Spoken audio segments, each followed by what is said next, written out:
All right, good morning, everybody. Sorry I was a little bit behind here. I had to give my cat some of her medicine and whatnot. So, good morning, everybody. Welcome. Thank you for joining us. I'm Justin. This is the Ivy League live stream. If you have any questions, post them down below. Any tickers you'd like to cover, anything at all that I can help you with throughout the trading day, post it down below. And we're going to get this day started. If you'd like to give back to the stream, goes to the Squawk Box, scanners, all this stuff, and how we get our news. If you'd like to give back because you make some money, whatever it is, donation link is in the description down below. Hit that like button, subscribe. Remember, if you do subscribe and you are subscribed, once we get to 500 and 1,000 subscribers, you are automatically in the giveaway. So appreciate you guys. Let's get right into it. So you have a lot of stocks today this morning that, there's a couple listed in chat right now. ResMed, all right, you guys can see here. We're going to go through some of the top gainers real quick. I'm just getting a couple things on my end situated. Seeing like everything we talked about yesterday on the watch list. Plus some. All right, so here we go. All right, let me let my cat out.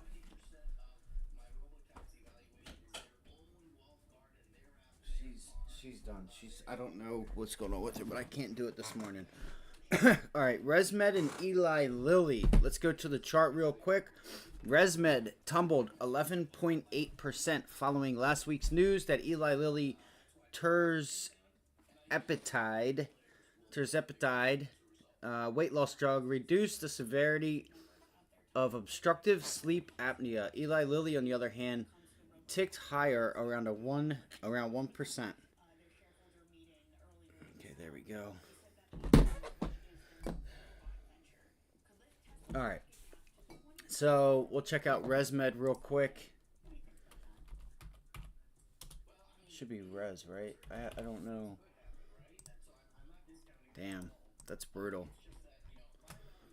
All right, so that is a pretty decent downtick. I don't know how much volume this thing usually does, but yeah, you could see there that thing was just gave up that support level there at 210 and said, see you later. You do have some room here.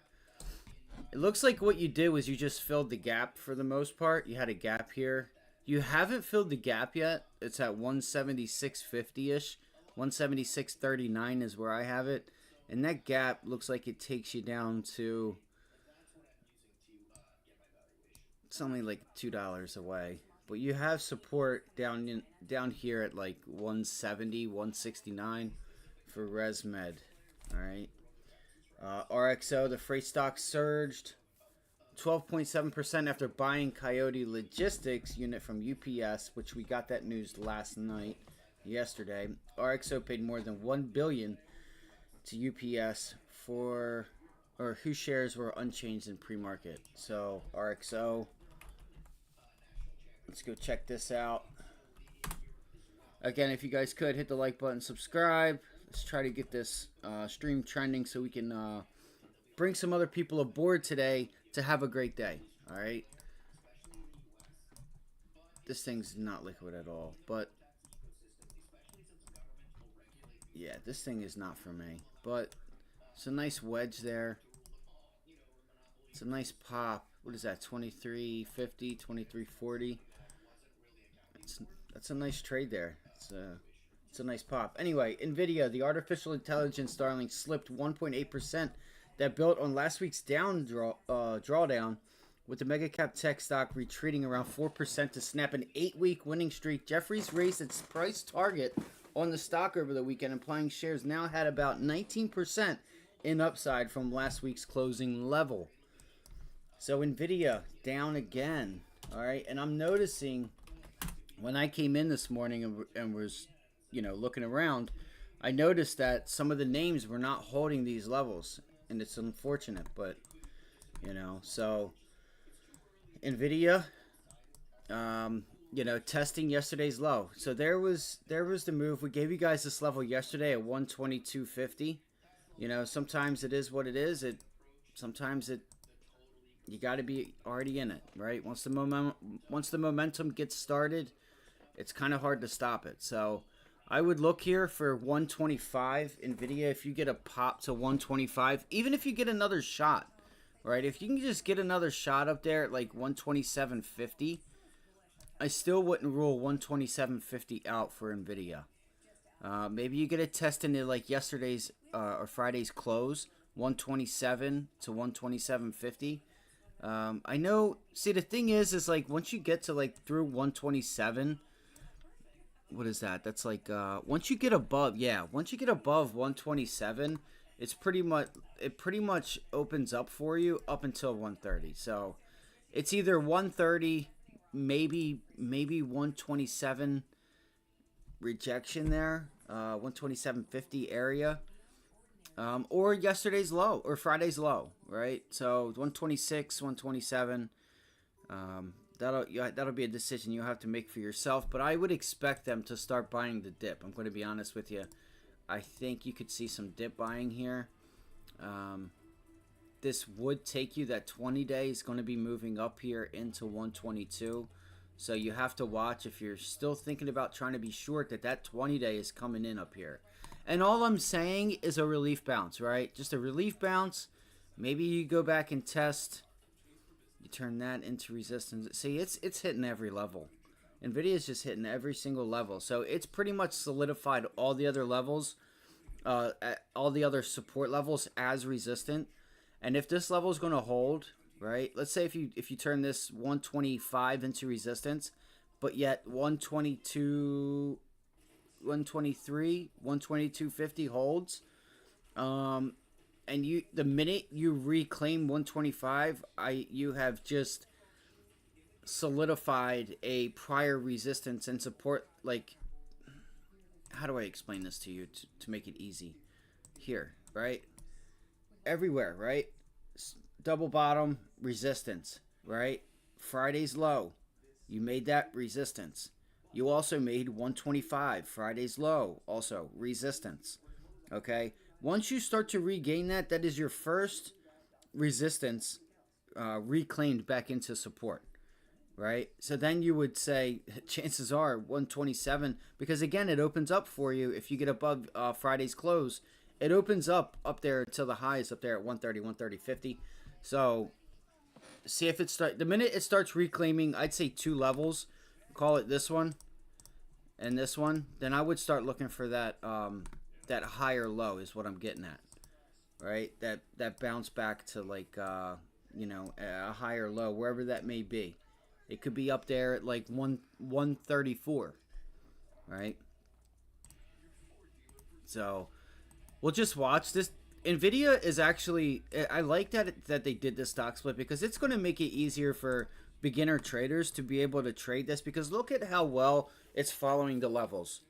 I mean, if you just stick to those levels, and you realize, if it breaks, and understanding if it breaks with volume, and you stick to those levels, it can be a nice learning experience for some new people, and not have to worry about losing a ton of money. You should always try to paper trade at first to try to come up with different trade ideas, like support and resistance and entries and exits and whatnot, but nothing replaces how you feel when you have a position on in real time. I always like to say I know exactly what the market's going to do until I put a position on. The minute I put a position on, that changes. All right, let's keep it moving real quick, and we'll go over, see where some of these names are on our watch list today. Ferrari, Affirm, yes. Again, good morning, guys. Thank you guys for joining us. Hit that like button, subscribe, just to get it trending. I'm logging in real quick to...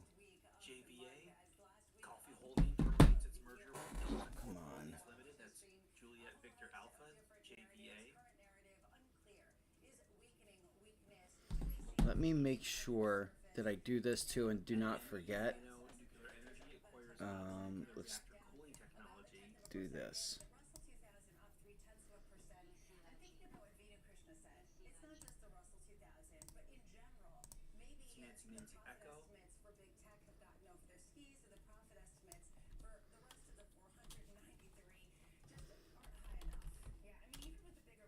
Hopefully, I did not end the stream.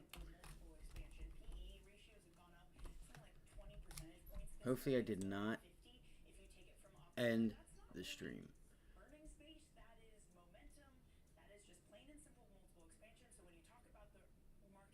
Let's go. Come on, man. Let's see here. What's up, Hostin?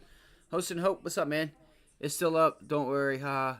Did you talk about meta? Nah, we can throw that. We can do that right now. I was just gonna set this up here in case anybody, once we go throughout the training day, again, it goes to the stream, guys. Just so you guys are aware. 369. Bang. That's good. That's beautiful. All right, let's go. All right.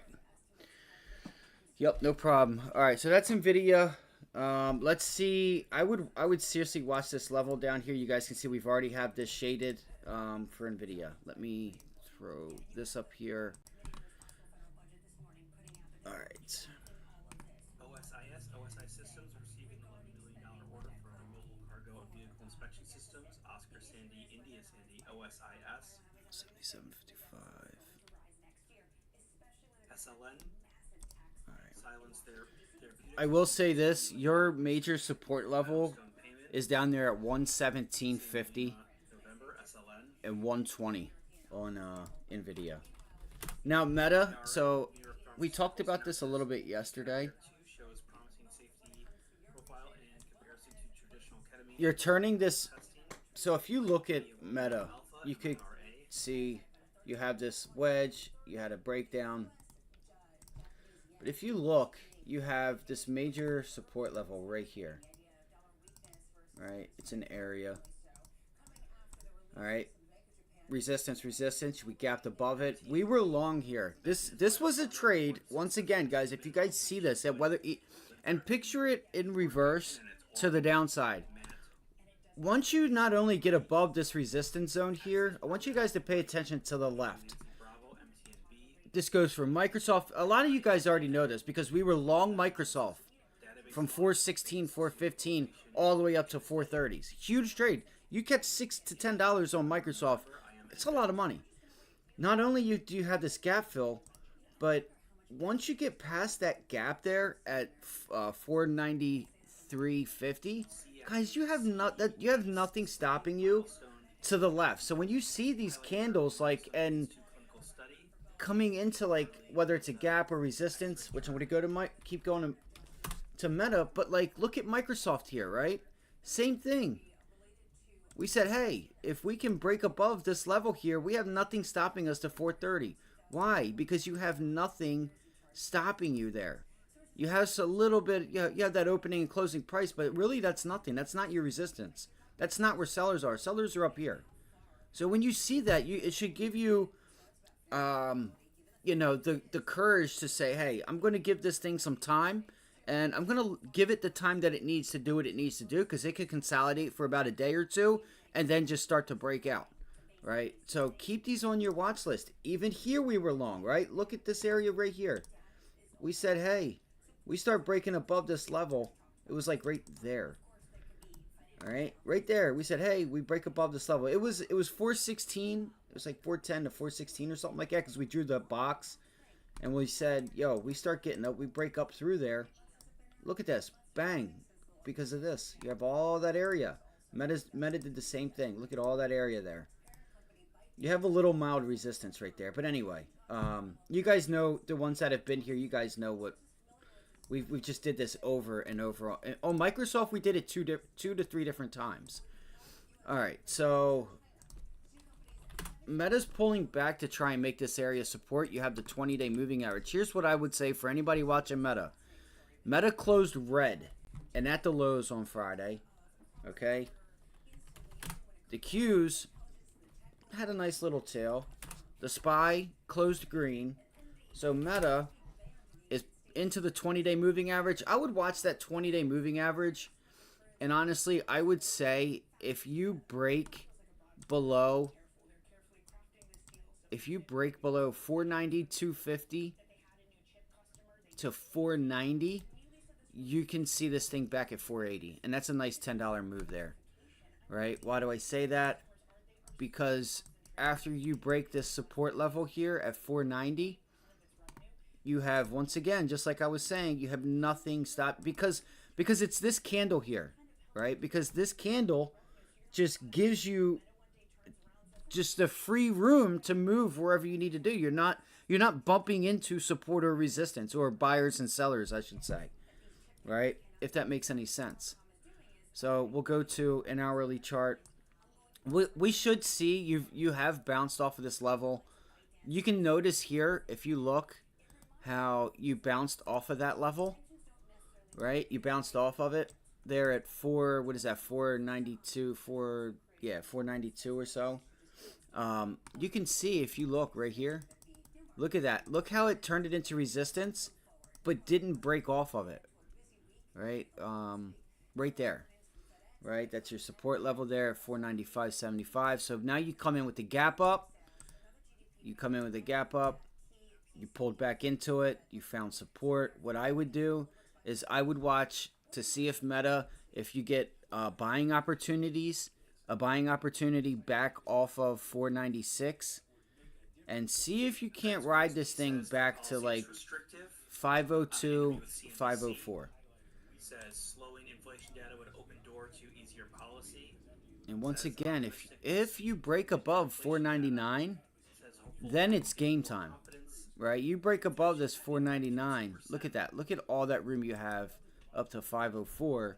And then potentially you get above 504. You would expect a minor pullback to not get scared. But, you know, you have a lot of room there. That's a nice $4 or $5 move. So that's what I would do. I would watch 497 to 496 area, pullbacks into that area, and see if you can catch a long to 504. I would watch the overall market, though. Don't just think for yourself Meta's going to go. Make sure you look to see if there's upgrades, downgrades, but more importantly, what's the overall market doing? Yeah, man, no problem. Awesome, bro. Awesome.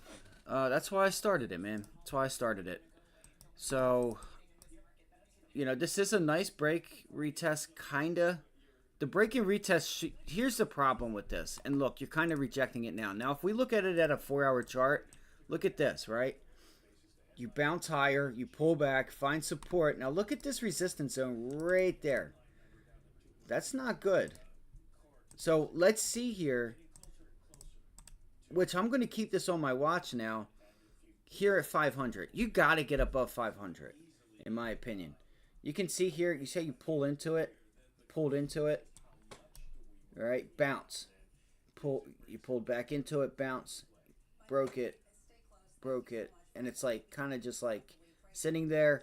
You do not want to turn that into resistance, because now you have some volume, right, to the downside, big candle to the downside. Is this, you know, I don't want to mix you guys up here, but this could be a break, retest to go back down and finally get back to 480. So I would keep it simple and say, hey, look at the daily chart, and I would use 491, 492, and say, are we above or below 492? Is 491, 492 holding? If it is, you have to look to the long side and see if you can't extend higher. And you should, if you continue higher, you should be able to get to this area right back there where you were previously. But you turn that into resistance. But we'll see, right? This is a breakout, a pullback. It's just, the question is like, are you going to get a further pullback to the 50 or 100 day with this prior double, triple top here at 480? So in order for us to find out, how do we know if we're going to get to 480? Is if 490 to 492, really it's this area right there, because you have those wicks there. And yes, you could just wick, and look, you have the 20-day moving in there. So chances are this 20-day should act as support, and it may not break it the first try. So what I do, which I will do right now, is I'm going to take this, and I'm going to put my rectangle there. And this 20-day today, when we open up, we should have that 20-day. It should pull itself up when we open up today, depending on where we open up, you should see that 20-day now at 492 to 493 even. I'd say 492, yeah, 492. So you should see that 9 EMA, right? That 90, or not the 9, but that 20-day there. So you should see that 20-day and picture it, right? Picture it like going forward. Okay, if, you know, when we start to pull back, it's going to yank that 20-day up. We use it as support and kind of picturing what's happening in time, if in accordance to the stock. A lot of people may not be able to, because, you know, a lot of people don't have that much time, but it does help to say, okay, cool, you know, we're pulling back that 20-day today. We should open up right on it today, roughly. Maybe we wick down in it, and we'll look to see if we can't bounce off of it, and look to see if that bounce off of the 20-day has volume, right? If it's strong and you can get through 500. You know, I hope I didn't mix you up there, but you just look for those. I would look for those, that low 490 area, to see if it continues to hold. She has had a nice pullback, and again, watch the overall markets, the SPY and the Qs. You know what I mean? So as long as the SPY and Qs are holding up in this level down here at like I say, 490. Yeah, so that's Meta. Let's see. Let me pull up this 15-minute chart. Let me go here. Let me pull this back. All right. It's already, what time is it? It's already 8:42. I got to get rocking here. All right, because I got to get my stuff ready. All right, so what did we say yesterday? Tesla's above 184, right? We said we still have, it still ain't safe, but that is progress, because you have this double top here at 182.50 that we continue to hold, which is a good sign. I have faith in Tesla, but I'm also worried at the same time. I just think that Tesla's should have some good news coming up, and we have a double top from Friday here at 184. If we start turning 184 into resistance, I would like to try to take Tesla back to like 188, 187. Kind of the same thing that we were just talking about. We just got to get through 180, 186. It's like 185 to 186. We got to break this minor resistance level here at 185. And even if we break 185, we're still not safe, because you guys can see here. You guys see that resistance up here. It's like a triple top up there at 185.72. What I did just see also is this flat top resistance here at 183 that we could also look for pullbacks. Oh, it already turned it into support, so that's good. That's good. All right. Yes, I want to try to get long Tesla, if it can give it to us, and try to look for that extension back up to 188. That would be a nice day. That'd be a sweet day if we could catch that.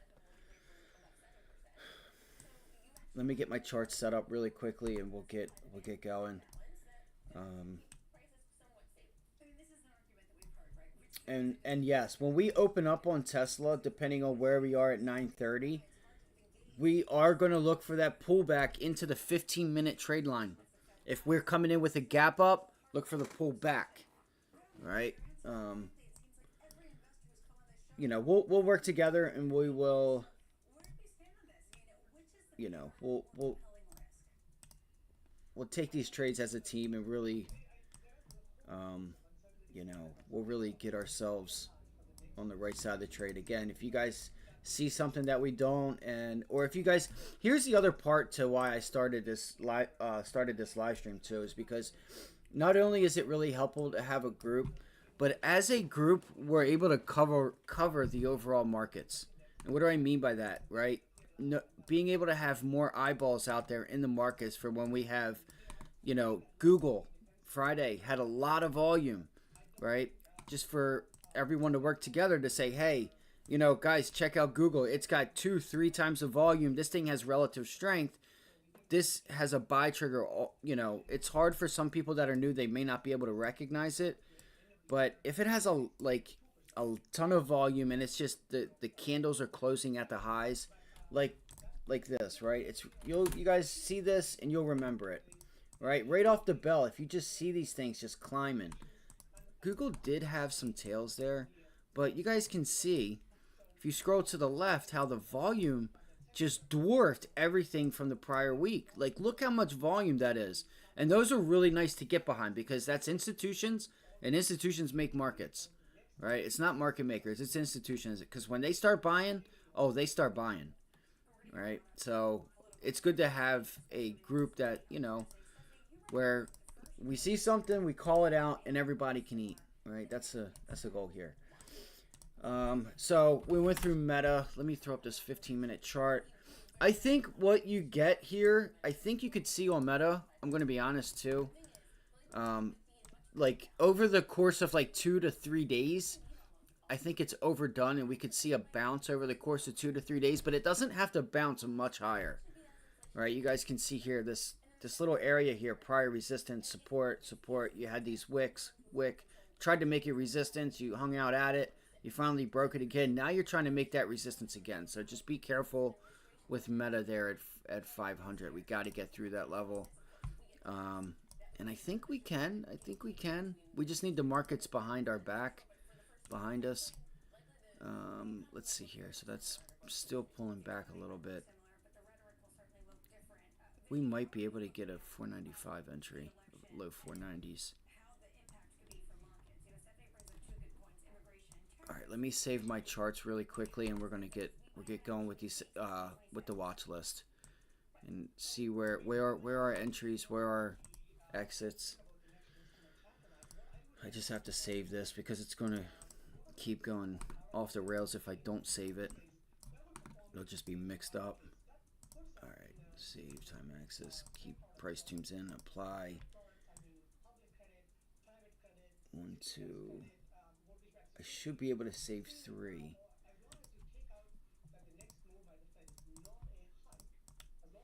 Okay.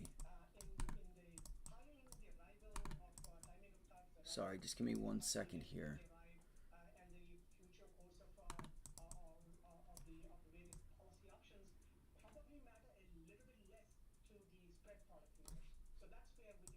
I actually want to have the 3-minute. I'm going to leave this one alone. I'm going to leave that one alone. Yeah, 503. It's a nice level there. It's like 502. Yeah, 502 on Meta. 502 to 504. Anyway, all right, Tesla. All right, Tesla, you guys know I've been watching this for a minute now. So if you look here at the top left, even though we just covered it, we need to see this thing hold. What is that? Tuesday? So no, Friday, Thursday. We need to start holding these prior tops here, and then we got to get up through 186. So if we get pullbacks, which I think we should, what I'm expecting is 183 again. 183 to like 183.20.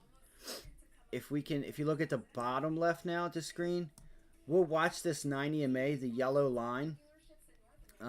Depending on what happens, depending on where we open up. Like, so if we open up with a gap up, you're going to have to picture this, right? DJT, yes, let's go to that too. I'm going to do that next. You're going to see VWAP. Let's just say if we open up here at like 183.80 or 184 even, right? If we open up at 184, right? We open up there. What's going to happen is this pink line, VWAP is going to be up here. We're going to open up, and then we're going to be possibly underneath, depending on how we open, which I think VWAP should be above us, and this 90 MA there should be below us. So what we'll be coming into is like a V, right? Between the 15-minute 90 MA and that 15-minute VWAP. And we would look for this to kind of pull back off the bell and then get a bounce, hit VWAP, see if we can break VWAP. Okay, depending on or not if we, sell off here, which I'll be able to tell you guys in a second. And we want to look for that breakout. So you would look for early consolidation here on Tesla, right? Look for an early consolidation, possibly. Listen, I'm not going to say like I know it all, but I'm just coming up with my own game plan. I'm coming up with my own game plan, so I'm ready. And if I see it, okay, cool. I'm already ready for it. There's 1,000 different things that could happen. So it's like, it doesn't mean that it's going to happen. But I think Tesla, see, it's going to pull back now. I would like it better if it opened up at Friday's close. It's just short term. It's overdone.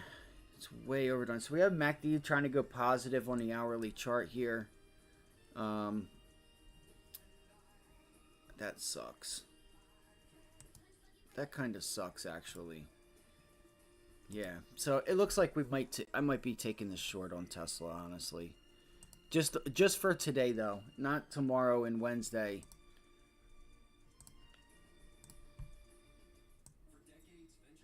Yeah, that's just. It's still turning 184 into resistance, unfortunately. We'll see though. Things can change on the flick of a dime because.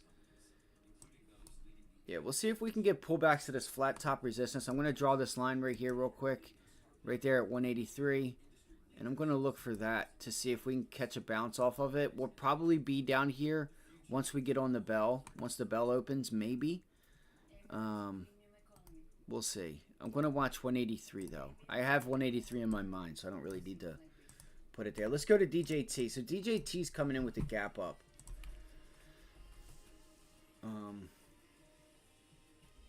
But let me back up real quick. The plan for Tesla is we gotta start making 184. We're gonna see a pullback right now, possibly, for a little bit, and see if we get volume off. We're gonna have to see what the volume's like, and to what side it is when a Tesla opens up. This thing may still be stuck here from 183 to 184 again, and then we'll look for that breakout around 10, 10:30, 11 possibly. It may not be time yet for this thing to move. I'm trying to get it, I would like it to start breaking out because Tesla, when it gets going, I mean, Tesla just gives you a ton of continuation. All right, Friday. I thought about it and I tried hard to hold my calls from Friday over the weekend into today on DJT. So we got long DJT, and thanks to Brandon, bringing it up that, hey, DJT is running off of its lows. I had trouble getting filled up here. I got filled on this wick, I think, there. On that wick. And that scared me going it and holding it over the weekend because I felt like I was getting screwed.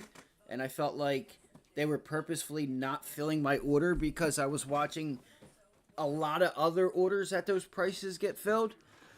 And it was kind of like, I felt like they were separating. There was a stack of retail orders and a stack of institution orders. That's what it felt like to me. That's not saying that that's true. They just didn't want to fill me. I was in the basket that said, yep, they're paying for this. Do not fill this person. That's just how it felt. So I didn't hold it. I took those profits. Let's see here. So we got that bump into 200-day. Here's what I'm going to tell you guys right now. If we today, let's say if we pull back like we are right now off that 200-day moving average, I would look for. So we're filling the gap now. Look for a bounce off of 28.97. We'll just say 29. Look for it's like a few cents wide. I'll show you guys what I'm looking at. And see if you get a bounce either off of 29 or here off of Friday's pivot high and this little support level there at 28. I want to get short this thing up at the 200-day moving average. That's what I would like to do. I think you still have a few dollars left here on DJT. And I want to see if we can take this thing back down to like $23. Yeah, 23. So, I mean, like, if we get a $29, $30 entry on the short off the 200-day. Now, again, this thing is a bit overdone. So if you didn't see the news this morning, there was news about them issuing warrants or something, and that's why we came in with the gap up, I guess. I guess that's the reason, which I'll show you guys right now. Let me just put that 20-day moving average up. All right, so I know it's there. So you guys can see here. DJT. Hello, where is it? Was it on investing? Yeah, right here. So Trump Media stock jumps as company expects 69.4 million in proceeds from warrants exercised. Shares of DJT jumped pre-market trading on Monday after the company said it expects to receive more than 69.4 million from the recent cash exercise of warrants. The stock was up 7% at the time of the writing. The parent company of former Donald Trump's Truth Social platform announced Friday that these cash exercises were enabled after the SEC approved the company's the S1 form registration statement. If all warrants under this statement are exercised for cash, the company could receive up to 247 million. Moreover, 40 million of restricted cash will become unrestricted due to the effective registration statement. I'm out of coffee. Fudge. I still think so. Here's what we're battling right now. We're battling this whatchamacallit, Biden and Trump getting together later on this week. So I will be a little hesitant to short it up at that 200-day. You know, I would be careful because I could see I would be neutral. I'm going to be honest with you. I would be a bit neutral here because of, number one, how far it's ran, which doesn't say just because something just sells off doesn't mean it can't continue to sell off. But the fact that you do have the upcoming presidential debate, that could give you enough of a reason to fill the gap up there at 31.50 and maybe even test, that prior 30, that low 30s, like 34.50, 35. It just, you have a lot of money being made right here. So think about all the people that are short that, I get it that, shorts can pile back in, they can take profits, then come back in. You could just get this thing could start to rip higher. Just be careful. All right. I would be careful. I personally would like to see this thing pull back a little bit here. In my opinion, I think if it does pull back, you have to watch 28. You got to watch $28. So, man, this sucks.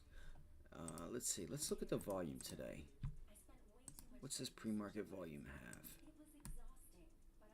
Okay, so some serious selling up there. So now it's going to start turning that 200-day into a rejection point. AGFY, Agrify hitting new highs now. $30. 9 cents. That's Alpha Golf Foxtrot Yankee. I will say this. In order for us to really get going, if you start seeing like 31.30, 31.50, you start closing up there, oh, dude, it's a wrap. You're going to 35, 36 bucks. See, I would keep my eye on this pivot, on this little area right there. I'd keep my eye on that area right there. Because if you start closing up here and you start making that support, oh, dude, you have, you know what I'm saying? You pretty much have all of that to get back up to the highs. You know what I'm saying? There's not really much resistance there until you get up there to that tail. Like this little curve down, that's not much of anything. You could say that you have that, but that's not much of anything either. I think you would just continue to the upside there. So I'm going to remain neutral on this. I would say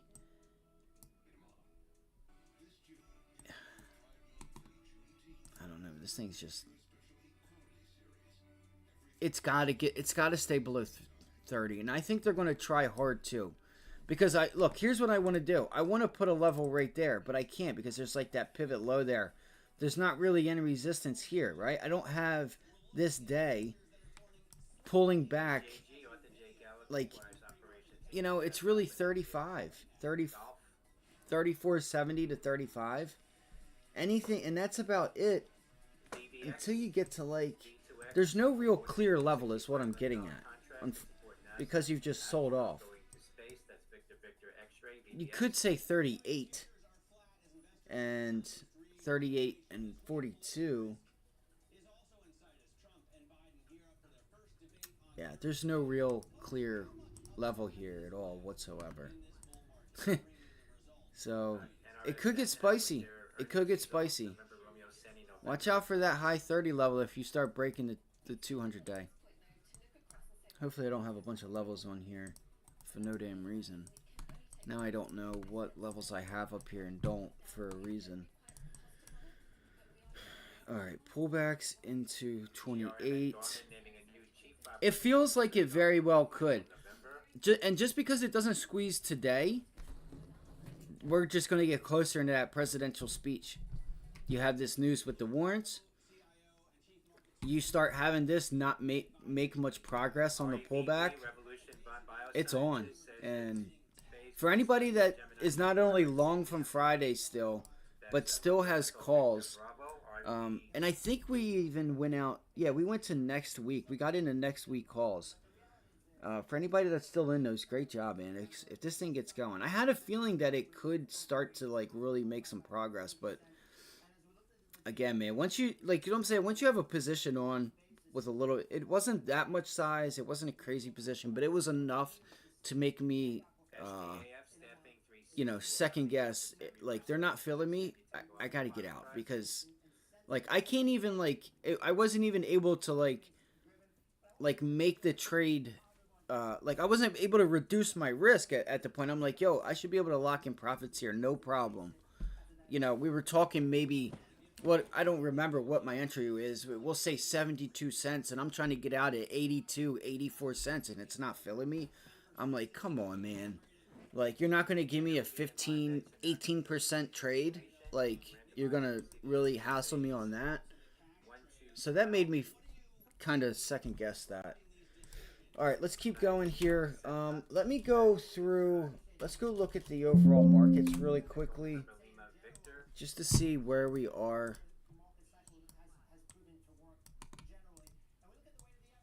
So here we are pulling back into, so we didn't hold this level. That's not cool. So I said yesterday, I'm pretty sure I did, that we wanted to see the SPY start to close right there and start to make like support higher. Right, start to make this area from Friday support. Right, if you look at it, it would be like 544, 545 to like.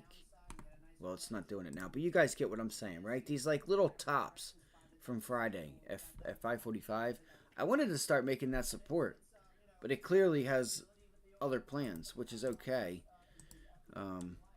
So I think chances are we break 544 or 543.50, 544. Chances are we break it.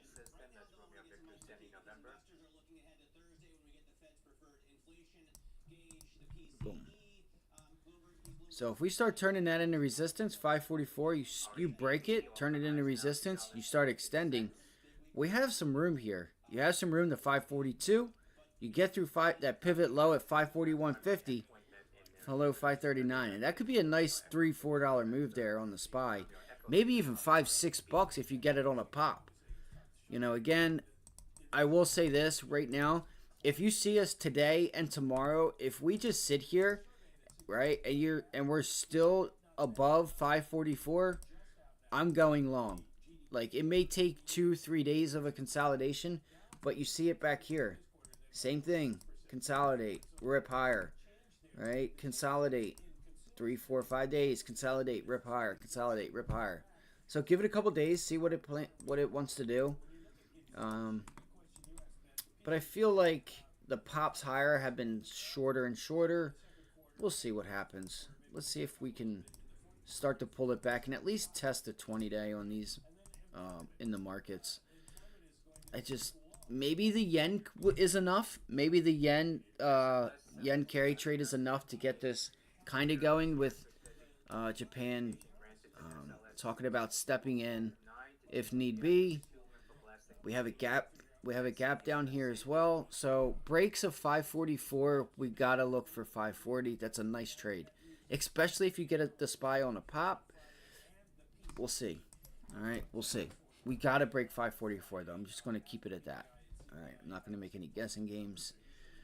The 20 day should start to gap up today to 537.50. So you'll notice the 20 day just starting to etch itself up higher.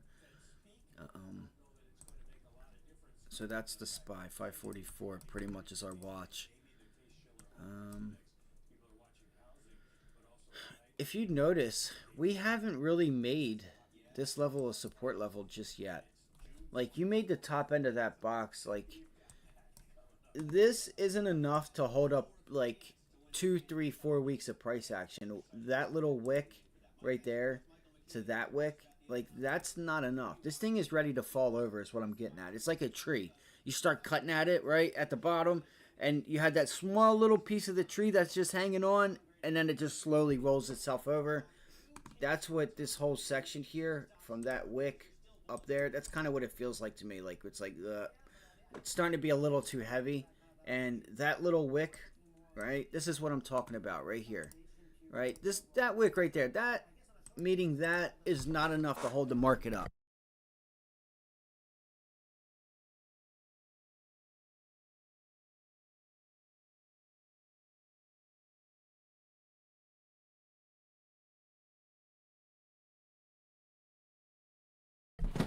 All right, so I don't know what my little girl wants. My little girl, when I say my little girl, I mean my cat. All right, so Qs, let's go into it real quick. The QQQ. So the Qs, I had this feeling yesterday, and I didn't say it. So pivot low. Let's pull up the SPY real quick. All right, so the Qs are weaker this morning. If you're looking to trade technology, be careful if you're going long. Look at the SPY, right? The SPY is well above that pivot low right there, right?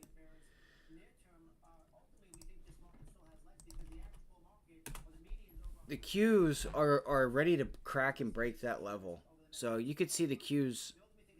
So they already are pulling back to that previous high of 477.50. It's already 9 a.m. Shit. Guys, let me go fill this cup up with coffee, and I don't mean to get off the subject, which I won't. Look, just be, if you're trying to be long tech today, be careful. It feels like this morning right now is the weakest. It can make a recovery, and that could change, right? That could change, but it feels really weak. I would look for pops back into Friday's low up there at 480. 479.90 to 480 to get a rejection point there. Your support level is down here at 475 on the Qs. 475 is your support level on the Qs. 475. So the Qs are a bit weak today. Let's look at the Dow. Again, look at this, right? Guys, I'm telling you guys right now, keep your eyes on the Dow. If we start closing above 392, 393, this is the same trade I talked about with Meta. Look at this. Look at this room that we have. Nothing. Because of this long candle right there, we got a lot of room to the upside. So you got to think about some of these down names if we continue to close up higher there, which we are right now, trying to break above.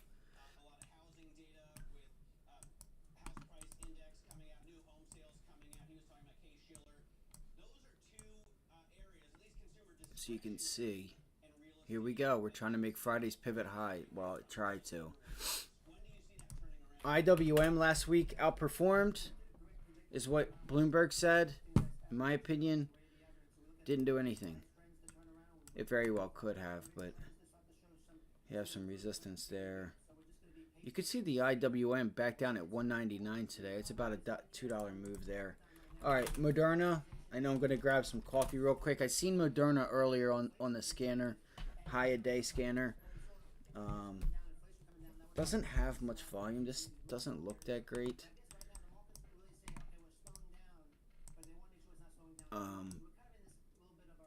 If Moderna can get above this level of 136, I would watch 136. If you break above it, you have a nice move back up here to 140. Even higher. 140. See, Oh, did you guys see? Look at this. I didn't show you guys this. Look what look what Moderna did on the daily chart here with this anchored VWAP. Look at this. I think it might have been the 4-hour, but look at that daily chart from the downtrend. Look how that anchored VWAP from the start of the sell-off there has just acted as a resistance point. Bang, bang, like to a T.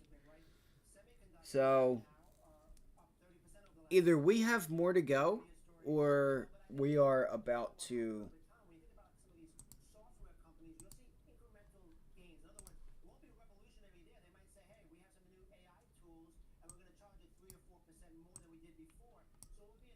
I don't know why my cat's just whining like she is. She's really gonna piss me off. All right, I'm gonna go grab some. That's a nice 50-day. Watch that 50-day there on mRNA if you get a bounce, because it looks like you could have some room higher, and maybe there's some news to come. I would wait for a volume day though. Wait and make sure it has volume, kind of like Snowflake. We talked about this yesterday. Nice pop. You know, you have like a mild double, triple bottom there with volume on Snowflake, and it's pulling back. The thing is that it's at all-time lows. Let's just tell it for what it is. It's at all-time lows. If you get a pullback in the 126 on Snowflake, let's see if we can't, you know, get the Qs to turn around. Remember, the Qs are kind of weak right now. They're the weaker index, so that's not going to help Snowflake. Let's look at XOM real quick. XOM now turning 1150 into a rejection point. I am really pissed at myself for not swing trading 1250 short. I gave you guys the $11 puts, and I forget what I did. I might have been trading DJT or something, or Tesla again. And I wanted to get short up there at 112.50, at 112 to 112.50. And gave you guys the next week or this week 111 puts, and you were in the money by the end of the day. So it is what it is. I'm going to keep my eyes on this because I feel like energy is going to pull back. I do. I feel like China alone is not enough, and we're not having a spur of growth like some people think we are. And I think that things calm down a little bit, and I think we see this thing back at 106, and we start to see energy pull back, especially if we start to see the dollar get stronger, which I also don't think we'll see. It's just my opinion, but I think the dollar still continues to trade sideways and or pull back. All right, so all right, Apple, AAPL. All right, Apple's still pulling back. You have the 20-day coming up through there. I think you find some support there at 206. What time is it? It's 9:13. Guys, we got 15 minutes. I'm ready to make this one hell of a week. I'm going to tell you that right now. I'm going to make it one hell of a week. I'm going to go fill my cup up with some coffee, and I'll be right back.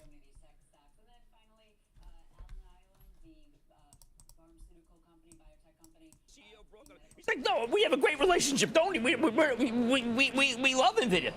But I do think that we got a broadening out to semis, but it's that market cap divergence. I mean, this company, Broadcom, is very, very big. But I just keep finding that beyond semis, we do not have a broadening, and that's an issue. Yeah. I mean, you have Walmart, and we have Lilly. I mean, if you try to use those as a reason why we're broader. I mean, Lilly got some news on Friday about CPAP and sleep apnea, and it's like I think people are yawning because like Lilly's just it's up. It's got to stay up. Got to have something new every day. Whereas that was a sector that I told you guys that we wanted to watch for. The names like Novo Nordisk, Eli Lilly with the Ozempic drugs, sleep app drugs. Like you're seeing a lot of these names come out with new clinical trials that are getting passed. And look at the Qs, just really weak right now. So keep an eye on that today. If you think you're going to be, if you're trying to go long technology, be careful. Be careful. I'm just grabbing a cup of coffee. I'm just going to throw some coffee in the cup. And dude, I missed this Coinbase trade, man. Bro, it's gapping down again. And I knew up here I should have taken that short up at the 50-day. That sucks. That stinks. That stinks. Alright, I'll be right back. Take 2 seconds. What do you guys want here at the bottom right? GME, DJT, GameStop. Look, they already sold GameStop off. Look at this. I knew it. I should have took it Friday at the close. Look, it's already down at the 20s. They fucking, excuse my language, they took the trade away. Oh my god, that sucks. Let's see if we get a pop. See if you get a pop into that 23.50, 24. That's a bummer. That's a bummer because now you're trying to turn 23 into resistance and there might be a couple bucks left on the trade, but that sucks. What a bummer. That stinks. Oh well, we got DJT popping here. So let's see what happens if it holds on. Give me 1 second, I'll be right back. Let's have a great week, guys. I tell you guys right now, I'm turning this week into a big one. I'm not gonna force it because I'm gonna keep my expectations where they need to be. I'm gonna just do my best to be spot on my trades. I'm gonna try not to be too perfect, but try to be great.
Filter.com.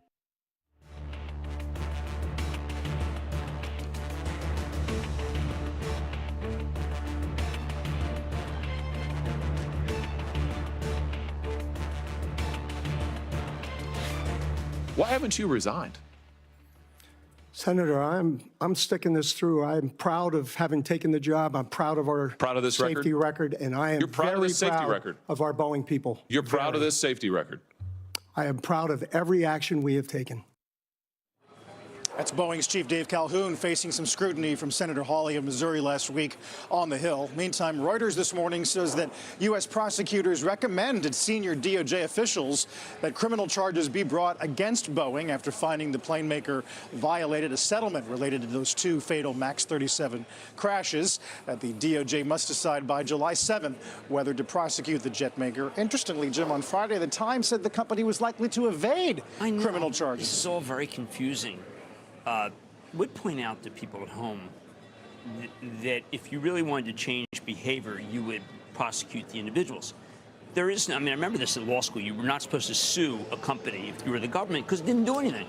It just meant that the shareholders pay. You go up, and the shareholders are paying already, whatever, for the legal fees. Government goes after Boeing. There is no Boeing. There's just shareholders. So I think that Calhoun, by taking his stance, is admitting nothing, which therefore makes it much harder to go after an individual. They're not going to do it. They're not going to they're just going to try to indict the company. What's the company? But who is the company? This is not a bank where if you indict it, it goes under. It's a corporation, and what is the consent decree? Is it okay, so we're not going to make planes? We're not going to sell planes? we're going to lose money on planes. It makes no sense to go after the company. But that's been the way of the government. The government always just says, you know what, we'll go after the company. There is no company. There's just shareholders. So I think that this is just, if the government wants to change behavior, there's only one way, and that's to go after people. We saw that in 2008. They couldn't do it. They don't know how to do it. They just don't know how to go after people. And I think that we all feel, well, why is we, Boeing shareholders, should pay for the malfeasance? What are your guys' thoughts? You guys think they should be criminally liable for... I mean, the thing is, if you read the investigations, I don't know what happened in 2018, what country it was, but I do think that there is... Okay, look at Tesla. Tesla broke through, guys. Tesla broke through there, up at 184.50. We got to watch 185. I'm not sure if there was any news or not.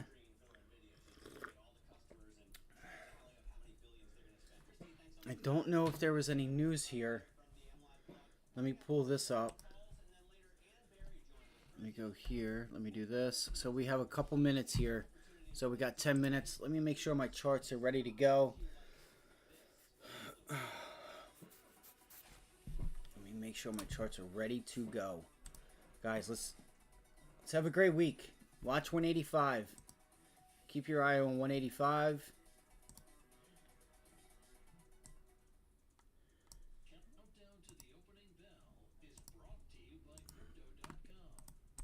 Like right now, she's trying to get back out. That's it. She's done. Oh, never mind. No, she's not. She's just rubbing up against the box.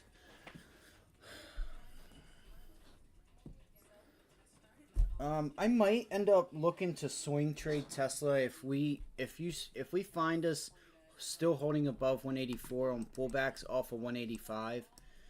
I do want to see here, and I'm going to use the 1 minute to use it for volume. All right, to see.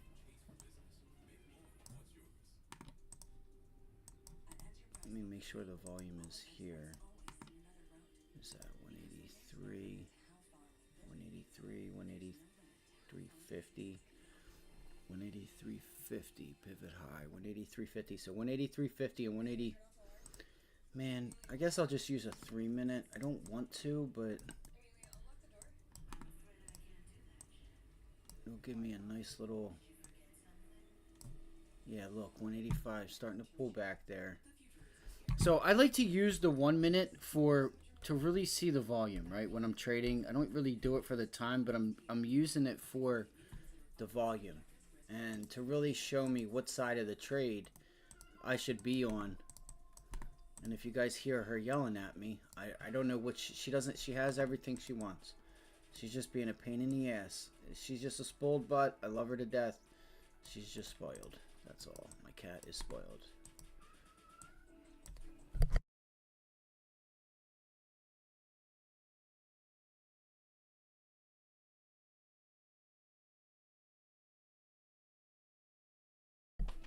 Alright, so there's our 15 minutes. So we are up there at 185 now.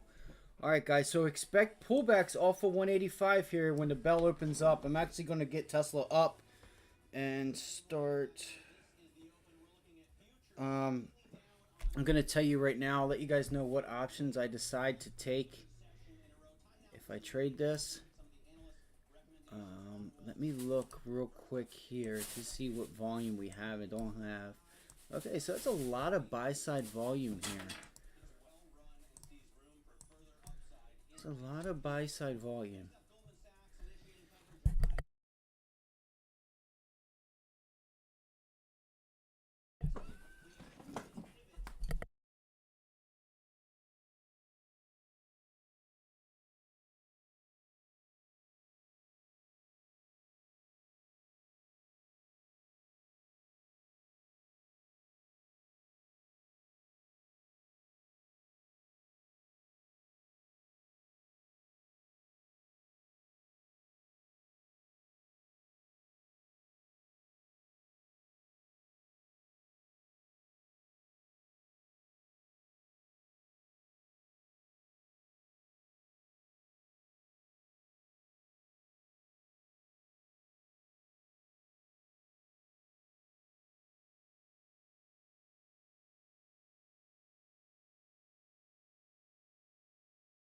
goodness, I don't know what I'm gonna do with her.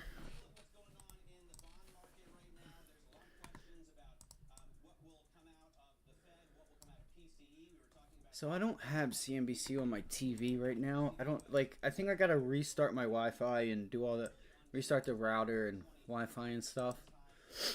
All right, so there we go. We are getting a pullback.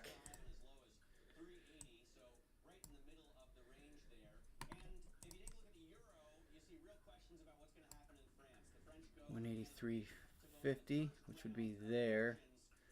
We haven't really made that level support yet either.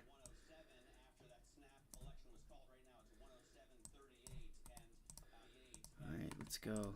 It's go time. And also, there does seem to be a pennant being put in here as well.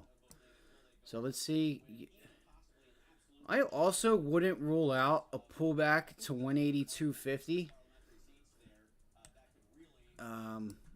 And that could still be a bullish play.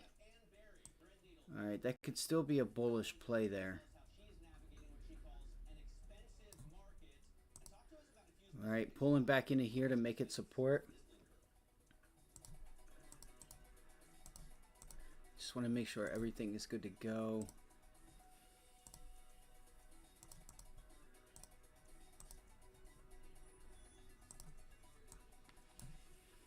I'm sure I'm going to need to take this. I know I have so many levels up here. I know it's hard to see, so I do apologize. But that 20-day, in my opinion, should pop up a little bit.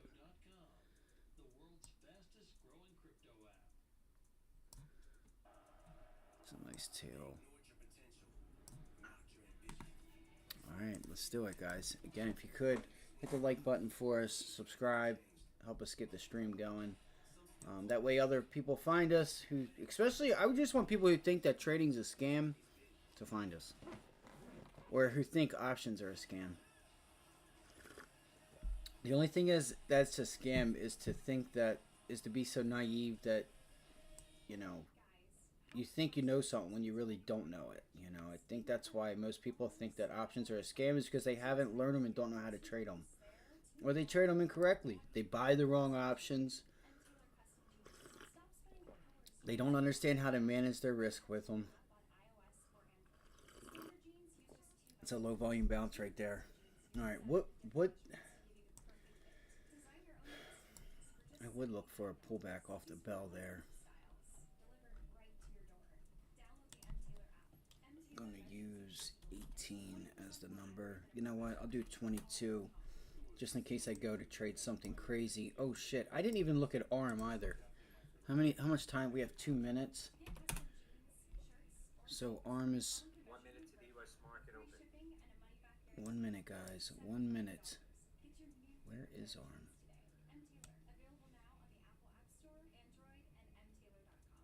Way below there. Okay. Let's see if ARM is a candidate for a pullback as well. Good luck today. If you guys have questions, throw them in the chat. Let's go. We got a full week ahead of us. It's going to be a fun week. I feel like it's just going to be a good week. As long as I don't ruin it and I get out of my own way.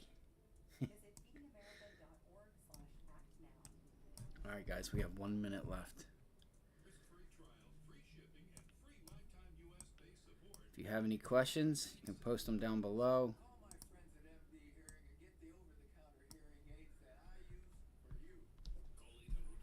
I don't know. So I may look for the 180s on Tesla. Here we go. 3 seconds, 2 seconds. There's the bell. There you go. That pullback right off the bell. There it is. Bada bing, bada boom. Try to tell them. 180. Let's see here. Let's see here. Let's see here. I want to pop this up. That was a beautiful scalp. That was a beautiful scalp. Beautiful scalp. And then get it again. Pop. That's a mean reversal. Let's go, Tesla. Does anybody know if there's any news with Tesla? got to get above here. This is gap and go. All right, here we go. 186. With a letter from its CEO. 186. Said the company's financial solution Bro, is very what is going on? Financial situation is very solid. Company boasts a substantial cash reserve 166, of $94.8 170. million. That's Whiskey Echo Tango Hotel, WETH. The volume is trash. Holy cow. Look at all those call sides. Look how skewed the options chain is. IDAI trust stamp announcing AI powered Holy cow. and other injection. Look how skewed. That may be a gamma squeeze, guys. Delta Alpha India. 189. 185's just jumped like crazy.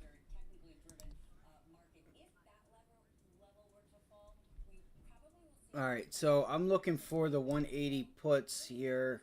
I don't want to get in too early. 4.12. Dow Jones Industrial Average up 107.60. Nasdaq down 55.31.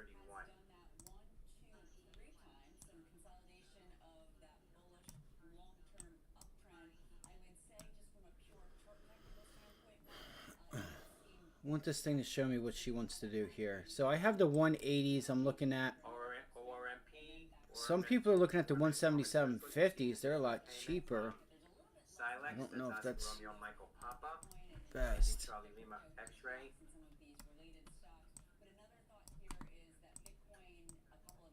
That's it. She gets going. Tesla's going. Here's the problem.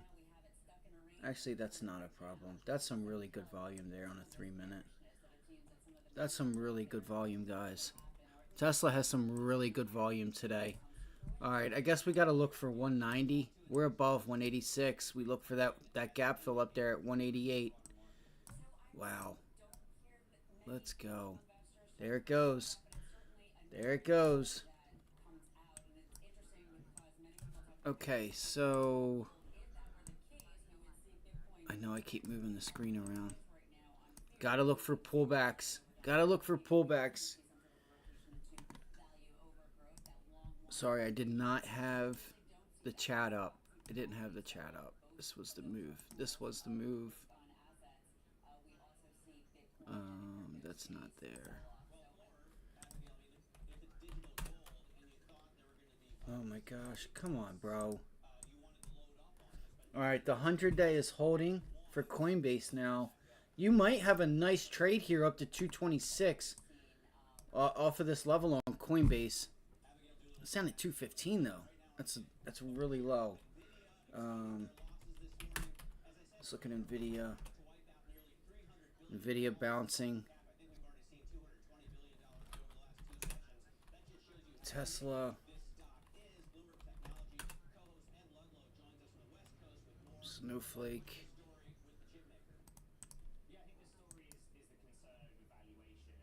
I think you gotta watch this level here on Snowflake at 127. Well, not really, but yeah, I would watch 120. Let's see, hold that level there. Yeah, that could be a really nice trade here. If you hold 126, see if you get a pop into 129. Which it did. It pulled right into 126. Tesla's still screaming to the upside.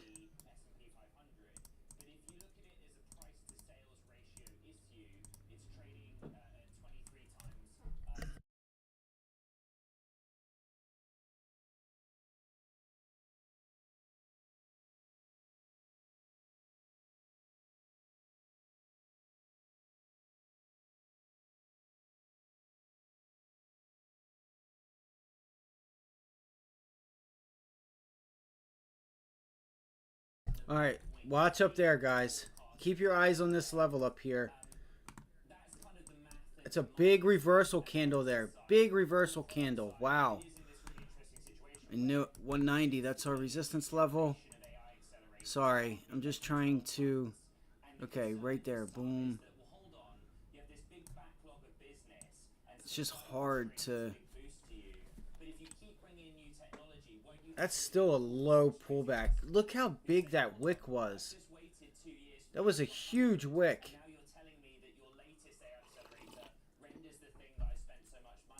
Yo, they really stepped up on that.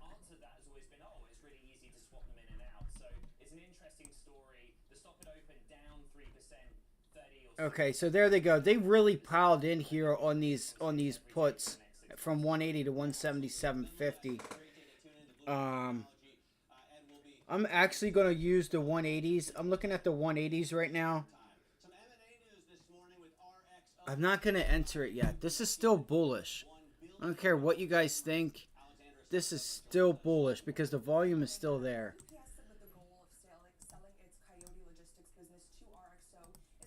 This is still bullish.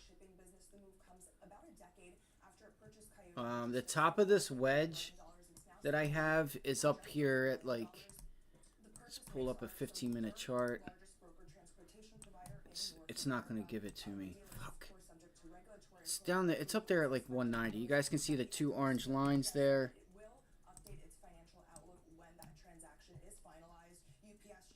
I want to see if we can find some nice support down in here at like 185, but I doubt that's going to happen. 185 should really be the level. Let me pull up an hourly chart. I don't know why it's doing that. I would really like for Tesla to really get going and break through 190. I would really, really like that.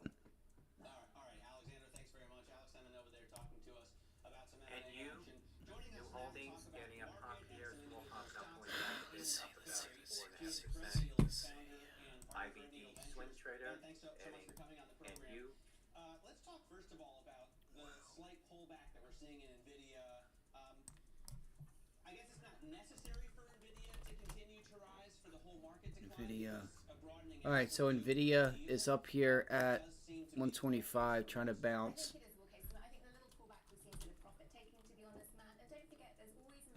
Let's look at AMD. AMD is selling off. AMD is selling off to the downside now. With some nice volume. Looks like you got a 158 put there. So what do you think about this market continuing to run? I mean, we had an MLive survey saying a lot of investors are nervous about it. To me, that just says we can continue to climb a wall of work. Look, I do think it's an expensive market. I've been saying that for a while, and yet it continues to go up. Expensive in what Expensive, well, if you look at the equity risk premium, right, it's still extremely small relative to Come on. I don't want to waste my time with this shit. Okay, so we are just pulling back into the 50-day. We haven't really. This is why I hate this, and I wish that I could get these lines to just like, because I can't really see it intraday. I like to have a box there for the other 3-minute, 4-minute, 5-minute charts. So you wanted to see AMD, in my opinion, hold 159.90 and 160. Now if you start turning that into resistance, you could have a decent down day on it. Like, I'm talking pullbacks into 158. You break 158. You don't really have support to the low 150s there. I might try it. I may try this. The volume is kind of just stopped.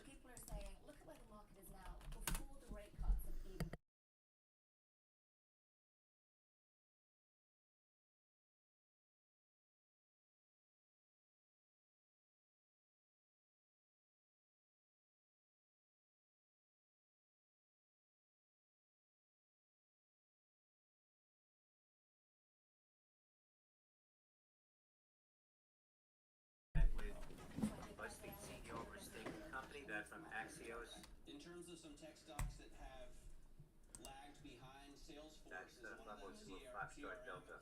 Okay, so here we go. So that was pretty crazy that Tesla cracked above that VWAP right there, and we talked about it today. We should open up there, and you might get stuck between the two and then break out. But if you looked and saw the amount of volume and open interest that was on the call side versus the put side, it was just, it literally was shifted one way. There wasn't even 1,000 open interest or volume on the put side, but you had 4, 5, 6,000 all on the call side. I didn't see that last week.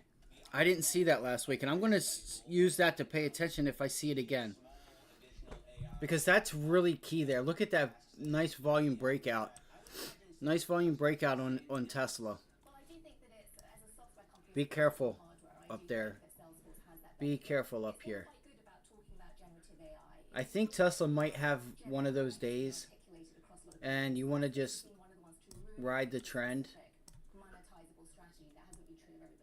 But 190, I feel like, is our level that, unless we're going to continue, unless we're going to break it and just rip and roar back up to, you know, we got to get up above 190. If we can get up through 190, it's a nice break. Let me see here. What am I looking for? What exactly is it that I'm looking for here? Let's go to the trade. Let's go to the 5-minute. So if I pull this back, I didn't really get that test there. I need a pullback in the 185, 186 to really give me and solidify that prior resistance or support turning. Yeah, we need pullbacks in the 186. So 186 has got to be an entry there for a long, or it's nothing for me. Like from 186 to 190, or a short up there at 190. Palantir has always had this bit of a debate around it, really from the dawn of its existence. Is it a consulting company? Is it a software? Okay, 5-minute chart. How should it be valued as one versus the other? And SaaS tends to get the higher valuation. Palantir's story is, I think, a little mixed. Big personality in the CEO. We were talking about it, Alex Carr. Not far from the headlines quite often. He made some very interesting comments about the West being the best, with the exception of our universities, which he has a very negative opinion of. Man, that's wild. We don't need to get into that. Obviously, this is all techie stuff. That's why you always take profits. But I noticed John, You know, because you may not see everything, right? So somebody that got short and didn't take profits on that pullback off the bell, and they didn't notice that there was 4, 5, 6,000 in volume on the call side, not even 1,000 on the put side. I'm talking throughout the strike prices. So there was a heavy one-side trade there that market makers, it felt like this was a nice opportunity to cover. And I'm going to pay attention to this if I see it again, if it gives us that continuation. I'm going to look for these. I'm going to look for these type of trades where we can look for, let's see, this is weekend. So this is the first week. No, this is ending June 28th. So this is ending June 28th. And then, okay, so it was the last contract of the month. But like, look guys, there's 9,000, 21,000, 14,000. And you just got into the thousands here on the put side. They're starting to eat it up now. 12, 3, 7, right? Whether that's sellers, I don't know, right? It might be people trying to play the reversal, but I think that's stupid because you're down money. Unless you got the 180s at 90 cents, even then, you're down money. Tesla's just, this is a grind higher type of day. Don't fight it. Go long or don't do anything, in my opinion. Especially if we get a pullback into VWAP or so. All right, let me stop clicking and talking. Okay, so we are pulling back into 186. This 186 could give us a nice breakout. We have volume today. It just sucks. I feel like I missed this trade. All right.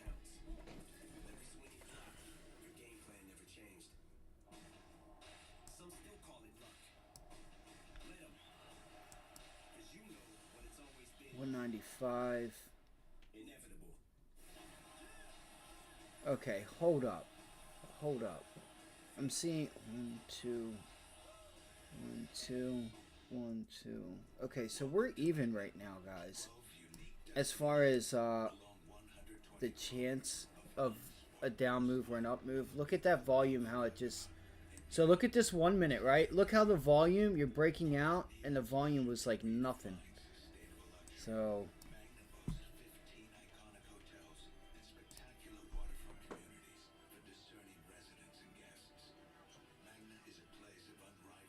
I don't like the delta.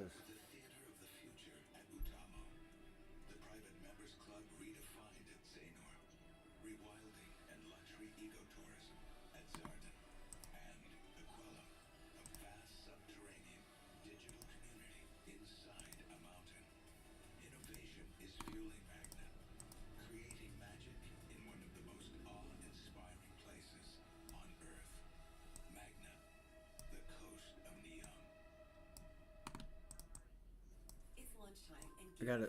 There's still a lot going on here. Like DJT.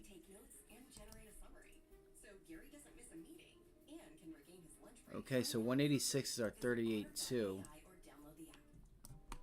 186. So 38.2 fib.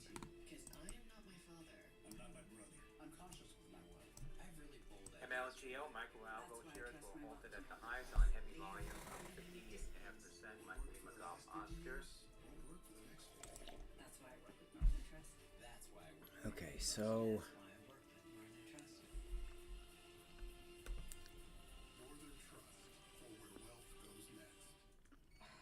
How am I gonna find a doctor when I'm hallucinating? What about ZocDoc? So many options. Yeah, and Dr. She-chan even takes your sketchy insurance. She-chan, she got more options than he knows.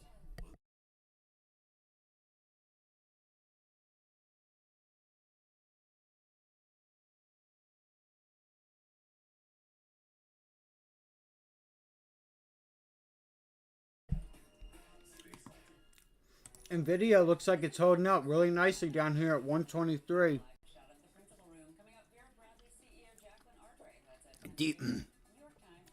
it. DJT just popped into the 200-day moving average as well. See if you get a nice rejection off there. So you have it's making $30 support. Let's see if it can break through with some volume.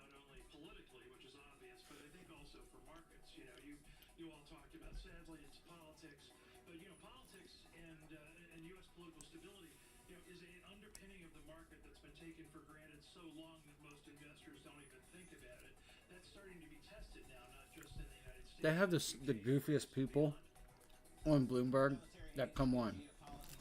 Most don't even think about the government and the markets.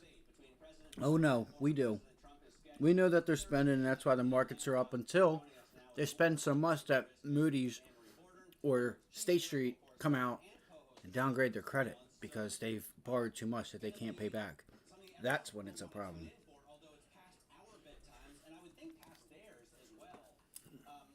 You know, something Obama and Biden have in common. But they're so great. Anyway, let me not go down that route. I hate that Bloomberg talks about it so much. Alright, NVIDIA is breaking down. Alright, NVIDIA is breaking down, guys. Look for 120, 117 would be your next target there.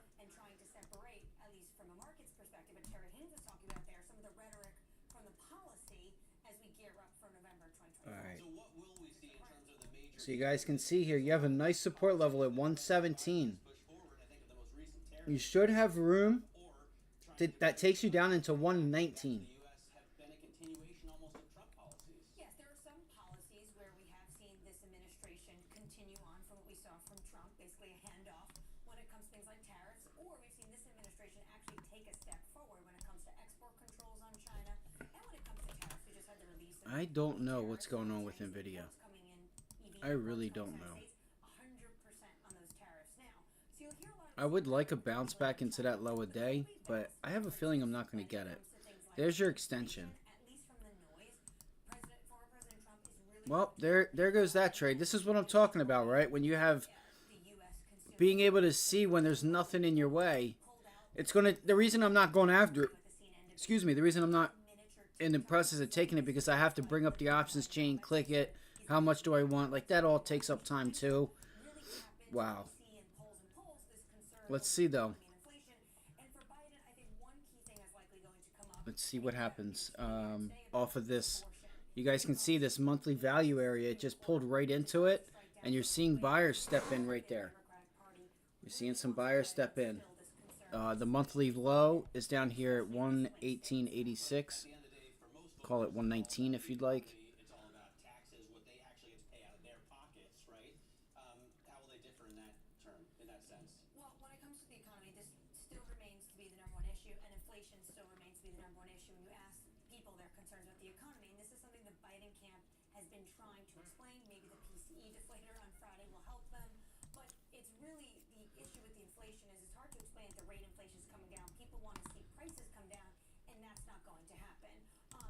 Biden is going to come out and call for increased, likely he'll say this in debate, on taxes of those in the millionaire class or the 1%. Which is ignorant. And also It speaks a lot about Biden.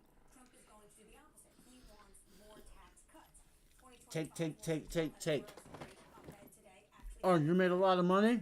Cool. I'm taking it from you. 2025 is tax Armageddon. And I'm not giving you the opportunity to do what you want with it for your business. I'm telling you, you're giving it to me. That's Biden for you. He really a dickhead, and a lot of people don't know it. They fall for the little pictures that get painted. Making less than $400,000. It's just sad. Even my I can see it in my mom a little bit. How she just like assumes like some things, and I'm like, wait. Do you even know who the CEO of that company is? You know, a lot of people are paying more taxes because. But it's all good, you know. Immigration is still a big issue as well, right? And we saw a flood of immigration throughout the Biden presidency. He didn't really try to make any changes until the last few months. How is he going to win on that issue? Well, he's going to try to. Okay, talk about Tesla. he thinks what Trump Give wants us that in terms of pullback. immigration, Come on, in give terms us of that pullback deportations. He's going to try that to we're make looking that for as here. inhumane, and he wants to remind Americans of potentially some of the rhetoric that unnerves some of the middle of America when it comes to Trump's policies. But what's going to be difficult about this debate is that, of course, it's going to be a lot of noise. You're going to have to really sift through to try to get the policy differences. All right, there's NVIDIA retesting 122.50. I think I might try it.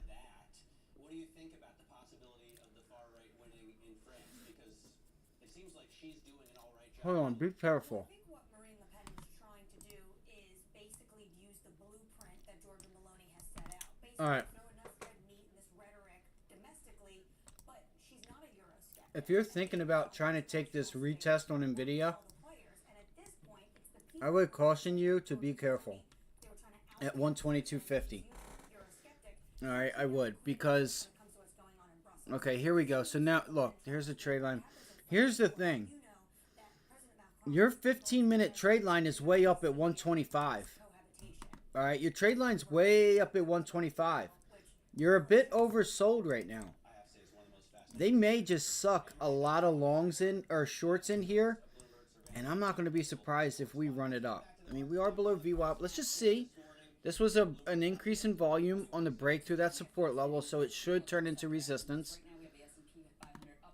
It should. The reason this is fascinating, 10 of the 11 S&P 500 sectors are higher, but it's tech that's down 0.9%. A moment ago, down And 1%. tech is. That's why you had the index down just a little bit. This speaks to that importance of that rotation everybody's speaking to because of the weighting of tech. I love how they're talking about rotation, and we've been talking about rotation for a week and a half now. Like it shows itself one time and the crowd sees it, when it's shown itself quite a few different times. Merely in a correction, again, perhaps a tell on a risk on, risk off, or as you are making the point, Matt, perhaps around the Fed. Look, there's that 20-day moving average that it just came into. Let's see if NVIDIA gets some volume here and tries to go higher. I'm going to try to go long. I knew it. It's breaking out lower on. The volume is not increasing, unfortunately, to the upside here. Fuck, I wanted to get a long on NVIDIA. Specialized expertise, unique perspectives, optimized results, principal asset management, actively invested. I can't believe that, guys. I can't believe it. Let's see here. Just let me calm down. Let me calm down. Let me relax. And slow down a little bit. Alright, so it's 9:55. It's 9:55. Okay, there's a low volume pullback. We regain this level here. And you are getting some rejection.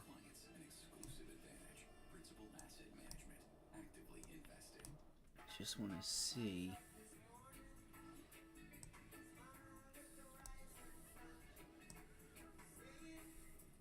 Relax into a Caribbean state of mind. Visit sandals.com or call 1-800-SANDALS.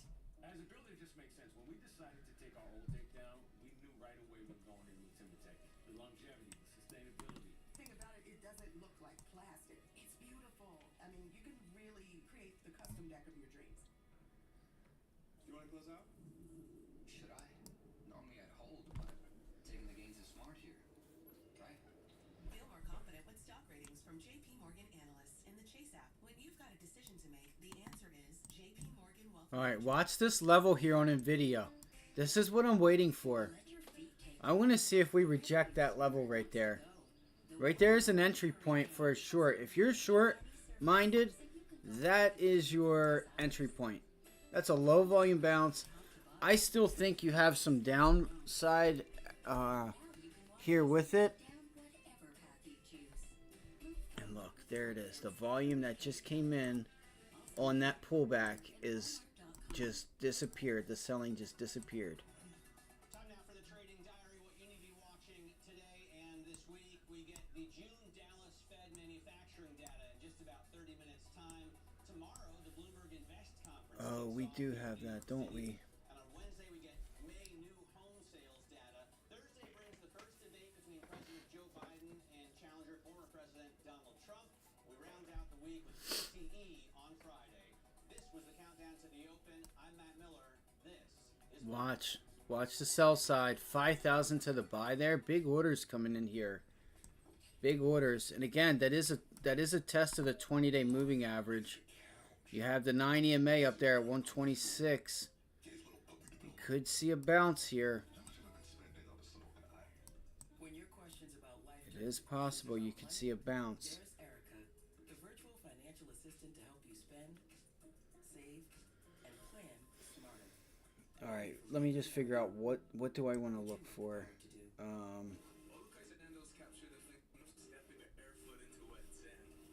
perfect balance of instant comfort and lasting support. Say aloha to Olukai. Anywhere comfort, anywhere aloha. In the milk. I think this is gonna work. Small businesses like this learning centers help communities thrive. That's why Wells Fargo has donated roughly $420 million to diverse small business owners. When a bank does what it says, Sorry, I'm just looking at the volume and everything. So 125 is what a lot of people are looking at. doing gets it done. All right, let's see. You got to get above this level right here. Let's see what happens. Watch this. Watch 124.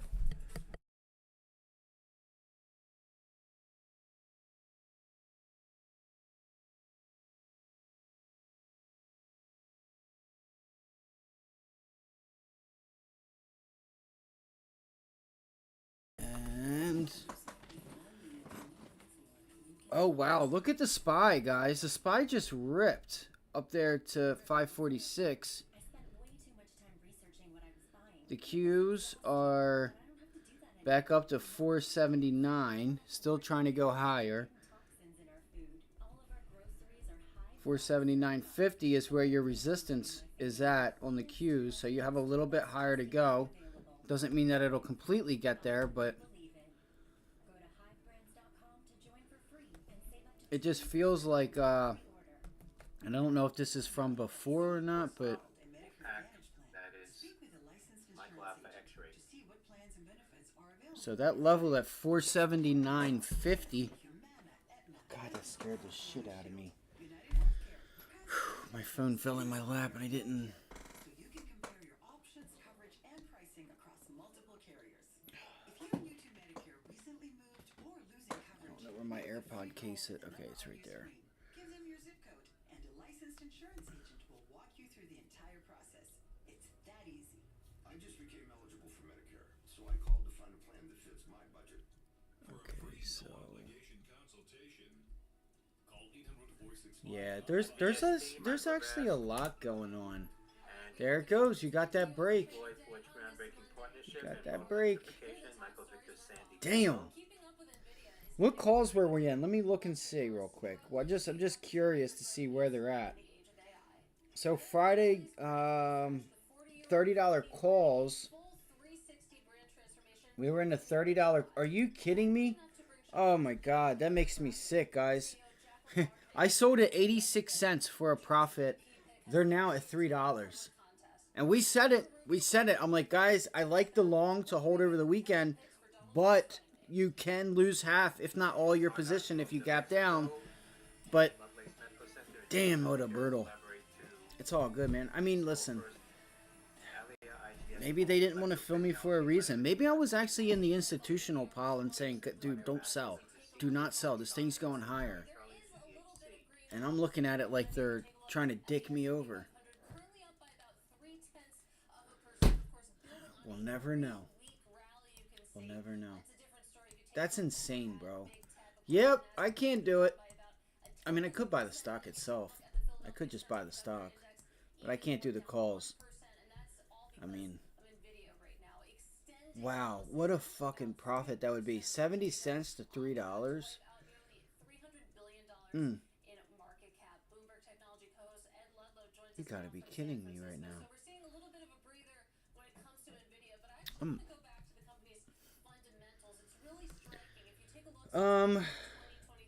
I will if we, well, we did just pull into the 100-day. What are we up? 15%? So what I'm looking at right now is the ATR. If we get a pullback, I will. Maybe at like lunchtime or 2 o'clock. So here's what I'm looking at. Like, okay, so like this candle here on a decent volume day had like, so what was that? We'll say 29.75, call it 30. 35, so it's a $5 move. 29, we'll say 28.50 to 32. 30, 31, 32. Oh wow. Yeah, there's still $2 left on this thing. 2, 3, 4. Oh, look at that, and it puts you right into the daily 9 EMA. All right, if we get a pullback, I might take it. You do have $2 left on the table, which would probably leave this thing up 18% on the day. The thing is you got to be careful because they could just do an offering at any minute. But I doubt they will down here. I don't think they will. We might see 36 bucks later on by the end of the week. That would be a nice pullback. You'd have that 20-day coming down here and everything meet.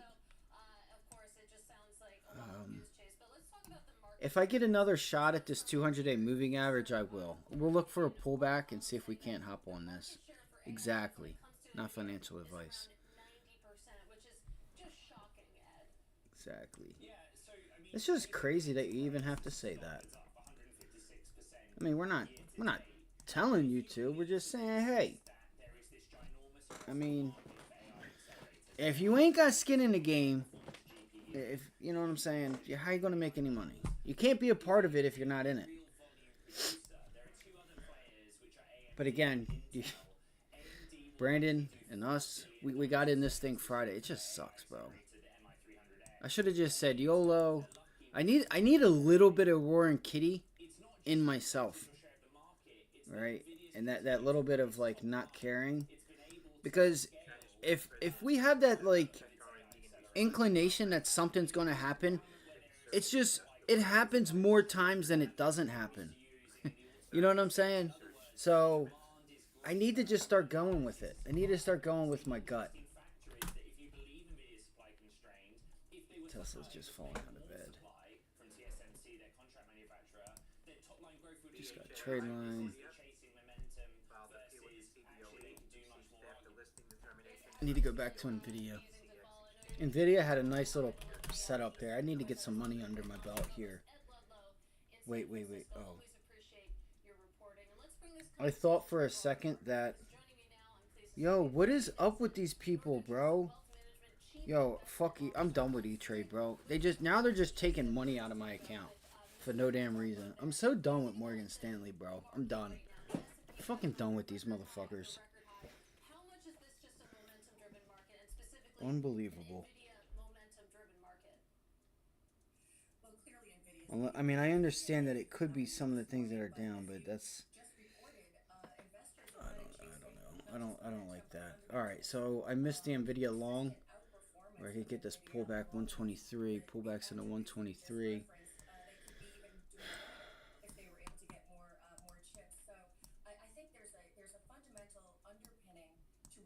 All right, 125.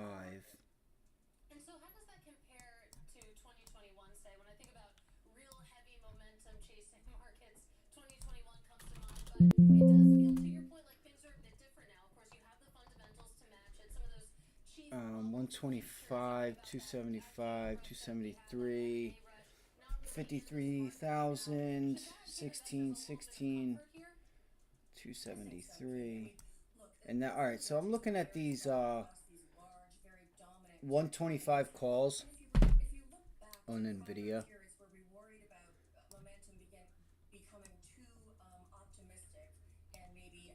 You just have to be careful because this thing still isn't,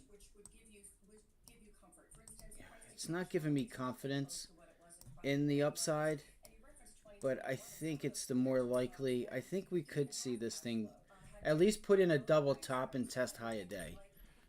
Hold on, let me go back to the QQQ. I can't see the chat. So, hold on, because so the Qs are right now are back at Friday's low. Let's see if they can break above it, and then maybe I'll gain some confidence here. If they can start, if the Qs can start closing at 479.50, they're trying to make a jump right now. It's 10 o'clock. Wow, I'm just so upset that, like, it is what it is. Maybe I should just, like, put on, like something really small for next time and leave it on. Like DJT, I should have just bought, like, 5 contracts and maybe, like, I don't know. See, even then it's not right. Maybe I should have just put on, like, bought 4 of them, 3 of them, and just put it on and saved it until Monday. All right, $3 a piece now. I could be waking up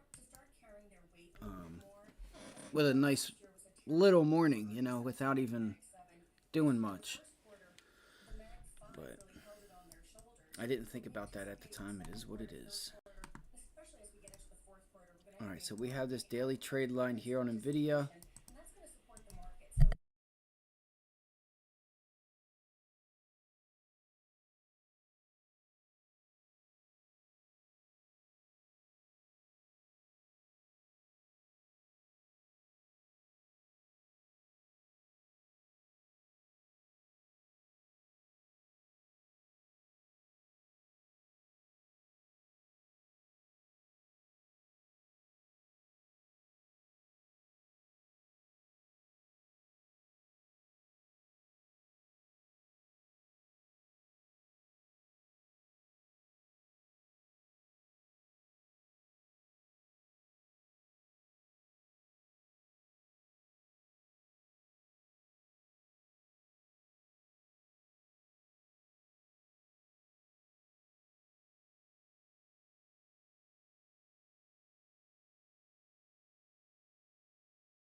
All right, we do have some. I wonder if we can get back up there to that, to yesterday's pivot low here on NVIDIA. It's just, look, see, it doesn't, it's extending on, like, no volume. That's the only problem that I have. And then we are getting ready to bounce into the 15-minute trade line. Okay, so the Qs did get above this 479.50. Wait for the pullback there and see if we can't take this. Fuck, man. I could have got in at 260 and they're already 280. God damn it. 25. All right, guys. So I'm looking at the 125 calls on NVIDIA. Let's see what we can get here. 125. 125. All right, let's see here. Watch. Keep an eye on the Qs if we can hold 479.50. All right, which we did so far. It could pull back in a little bit further. Was that a 5-minute chart? Yeah, that's a 5-minute chart, so that is well extended above the trade line and VWAP. So chances are you do get a little bit more of a pullback there on the Qs.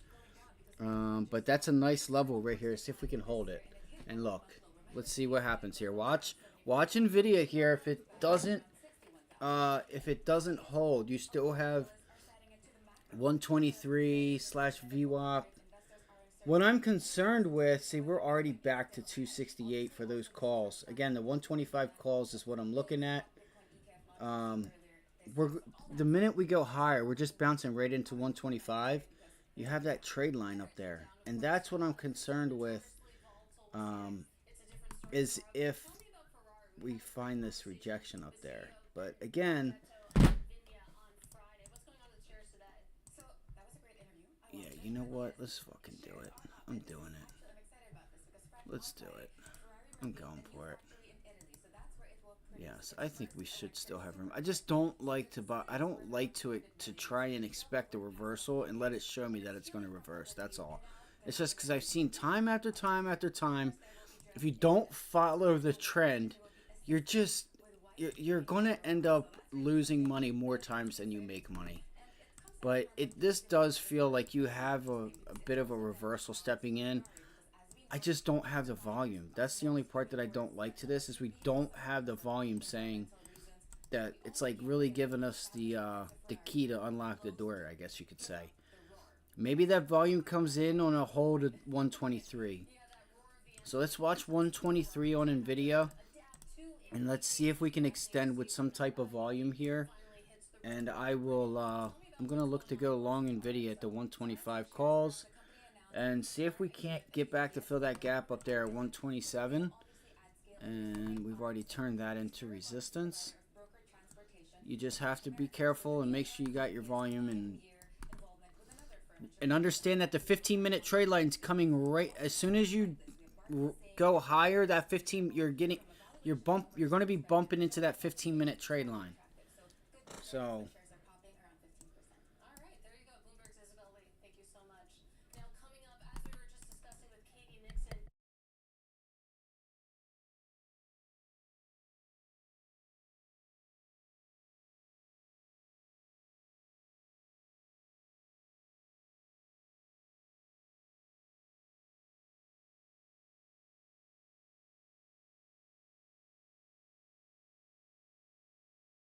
gotta love when the fucking chart moves all around. Okay, so where are we? Are we here? We're at 123. So we're looking at, so we're stuck between these two levels here. Okay. I need to get better. Need to get better. Okay.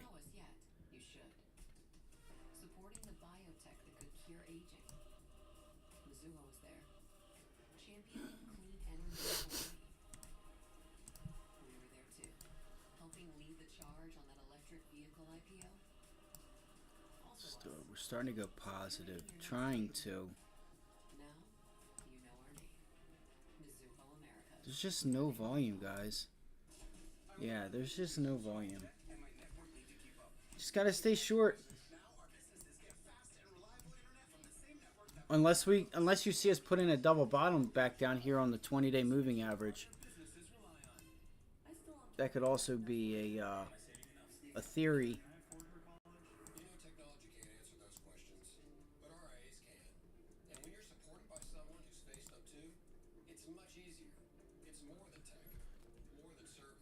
Okay, so the Qs. Wait. Okay, yeah, so the Qs did not hold. They didn't hold up there. I mean, we're still right around the area, but it's not one specific. Look at DJT volume. I'm not trying to convince you to buy it. Yeah, I know. I know it's going.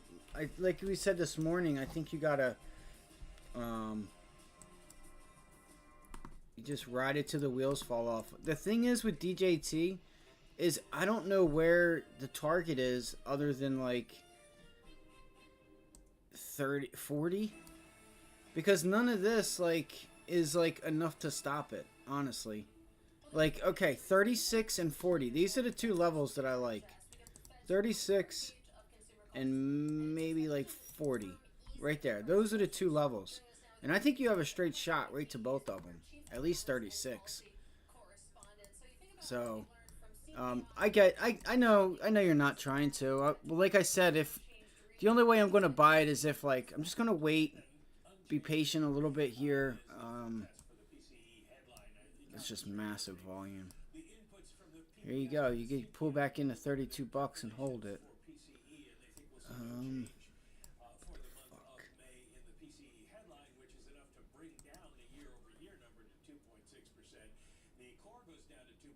36. Why are people at 35? I mean, that would be $1 in the money.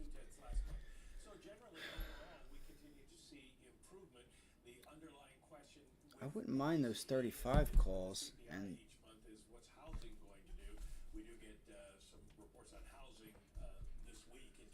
we're getting ready to bump into that trade line. If we get a pullback off of that, I'll it's a monster. This is insane. I don't even want to look at these. Those calls are at $4 now. It is. I know, it's sick, bro. It's sick. Steady squeezing. There's a lot of people getting hurt right now. A lot of people getting hurt.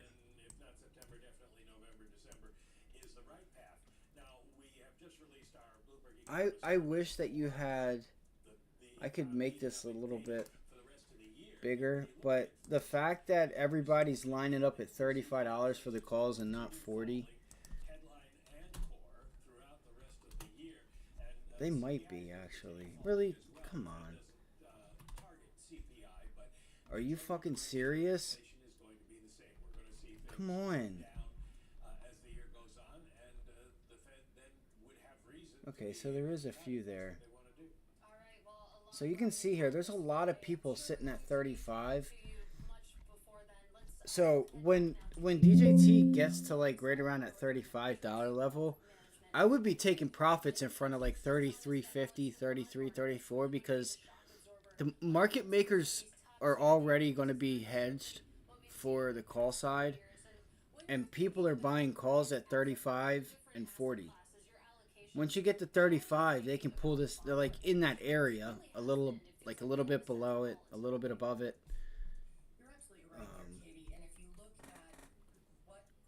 I would just watch what happens around 33 to like 36, 33.50, which are there now.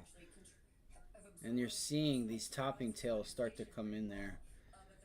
The fuck was I doing?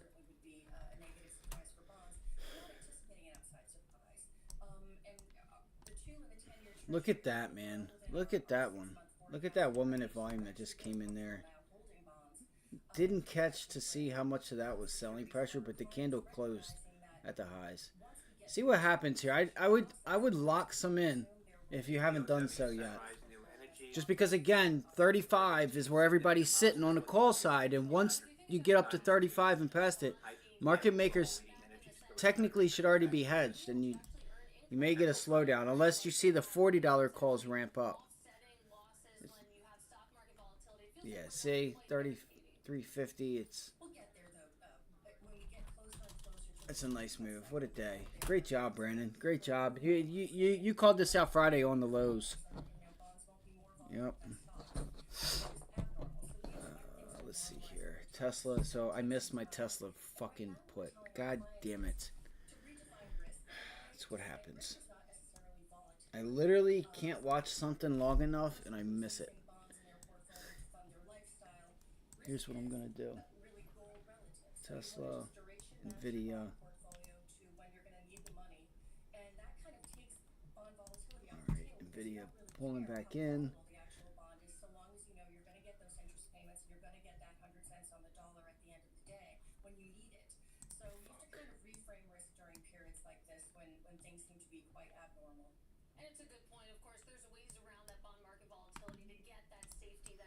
I think I might just go for it. Let me see here. So you have some support right here. 185.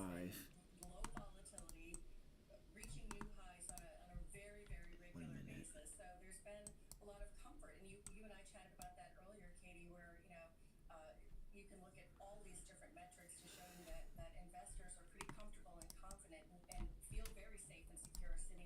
Crows are going nuts outside for some reason. I don't understand why. And I would say cash. Damn. You know, you're still earning a very nice yield on cash. And, you know, money markets don't tend to react Or it's a to rate blackbird. cuts until they happen. So you're going to be able to keep that 5% cash return. And look at that. That's why I was a little hesitant to go long NVIDIA. Just didn't, something about it didn't feel right. Maybe you get a double bottom here, and you notice how you never really got any volume up off that 20-day, and now you're right back down to low a day. Anything that we can extrapolate out of what we're seeing in France and Europe right now into the U.S. presidential cycle? I don't think so. But what I Yeah, DJTs should start to pull back now in front of that 35 level. think investors should be aware of, Doesn't have to, but primarily it's that I would expect a little bit of a pullback. You have room to 36, but I think it gets easier the closer you get might be more volatile. to 35. November, of course, as you noted, we have a presidential debate this week. We'll have lots and lots of election news. It may get unwound a little bit, is what I'm saying. Are pretty close. Close. That creates an aura of uncertainty as well. So, yeah, Bitch, you don't got no aura. expect there to be some volatility as we get You guys watch, have you guys ever watched like Stacks? Or any of the people that stream Grand Theft Auto? expected there. Yeah, level 10. Together. I mean, Katie, it sounds like you're constructive with equities, you're comfortable Oh my in God. bonds right now. It's so fucking stupid. What risks keep you up? Some of them are funny as shit though. Some of these streamers out there are funny. That we don't have inflation So we don't have to do IRLs because we're funny. We're actually funny and entertaining, which is true. We don't need to bring rappers on our stream because we can. with inflation running high. Fed may actually hike rates again. Again, not our base case. But I think in terms of risk cases, inflation reflating would be a key risk because again, that would keep Let's rates see here. high for longer. And the longer we are in this tightening cycle, the more apt the economy is Nice job. Nice job, man. and maybe 30. Yeah, I would hope. I mean, I think you get there, bro. I do. I think you get there. It just might not be until like Wednesday. Maybe a gap up tomorrow, a continuation. I mean, listen, just understand what the ATR is. I mean, you know what? Like, look back here. You did have a really nice move here on this day, right? 54 with a low of 47. 48, 49, 50, 51, 52, 53, 54. Is that $7? It's a $7 move there. I don't know if there was news or not, but you can tell with these candles, the average move is around $5. It looks like $5, maybe $6. So be careful because the thing is, I mean, if you own the stock outright, just hang on. Hang on for the ride. You'll have small pullbacks up here, but just be prepared for an offering. I don't think they're going to do one. They could. I doubt they do it. And just understand that traders are going to be looking at that $5 move on the daily intraday move and start to just, you know, take money. And it's just not, you know, it's just not going to help. It's not going to be useful to anybody. And that's exactly what you have, it looks like here. What's that? We'll say 29, 34. There's your $5 right there. It's not ironic that it's pulling back off of that level. And add in, they're all sitting at 35 on the calls. But I don't know, man. I don't disagree with you. That's what I'm saying, Brandon. I don't want this to seem like I'm disagreeing with you, but if somebody's out there that's in the options, you got to understand what these pullbacks are going to do to you, and do you have enough time that you can endure a pullback consolidation and a chance for others to get long down into this 200-day and to extend this thing either later on in the day or tomorrow going into the Wednesday. Because you have multiple news behind this. You have the debate. You have this warrant news. You have, you know, just this thing was shorted. This was a nice move to the downside, and people are really having to cover on top of people buying. So let's see what happens. So this again, this is what I didn't like, was the fact that people were lining up at $35. I could see why, right? Because picture this, right? If you're seeing like a support level roughly right around $36, and they're charging you, whether like in the day, let's say if it's 20 cents, let's say it's made the move and now it's $1, and you're like, okay, if I buy a $35 call and I'm paying $1, I can possibly have that extrinsic value. If we get to 36, I'm paying $1, so it's pretty much a break-even price, which makes sense. But there's that chance where you have time. You still have time where you could come in with the gap up. You could get like this big extension into the 20-day, into the $40 level, and you have $4 of extra intrinsic value there. Intrinsic or extrinsic, whatever the word is. I get intrinsic and extrinsic mixed up, but I understand the difference from doing this. So it makes sense why these 36 calls are a little over $1 now. And they're buying the 35s,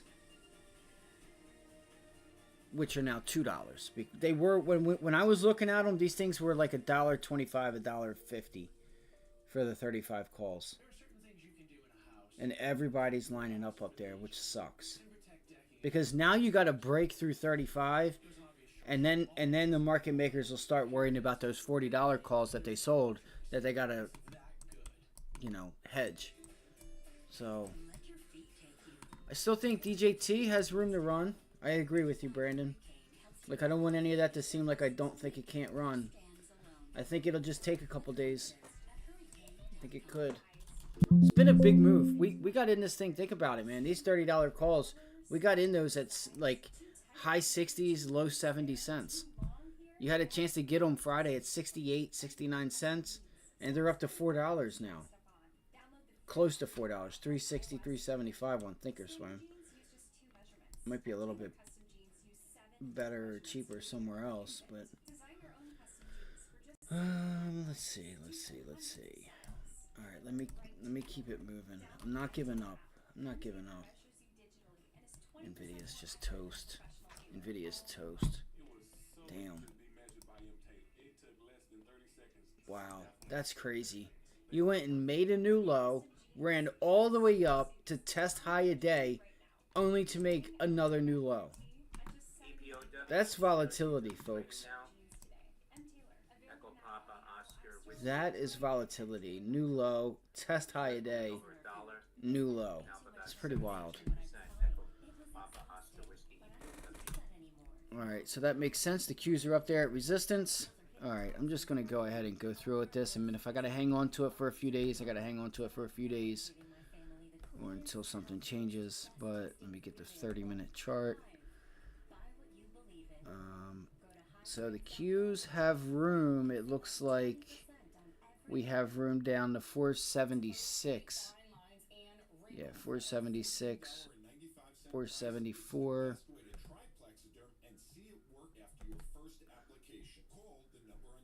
Damn. Fuck, bro. I should have just got short up there, man. You gotta be kidding me. You gotta be kidding me. I literally just... I'm such a fucking idiot. I should have never took my eyes off of NVIDIA and Tesla. It's all good. It's all good.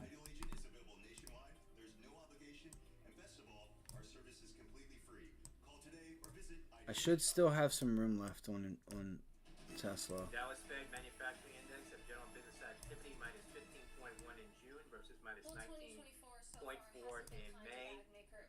Is it at 182.50? Output Index 0.7 in June versus minus 0.2.8 in May. It has Plus been a little bit of 0.7. a rough year here, Katie, for Vera Bradley, but it has been for some of its competitors as well. Take a look at this board so you can see the shares of Vera Bradley down. Yeah, they're still about the same. And some of these other names are also down on the year. So in terms of the sector, Fuck, dog. to some degree with what's happening now relative. That's frustrating. Okay, so what I'm going to look for on Tesla is a bounce back into 185.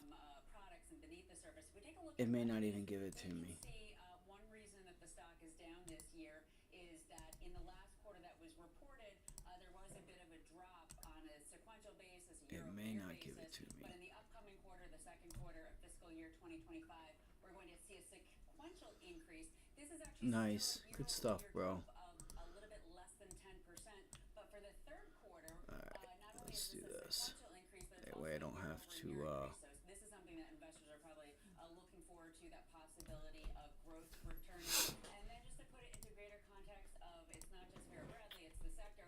Let's take a look at the S&P 500 here over the last year, up a very healthy, let's call it 20. Okay, so can we fill the gap here on Tesla and see if we can get back into that gap from Friday, which would take us into 183. I'm going to see if I can get an entry point up here at like 185. I would say that if you start to close, like if you get short at 185 and then you get that immediate pop, chances are you're just going to go to 186 and test VWAP up here. So be careful. You may have to give this some room. But then again, if you don't take it at 185, you risk it rejecting 185. So it's like, you know, this is the thing about the markets is I should have noticed all these wicks up here. I should have never taken my eye off of this, and it's my fault. That wick right there was really our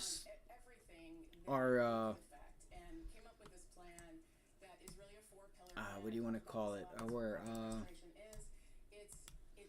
Really, it showed us that rejection up there at 189, which is what we thought. That was our target anyway. We were targeting 188, 189, maybe 190.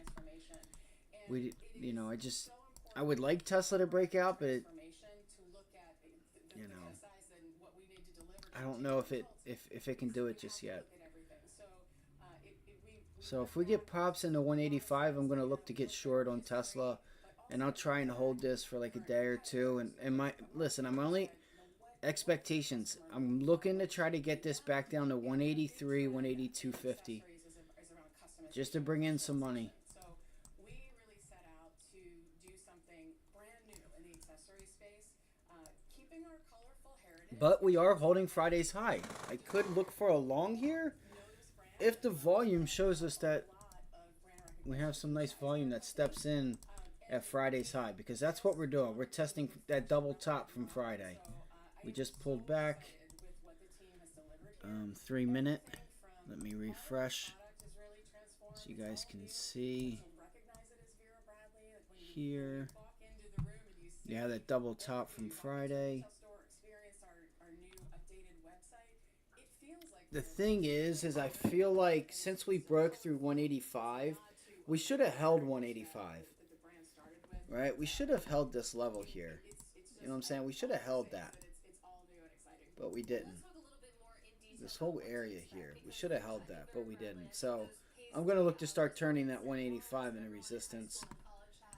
So it sounds like you're still going to be colorful, but more solids, for example. Are you Just a crazy run. Crazy run on Tesla. It's just wild. That it just cannot break out of this range. But I'm telling you, if it can, even if it's to the up or downside, man, this thing still has a ton of room left.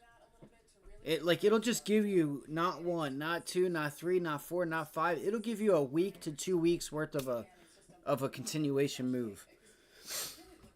So let's see what we get up here, and either we're going to hold this double top from Friday and Thursday, or we're going to just have another rejection up there at 186, which is what I think. And we didn't even get to 189. She's doing so much. There's this whole phenomenon around a bag within a bag. So you have a tote bag, and then you have your wristlet, or you have other small things that you want to tuck in there. We've provided these really thoughtful solutions for her, which is a hallmark of the brand as well. Let's talk about who she is. MLGO, Michael Algo, now We're seeing a big trend in customization. 7%. That's Michael Imagov, Oscar. I mean, thinking about that, it reminds me a bit of what Abercrombie and Fitch is doing. Oh shit, I didn't look at GameStop either. I know that they gapped it down. Okay, look, we got a pop out of GameStop here. Now, the 4-hour chart is really overdone. We're overdone. Nice pop, dude. We might have just got this hold of 20. Watch out for GameStop, guys. GameStop might actually be trying to rip higher to $26. Today it's going to be Revenge of the Small Caps. DJT, GameStop. Oh shit.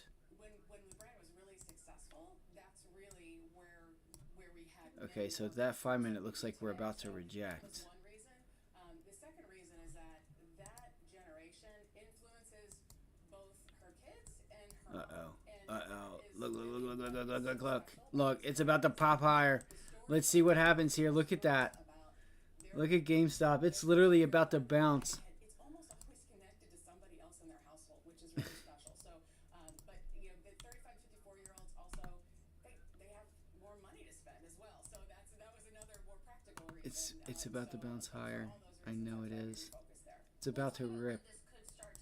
The volume isn't there.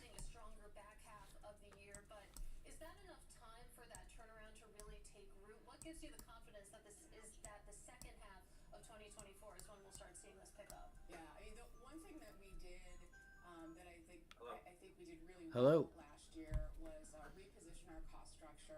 Hello. So that we could Talk to me. afford I wanted to hear his conversation. to actually launch this transformation, and that is really what you'll see. Benzinga Bill.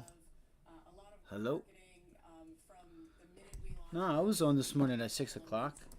Through the rest of the No, I didn't wake up late. to really reinvest in marketing to kind of get the word out there. All right. Our existing customers are extremely loyal, Come on, you could just see a pop out of this thing. Like there's no volume right now, but you could get a random act of kindness and see that volume really bounce to about 500,000 shares. Man, that freaking pastry I just had like literally gave me indigestion. That sucks. Social media sort of type initiatives, or what are you actually investing in?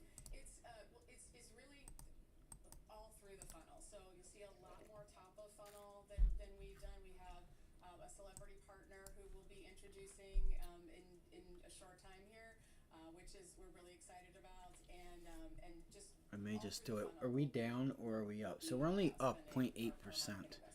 Well, really excited to see this turnaround get off the ground. Of course, All right, let's do it. Jacqueline, Audrey, it's great to Would see look you. for. Thank you, Katie. All right, let's get a check on these. Damn, they want $1 for these. That's We're going to do that again with kind of expensive, but. Looking at a nice little pop for the S&P 500. All right, I'm looking at GameStop. Had been just ever so slightly lower, and then I am looking at GameStop, guys, modestly, but right and now see if we can 1% after the triple witching of Monday. start to Still pop not here. much of a storm. I'm looking at the 25 calls. Beneath the surface, though, lots of movement relative to individual stocks. We do have the shares of Apple trading higher by about 1%. There was some weakness last week, especially technically. It is, though, still well below that 220 level. Above 220, we can Can't see see. Apple significantly higher. If back below 200, Okay. there's going to be probably a significant move lower back down into the range. Stay tuned there, because of course, as the second largest company of the world, at least right now, because there's this race between Microsoft and NVIDIA, an important influence. JP Morgan up 1.2%. To the downside, though, we have NVIDIA, my gosh, down 4%, now down 3 days in a row, down more than, I think, down 6%. All right, GameStop, let's go. Today, so let's just call it down about Let's 10% go. the last 3 days. Correction territory. Let's start getting Really rethink whether or not the 180% year-to-date rally into Thursday is Oh, you know what I need to do? I need to move this. I'm sorry that I keep moving my charts around. here, and then MicroStrategy No, it's down not professional. 4.1%. With Bitcoin, we do have Bitcoin down on the day last And I'm week. probably missing the bounce back on Tesla. Week of the year. So if we take a look at Bitcoin relative to the chart, Katie, we can see that over the last few months, for much of this year, and it's not so dissimilar from stocks, although it's a different range. We're looking at this range for Bitcoin between, let's call it 60,000 and just above 70,000. If below 60,000, we could see Bitcoin drop down toward. Watch 24. Let's just call this 50. And I was looking at 25 calls. That level, you're probably going to see an equal and opposite Yes. move to the downside. 25 We're going to see calls. that. We could go right back higher and It may break it. Let's see here. Watch the volume. OYA. Hold on 1 second. Fuck. So look, you guys see this flat top resistance here. 24 was our range too.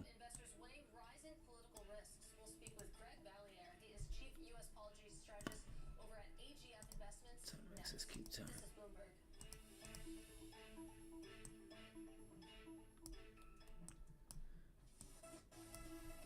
Come on, man. The volume isn't there. Look, right there. We should do it now.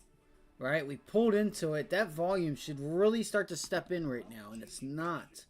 Has your advisor created a portfolio based only on your agent risk? It's just not stepping in. Simply not good enough. Your money deserves better, and so do you. At Creative Planning, our private wealth managers learn about you first. Let me see if I can help them out a little bit and let people know. Hey. Don't settle for a standard portfolio. Book your free meeting today at creativeplanning.com. Creative Planning, a richer way to wealth. Chocolate.com. Chocolate.com. .com. Decadent Chocolate Creations limited edition gifts handcrafted by award-winning chocolatiers. World's best chocolate. World's best chocolate. Chocolate.com. The world's best chocolate delivered straight to your door. How am I gonna find a doctor when I'm hallucinating? What about ZocDoc? So many options. Yeah, and Dr. Shichan even takes your sketchy and Yeah. Well, is there something going on next week that I don't know about? I had 8 UTIs in 1 year. This inspired me to launch Eucora. I'm so grateful. Yeah, that volume's just falling out of bed. Struggling with my urinary health. Everything changed. I am myself again. At Eucora, we've helped over 500,000 people just like you. We make UTI relief products. We also make Let's see what they're saying. health products. Take control of your Oh, okay. It's a game changer. I mean, you got DJT going right now, so it's like people aren't really going to care about GameStop too. All right, at least people that trade small caps or these, you know what I'm saying, these low. I don't want to say low float runners because some of them have a big float, but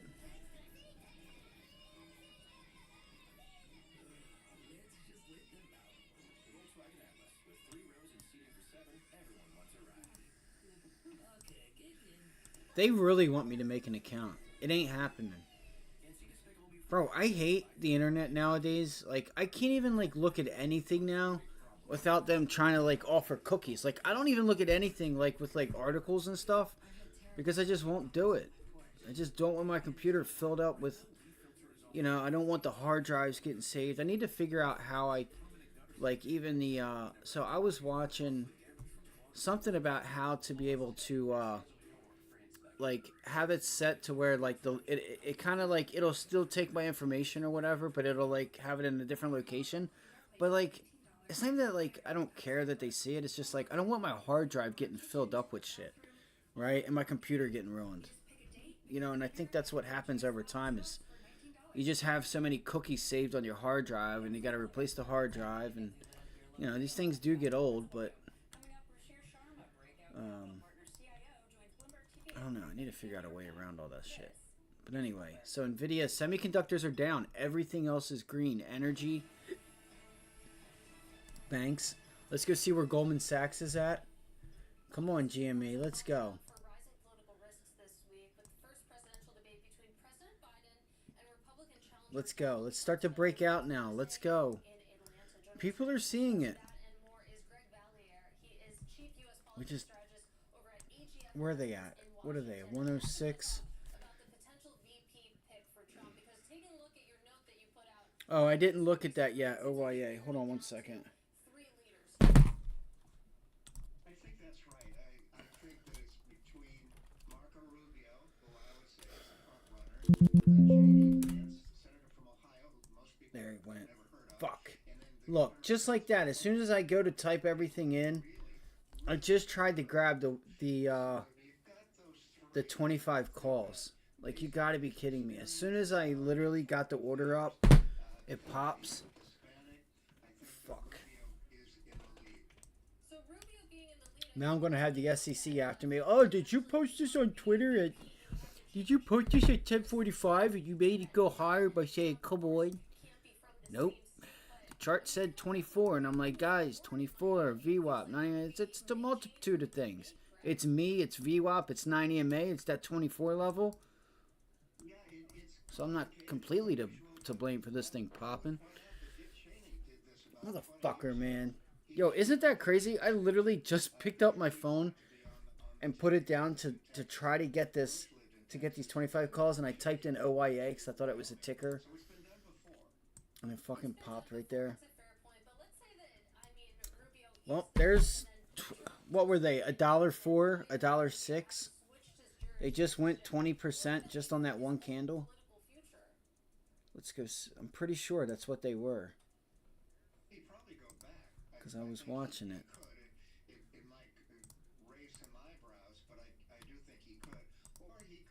I thought they were like $1.06, $1.04 bid.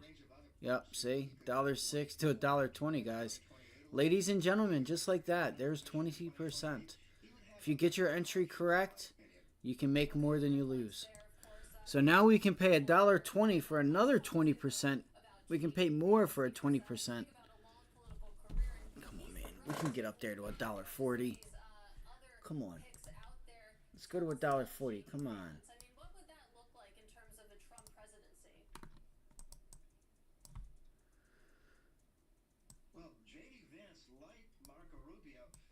Decade ago was ripping into Donald Trump. Rubio called Trump a con artist. J.D. Vance has called. I love how everybody says it. Supporters for Vance in Ohio, I think he probably would guarantee that the Ohio Senate seat. All right, so what I'm doing is I'm just gonna wait for a small little pullback here if we can get it. This previous high. And I'm going to try and take this. I at least want to try to get like a 50-cent, $1.50 move. I'd like to try to get up to 25. Because I think we can. I think we can do it.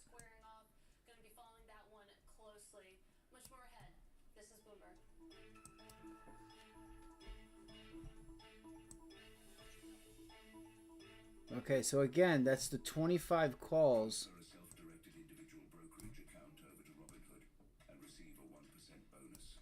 It's just really hard when you just get that huge pop in the no. You literally just had 20% right there. Okay, so we got one pullback, two. So we can look at this as like a mild double top. You have the 9 EMA coming in there. That looks like a 23.6 fib. Yup, see? 23.6 fib with the trade line to that double top. So let's see if we can pull it back into this area, possibly get an entry here on a low volume pullback.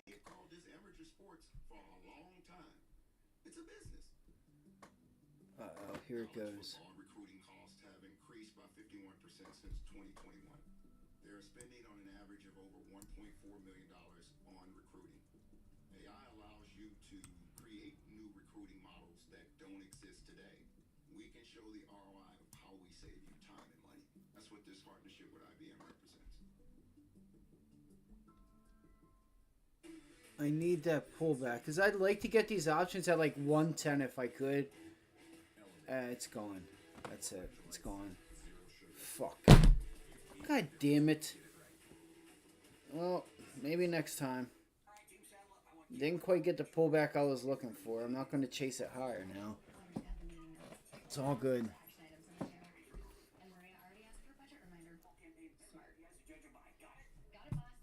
Let's go to... Bro, they are really on my shit. They really, really, really want me to give them money.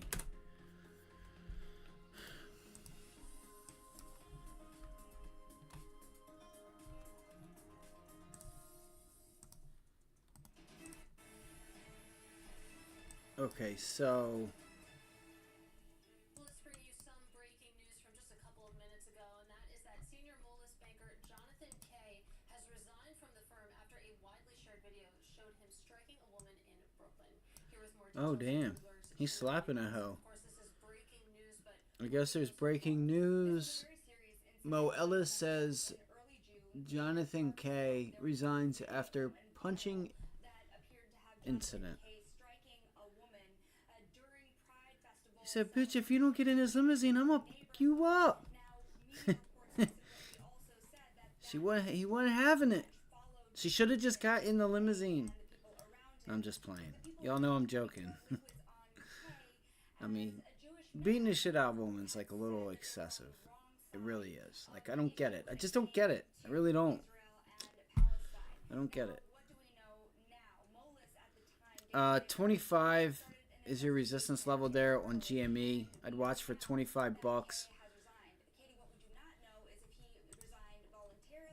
And now we are getting that pullback now. Yes, it does look like we're getting the pullback. For some reason, I thought about a newscaster. Oh, we're getting that pullback? Tune in to John. Yeah, we're finally getting that pullback. There it is. Bang, right there. Let's see here. So look, 105, 111. Uh-oh, it's underneath of it now, though.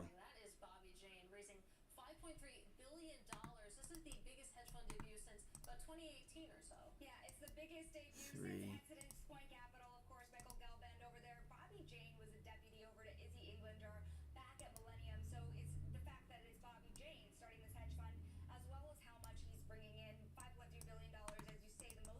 Come on, guys. Come on, guys. Could have been a scalp. Nice little scalp there.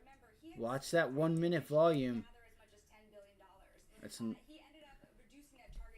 Fuck.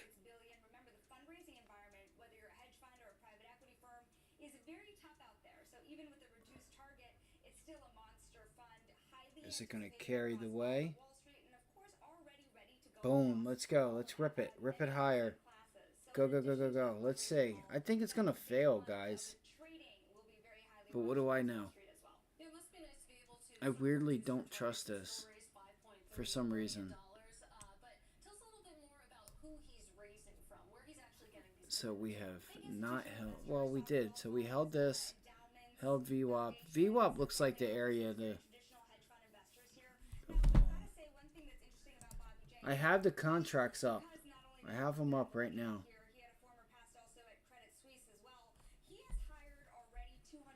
All I got to do is hit it and I'm in. Which obviously I'll just do a market order because these spreads are only 2 cents wide. So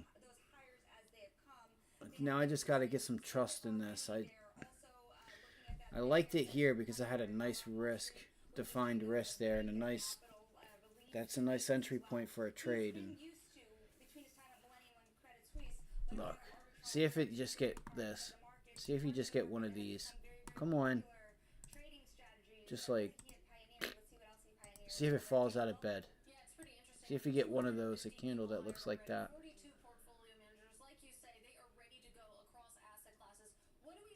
Look, there's no volume. That volume dried up on the sell side too, which is good. 114, 110, 114, 110. Let's hit this trade line and see if we can make some moves off this trade line. And we would look for... Okay, 4 hour. Dude, we still have some room.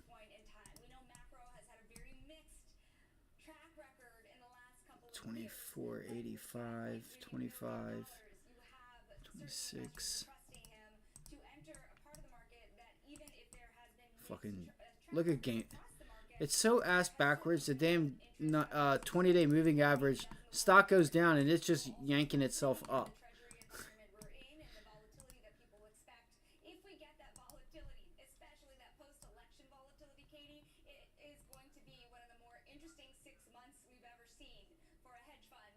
Alright, 25, 25. Just quickly before I let you go, so the fact that he was able to raise this much money, even though he did reduce his expectations. I mean, 25, 25. Alright, so I'm looking at this 25. Just see if we can get a mild lunchtime breakout down here. Yep, that's that pivot low at 24.22.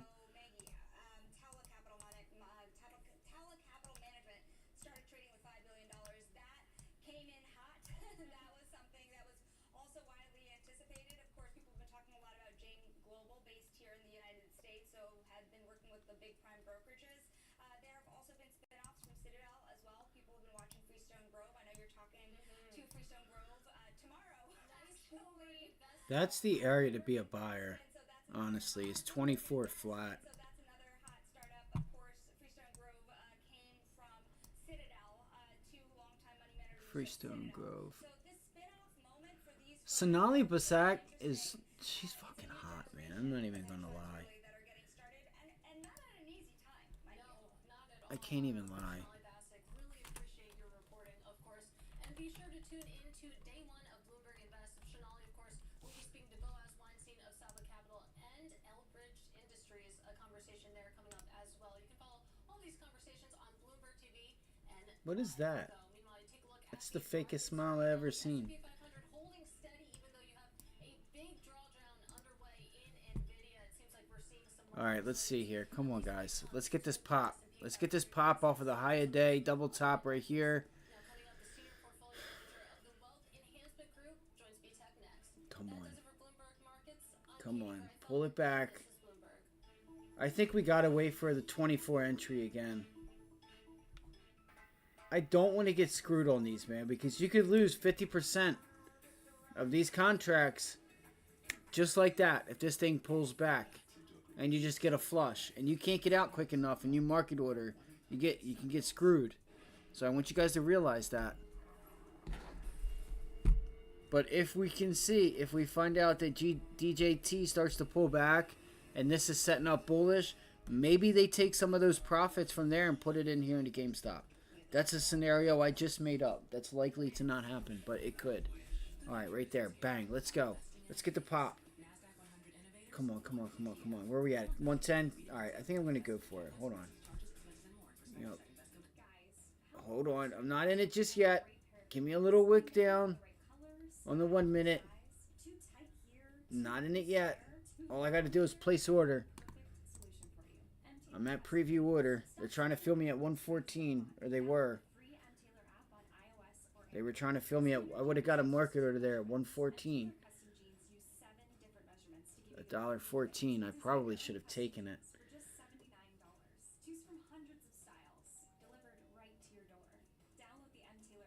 Now they're trying to give me at 117. Well, 116. 116.50. Yeah, see? To get custom jeans, shirts, or suits, your phone can measure you 113. free shipping and a money-back guarantee at just $79. Get your new favorite pair of jeans today. M. Taylor, available now on the I want to hit this trend line here. mtaylor.com. I care about what's in our food. I spent way too much time researching what I was buying. It was exhausting, but I don't have to do that anymore. Here it goes. See if it starts to sell off. Chemicals or hidden See if we start to sell off right now on GameStop. Nothing crazy, but oh shit. That's gonna worry some shorts. They just said that. Just like I did. I know they said it. Oh shit. Because they want to start seeing this thing pull back. Yeah, see? They want to see it pull. Once you got below that 90 MA again, you want to start seeing it pull back. Come on, come on, come on. Fuck. I listen, I'm previewing orders and seeing where they fill me at. They're still trying to get me there at 115. And I'm not doing that. I want the low hundreds, as low as I can get. If I can get like a quick pullback into this trade line, oh, here it goes. See if we start to break out right here. Come on. Still at 115. That's so weird. 115. 115. 115. 115. They should start to 115. So what I'm doing is previewing order 113. There we go. I got a nice, would have got a nice fill there. Fuck, I should have taken it. I'm back at 115. I messed up. Damn it. Yeah, now it's going higher to 117. 116, I mean. Fuck. pull it back. Under the EU's Digital Markets Act, details to come. And car sellers warn of a possible. I mean, so you guys obviously know now. I want that 113, 110 to 114, and I'll try and take it. I'm not even watching the chart. I'm just pressing preview, back, preview, to see where they can give me a fill at market ordering in. Oh my God. They're not coming off of 116. This thing might go higher. They're not coming off of that level. Nope. But we're coming off one of the worst 7-day stretches of the year so far for many digital assets, but mostly Bitcoin. Let's take a look at NVIDIA. Actually, in the last 20 minutes or so, the declines that we opened with... They're still steady trying to fill me at 116, guys. But I'm not doing it. Unless I can get something better than that.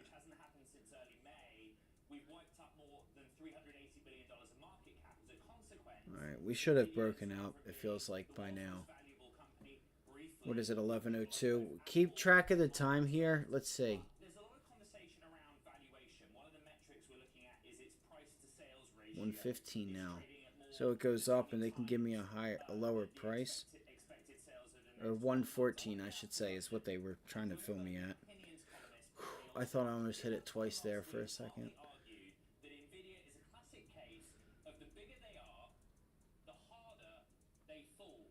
They're really trying to fill me on this bid. Damn.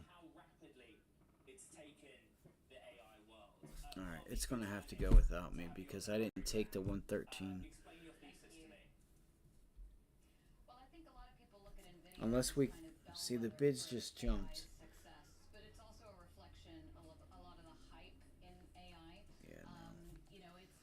Yeah, again, I was pressing, I have market order up, and I'm just seeing what they're going to fill me at and see if they can give me a decent price. If they do, they do. They don't, you know. You have to be okay with letting some trades go. You know, we had a chance there at $1.04, $1.06 on this breakout, and it went 20-some%. So now we're looking to go from like 110, 115 to see if we can get to 140 because that's where the options should go. If you get to 2480 area, you should see these go from like 118 ask 113 to like 138, 142, 138, 140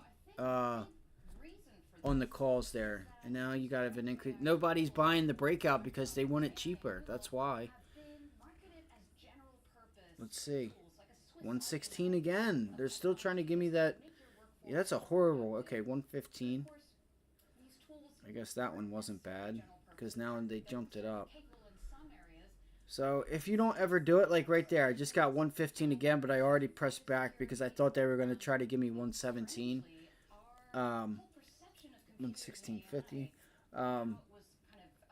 If you ever try to, like, let's say if you go market order, if you preview it, maybe, you know, back out of the order and place it, back out, place it, and see what they'll fill you at, and see if they can't give you a better price and while you're watching, you know, while you're watching the chart. What time is it? It's 11:04. Preview 114. I probably should have taken this. No, let's see. That's really tight. No.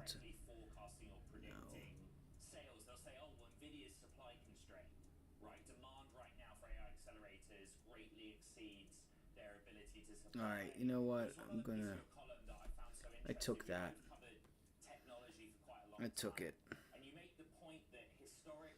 Alright, now I'm having problems. Hold on here. But you also make the point that with AI, it's kind of become such a grand vision led by specific individuals that it's lost all meaning. What do you mean by that?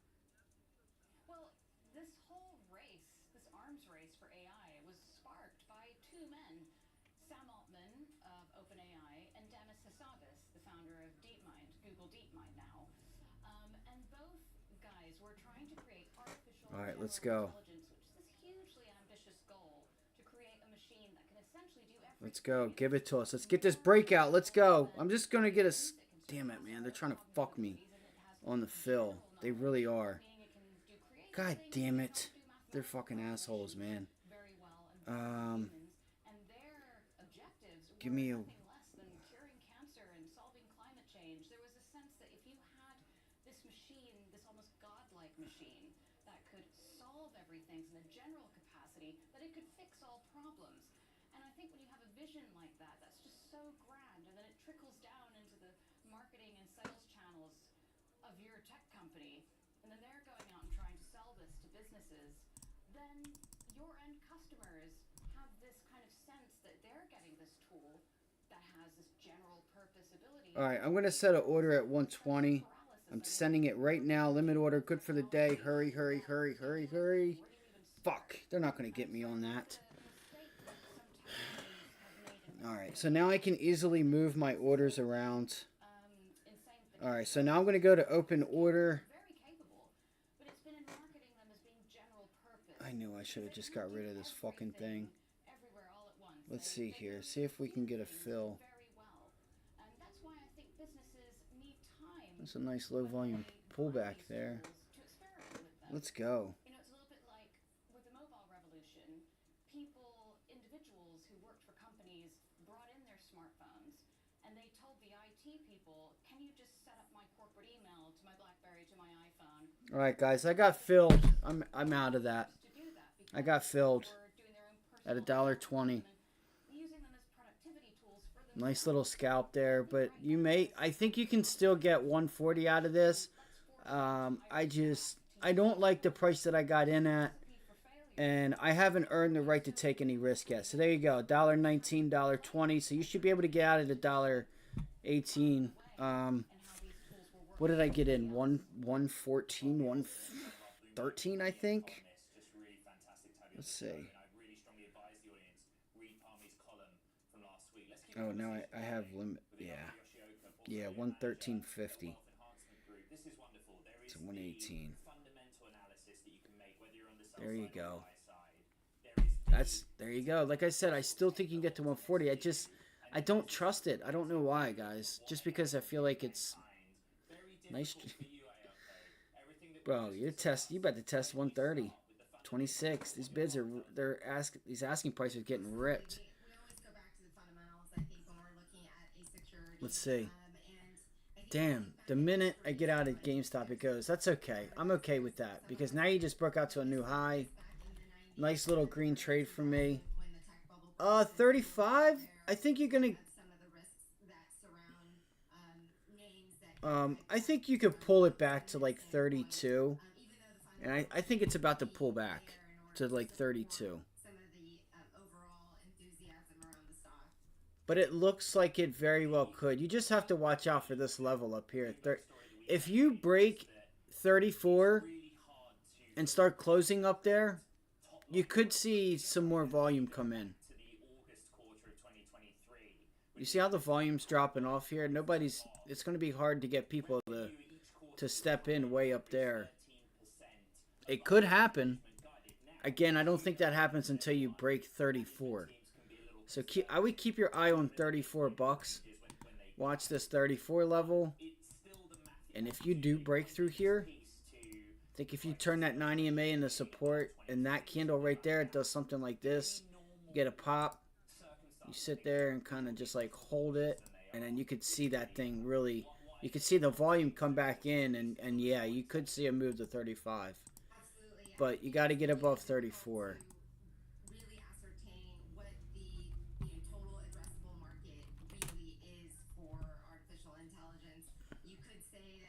Did anybody jump in on that breakout on GameStop? I don't think many people did, and that's okay. It's a nice little 10-15% trade. It's not much, but this could be early. We could be on this thing early because you reclaimed $24, and if you give it time, you could be at 26 bucks. But maybe later on today we get an opportunity for it.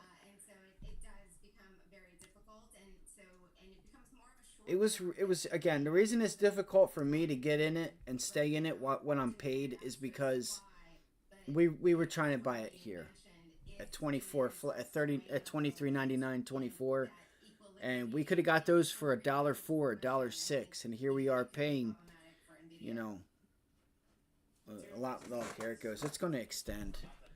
Hello 25. Again, I think these options should go to about $1.38, $1.40.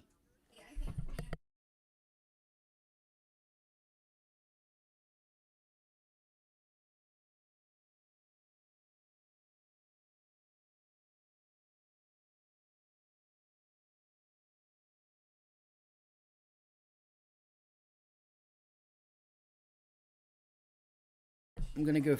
Let me go feed Abby real quick. Damn, she's going, isn't she?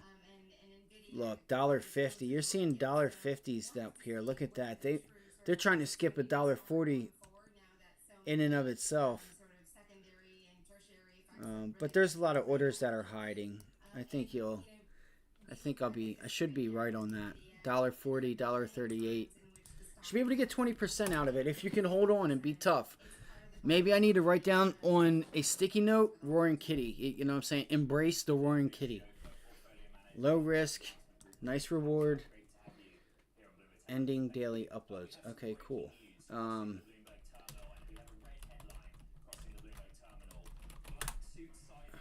Keep an eye out on Carvana as well. That might be another one that may go. If any. And it probably, if it happens, it would probably happen in September. If the situation. Give me 2 minutes. I'm just going to go feed my cat real quick. For example, you were talking about consumer discretionary because you feel the consumer is still spending. What are some sectors that you do like and why? There are 4 of them. We love technology. Technology is what everything is about these days. And of course, it's fueled by artificial intelligence. And most of these companies that have a lead, the deal in AI space, have an advantage. And again, that's where investors want to be. The second one is healthcare, but not healthcare as a whole. Really, the focus is on biotechnology and pharmaceuticals, and specific pharmaceutical companies that make drugs that are in high demand.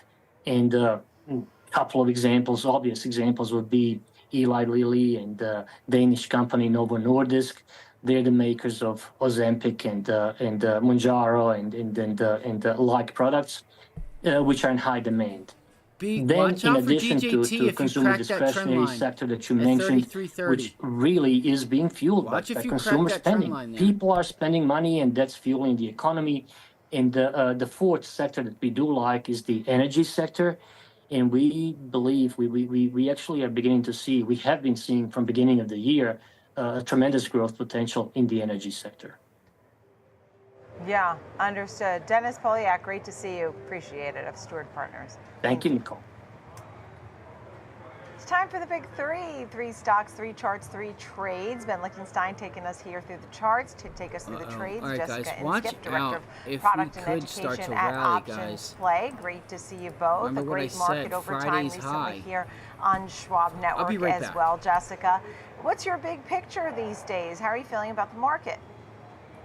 Absolutely. So lovely to see you again, Nicole.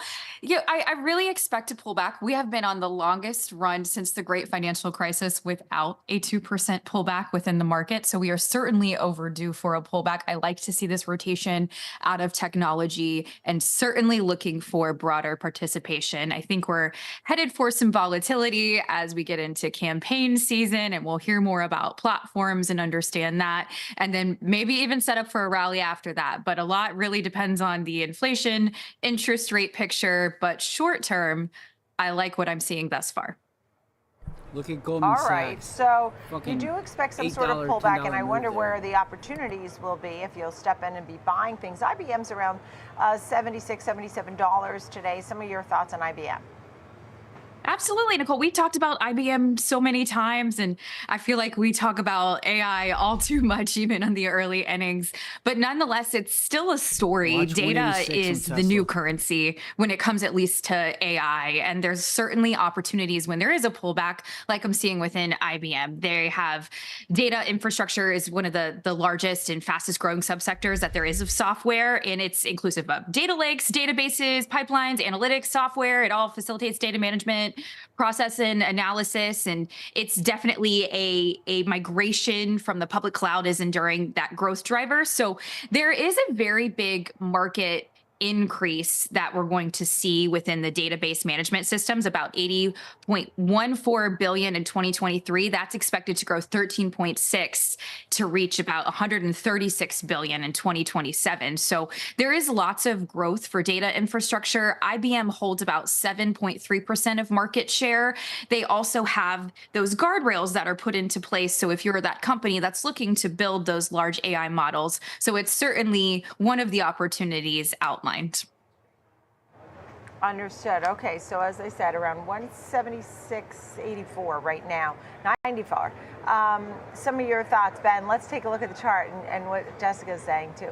Yeah, just shy of 177 right now and seeing some nice gains to begin the week here. I wanted to just look at a few different time frames, Nicole, and across all three, you're going to see a bit of a bullish pattern that kind of meets up with the fundamental narrative that Jessica just laid out. So I like this one. It's been rallying off the October lows. Jessica spoke to the strength we've seen in the broader market, and we're also seeing that play out here as well. Taking a look at IBM, first and foremost, as I mentioned, some of the strength we've seen off the end of last week lows all the way up to just shy of 179 today. Now, you guys know I like to look for these areas of value to help us determine trend, and it's pretty easily identifiable here, right? You've got a bottom left, a top right. We're trending higher, simply put, but not only do these help us determine trend, but they help us determine when that's no longer valid, because we establish this kind of staircase type pattern to the upside, and we bounce around 169, broke out, went sideways around 173, broke out again to begin the week, and actually it looks like we've gone a bit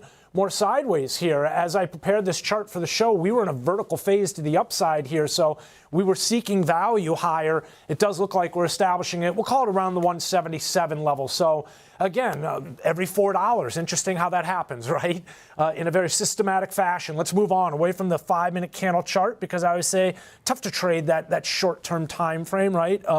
Let's take a look and add a little bit of time on here. I've got a 30-minute candle chart. You're going to see a similar depiction, though. Bottom left, top right, and areas of value that continue to move higher. So we're going back to when the stock was trading around 163.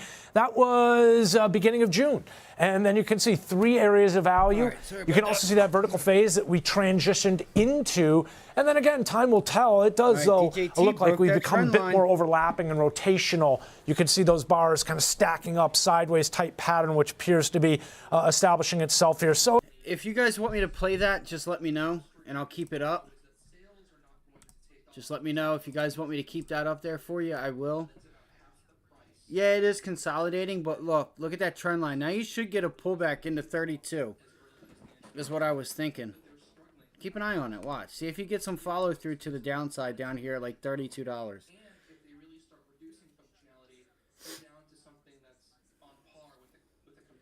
Very low volume. Nice. Look at that reversal. That's a nice reversal.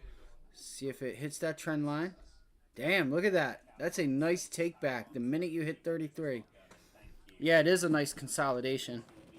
Or it should consolidate. But I think you'll get a consolidation that should take you down to 32.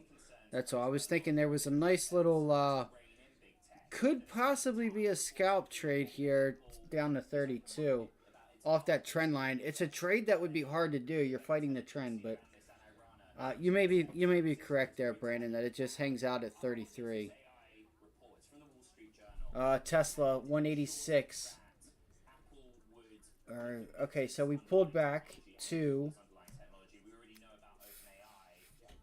this was the target 183. We said that flat top resistance there, double top from Friday. Got a pivot high off it. Let's see what happens here at 186. Really curious. Like, I don't understand. Again, I guess maybe Tesla is just trying trying to put in this wedge up until earnings, right? Which is in like, I don't know, what is that? Like 2.5, maybe 3 weeks from now. Let's see. 1, 2, 3, 4, 5, 6, 7, 8, 9, 10, 11, 12, 13, 14, 15, 16. 16 days. So yeah, it's about 2 weeks. Whether it's app store related or it's policy related, and I ask you this probably every 3 months, and I have done for a few years now. I still don't know Look, whether goddamn. regulatory risk, I'll be damn there, soldier. Look at that. have concerns about that. See, we have a concern about it. Can't nobody hold me down. Oh no. That goes from Google to Apple and has a very high margin. All I can think of with DJT right now is Donald Trump doing that dance. It was a nice move. That's all I'm saying. All I can think of is that Trump dance. Now, if they're going to open it up, the question is whether you're going to get the same level of safety or not, and that's the argument they're making. But the regulators are saying you're making too much money on the App Store fee.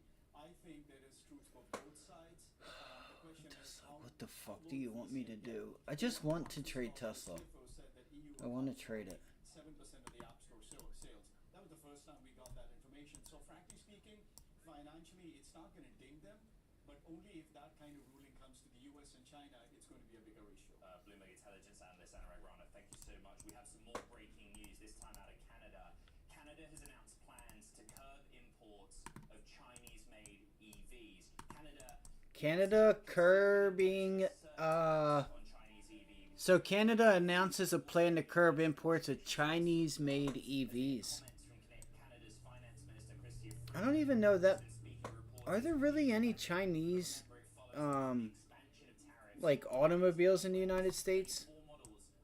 I mean, I know we have like Hondas and Toyotas and stuff, but that's like Japan.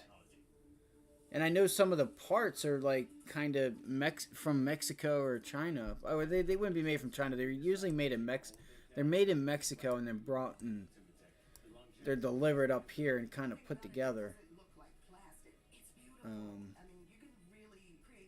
Like, it's just a question I ask myself. I'm like, what Chinese car company, like Nissan is Japanese? What?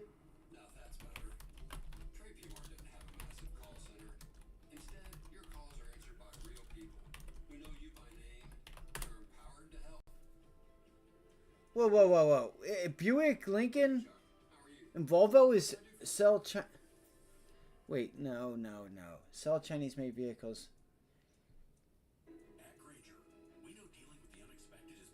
Okay, so this isn't necessarily Chinese companies, but just Chinese-made. Wow, so Buick, Lincoln, and all that are made in China. Chinese-made EVs come from Polestar. Okay, that's what I thought. I didn't think there was any real, like, Chinese company in and of itself. A company that was even remotely around the world, let alone the United States. I know you have, like, Rivian, or not Rivian, but that's America, but,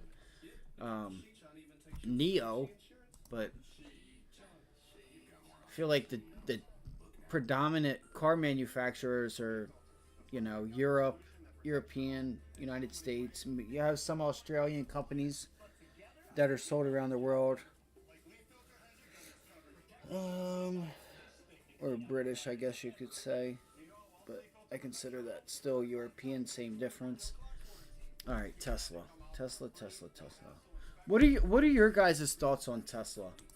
You guys think it'd be an idea to try to put on a short here? Because we held 182.50. I wonder if I should just wait and see if we're gonna break out above here. Let's go look at DJT. Abby, listen, you have food? I don't know what you want me to do for you, love. I don't, what do you need? I don't have anything to give you. You know, I understand that you're feeling okay because you're not sick and you wouldn't be doing what you're doing. She's jumping in the window and doing all kinds of stuff. So I know she's not sick or feeling bad. She's just being a pain in the butt, and she's being picky. I know what it is. She wants this can that I gave her earlier, and I don't have any. She's going to have to wait until later on this afternoon before I go get them. And the other part to that is she doesn't eat it all. She only eats the freaking gravy off of it. She doesn't, like, eat the morsels out of it, or whatever you want to call it. So I usually only give her that when I give her medicine. So she's on me, man. She knows. She said, all I got to do is sit here, yell at my dad, and he'll cave in. But not this time. Not this time.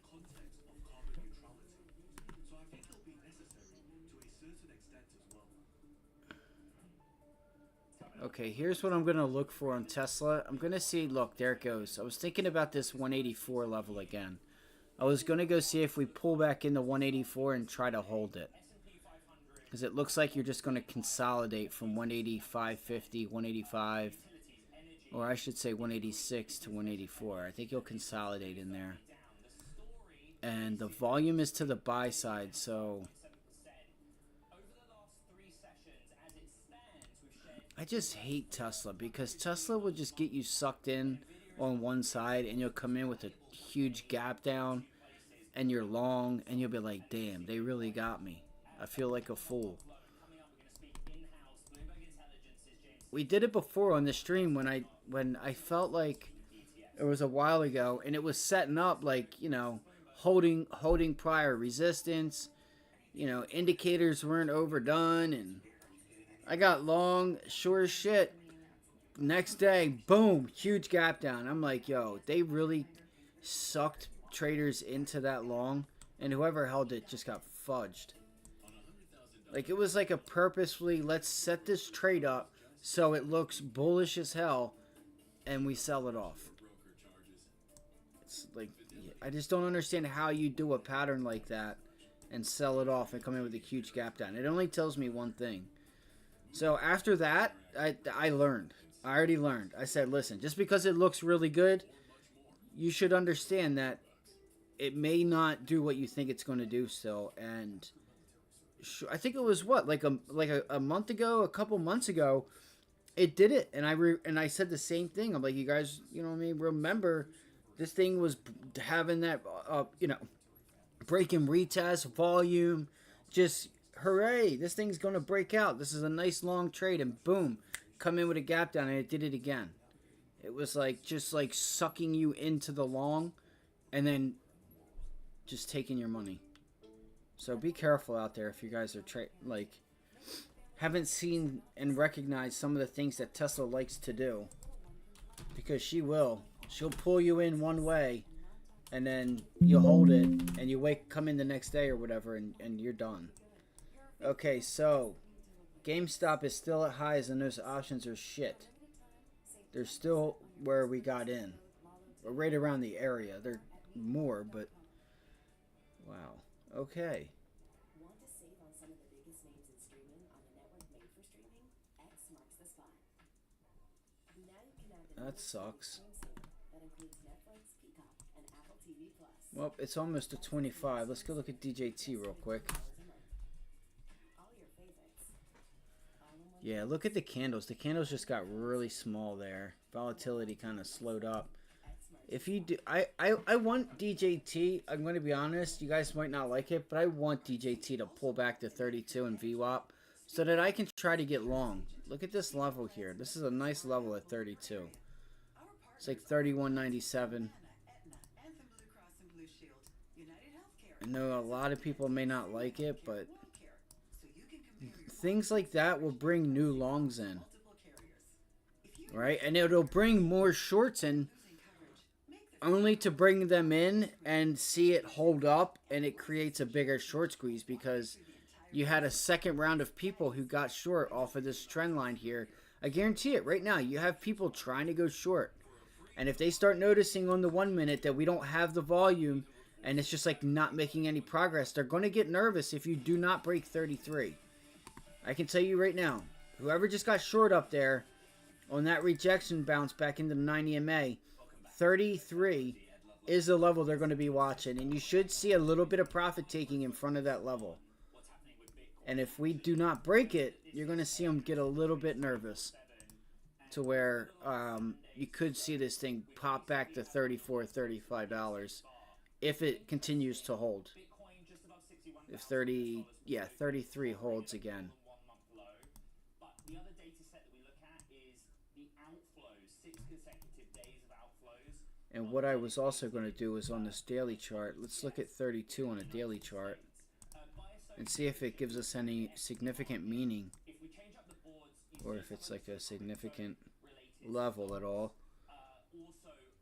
38, 32, right? We said 33, 32. We want pullbacks at 32. There's a number of things happening in the market, some of it psychological. I was listening to Bloomberg Television earlier, and we're back to that debate of what do you think about the bigger picture? Okay, right there. So you guys can see here, the bottom right, 32 is this pivot low, prior resistance. Right there, $32, $32.61, 32. Right there. Bang. You can see support, resistance, resistance. Look, support, support, support, support, island reversal, support, and now we're back above it. So 32 is a key level. You should pull back to test it to grind higher. I think you got to. That said, these things since they launched in January have still taken in about $15 billion. So yes, $1 billion out in the last 10 or so trading days is a big deal, but it's not enough to cause the kind of correction that we're seeing in the market right now. All right, so let's see what we can get into today. Let's go back to Tesla. I might go grab, okay, Tesla right there. Let me go shut this window because I opened it up for her. Ether, Ethereum spot ETF, and I came back and nothing had really happened, and we continue the status quo that we're expecting some movement in the coming weeks. What kind of a consideration is that right now? Yeah, I mean, obviously based on what we're seeing in the market with pricing, I don't think anyone's really paying attention to the fact that we're going to get Ethereum spot ETFs. Our over-under date, to try and figure out when these things are going to Okay, AMD is back up to the 20-day moving average. Keep an eye out for semiconductors if they're going to continue to be weak or not. We might have a trade idea here. So that is, again, only a matter of time that people are not really kind of focused on the fact that that's happening.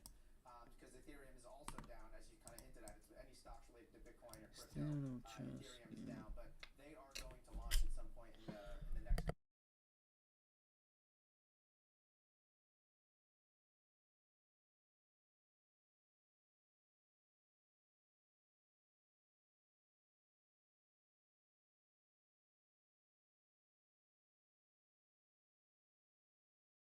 GameStop's still grinding higher. Maybe 2 weeks, and then we'll know for sure when these things are going to launch. If we try and marry those 2 points of discussion together, the outflow data we have from Bitcoin, Bro, this thing might just end up going to 26. lack of activity in gearing up for That should be the level it heads to. Is it a case of like, well, if I'm an investor and I'm open-minded to putting money to work in different places, I'm holding out to wait for ETH? Is there a close relationship between Bitcoin spot ETF flows and I guess the anticipation of a new product to come? 21, 25. People do. Obviously, there's a lot of people that put money to work in those Bitcoin ETFs. They're the most successful launches in ETF history across the world. So are people going to say, I'd rather have a sort of index exposure to cryptocurrency? Do I believe in Bitcoin more than Ethereum, or Ethereum more than Bitcoin? I know that my mouse is right there by the mic. I do apologize. Alright, I'm going to keep my eyes on Tesla, GameStop, AMD, and semiconductors. We saw come out in the months since they launched kind of blew our expectations out of the water. Like I said, we're about 15 billion now. We thought 15 billion was going to be the first year of flows for these Bitcoin. So GameStop options here for Indications of what we thought was going to happen. It looks I like forget what. we don't know what's going to happen between now and the rest of the year, but it'll be interesting to see what people do with these Ethereum ETFs when they ultimately do launch. I'm more inclined to think that I don't know. We view these things as kind of satellite positions in portfolios. People, in our minds, we are assuming are not putting significant capital to work, 50% of their portfolios. So if they're doing something like 3 to 5%, like we're hearing from these issuers, I think there were $25 or $30 calls on GameStop here. Ethereum, but we won't know until these things launch, and even then, we won't exactly know what people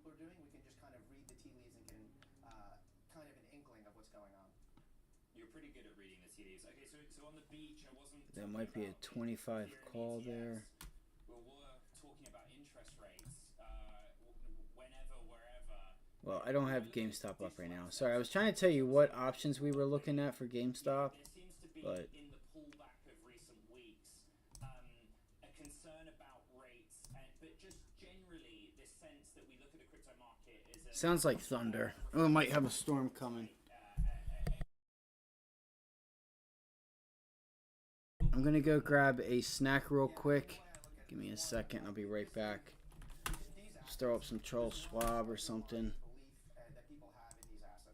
You know, the people down here have it under control. It's big numbers, but, you know, we prepare for this weeks in advance knowing that there's going to be a rebalance. This Friday is the bigger close. Believe it or not, this Friday could be the busiest day of the year. You have the Russell reconstitution coinciding with the last day of the month, the last day of the quarter, and it's the last day of the first half of the year.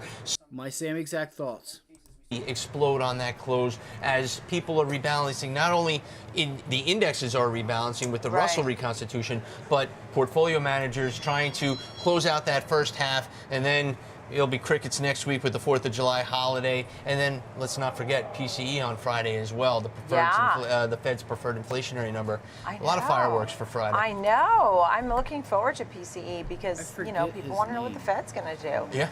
Any thoughts there, big picture on that? Oh, tons of thoughts. I mean, they're expecting it to decrease again. It has been slowly and very slowly declining, but it's going towards that preferred rate of 2%. It's going to be from 2.75 to 2.6 if the economists got this right. And if they do, that is, to me, the green light for the Fed to say, you know what, we'll discuss it in July at our meeting, and September, you know, the measures are there for us to have that quarter-point rate hike, or rate cut, I apologize, big difference, rate cut in September, and that's what the market is looking for. I know that, you know, at the dot plot at the last Fed meeting, they got a little hawkish and maybe one cut, but I think you get a PCE number in line or cooler than expected, then you could see that cut in September, and that would be very good for the market. And watch the small caps; they're rallying now, and I think that could really lead to an explosive move to the upside in the small caps. Just getting back to earnings, I mean, earnings season's pretty much done now. Yeah. You know, I think as of last week, we were saying 99% of the It's S&P done, yes. had reported. What was the takeaway from earnings The season? takeaway was, you know, AI was the takeaway. If you had an AI, over 200 companies in the S&P 500 said something about their AI story, that was a record. But outside of that, we continued growth. It's not as doom and gloom as people anticipated. The word inflation, according to FactSet, was not used nearly as much as it had been over the previous 2, 3, 4 quarters. So the companies are starting to see slow growth. Now, can it continue? That is the thing that we're hoping for. And earnings season, believe it or not, it's over, but it kicks off on July 12th with JP Morgan, the financials. I'll come back and we'll talk about that next time. But can't wait, right? There's always something to look forward to. I think we get through this Friday, and next week, I hope you have the week off. It's going to be really slow around here with the big holiday. No, I don't, and I'm going to make sure that we have the best program, we have best shows, and it's going to be really good. You always do that. That's Whether never a people are question. in or out, they'll enjoy our programming. Jay Woods, thank you so much. Yeah. Appreciate it. Jay Woods of Freedom Capital Markets. Coming up next, Disruptors. George Silas will be joining us, and he'll take a look at Block after Goldman Sachs says Jay's buy. talking about, He'll have the details and an example trade. Trading 360. We'll be right back.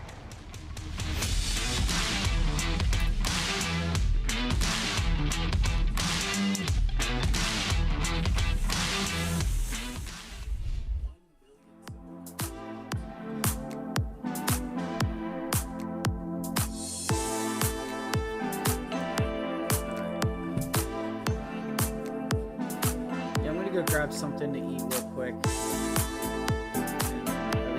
Just grab something to drink. Let's see. So the Russell's up just under 1%. Damn, GameStop is still trending higher. I might get ready to fall.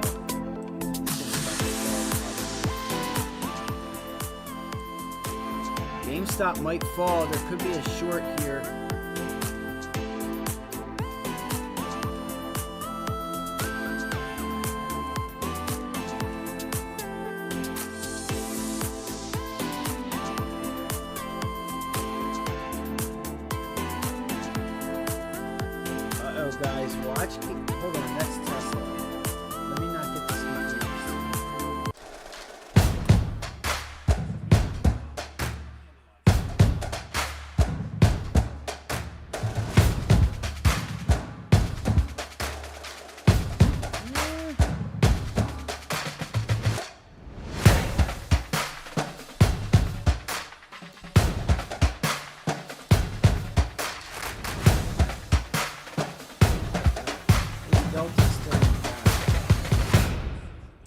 I know that's a little loud. I'm going to try to fix it.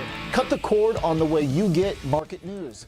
It's All right, Market give me on just Close. a couple seconds, guys, and I'll be right back. Join me, Sorry about Oliver that. Rennick, I know there's for not the many biggest people here, earnings but coverage, I'll be right insights back from in the just a smartest minute. minds on Wall Street. If you guys have questions or anything I can do Monday to help through you, Friday, 3 p.m. Eastern. down below, hit the like button, subscribe. We get to X amount of subscribers, 500, and then 1,000 subscribers. I'm doing a giveaway.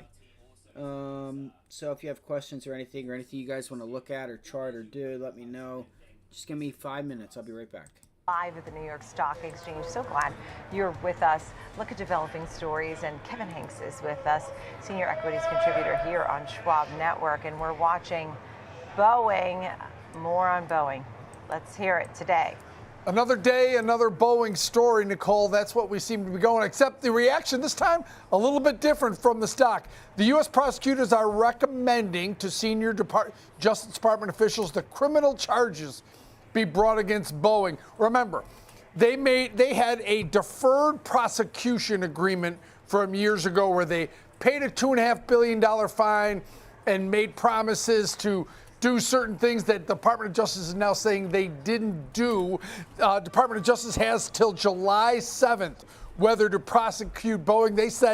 They came out and said they have not made a final decision. This is a Reuters news article reporting that they're going to bring up criminal charges. Now, interesting enough, Boeing stock was down pre-market. Now it's up about 1.5% on the day, Nicole. So this news that will probably come in some watered-down version of the story that Reuters put out. What they'll probably do is they'll extend the deferred agreement to keep Boeing under the scrutiny of lawmakers. But Nicole, this is a story that Boeing stock seemed to consume, digest, and move higher from this name. So, Boeing is down significantly off its all-time highs. The stock has been under constant pressure. It's down 30-some% for this year. The stock's been under constant pressure, but with today's news today, the stock's still higher on the day, Nicole. Yeah, I mean, last week the New York Times was writing that they may evade the criminal charges and other things. And now, what happens next? So there is some uncertainty around this name again, but looking good today, up 1.5%. So we're happy for this great American company. Thank you, Kevin Hanks. George Sillis is with us, senior markets correspondent, and he's taking a look at Block. Goldman Sachs saying buy. What's this call about? Tell us the story. It's up 3.3%. Yeah, it's higher today, Nicole. I think what's going on with Block and also PayPal, I'm going to throw that company in the same mix, is I think both these companies are starting to mature, and they're becoming a little bit more compelling from a valuation standpoint. So I think this is essentially what Goldman Sachs is saying. They actually affirmed the stock at a buy rating with an $80 price target, and they actually see effectively sort of a leadership when it comes to small and medium-sized businesses, merchant to consumer business, payment solutions. But at the same time, if you look at the expenditures that Block has committed to over the past couple of years, it's actually been quite large because they've been expanding their business services to things like financial accounting, inventory management, payroll processing, even tax reconciliation. So they're becoming essentially the go-to merchant solutions for payment processing. And I think if you look at the valuation, it also looks quite compelling. And effectively, this is what Goldman Sachs is looking at. But even going forward, if you look at the sales growth for the business, they've been growing their sales every single year over the past 5 years. But in the last 2 years, the stock really has been stuck. It hasn't moved very much. And the valuation multiple is actually compressed quite significantly to the point where if you look at 2024's multiple, it's only trading around 18 times that year's earnings, but also trading at around 14 times 2025's earnings. And the company's expecting EBITDA growth at around 42% between those 2 years. So it's trading at a significant discount to its earnings growth, but also You know if what you I look forgot at that about? forward multiple. You know what I forgot about? I know y'all know. I know Bingo knows. Amazonian. AMZN. And look, we got our pullback here, so that's cool. That's cool. I can dig it. So it's not a lost cause just yet. This is actually a nice entry point that we could get for a long. I might actually try to take it. Let's go look at the SPY or the sector of Amazon really quickly. So let's refresh. Refresh to where you were. All right, consumer cyclical, which would be consumer cyclical.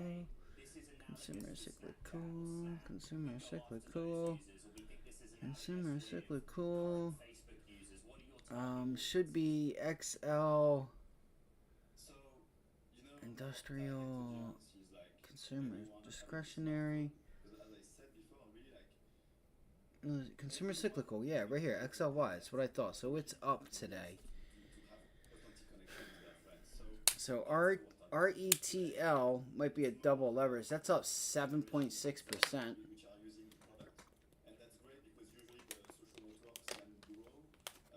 Oh, that water tastes like shit. KRE is up really nicely.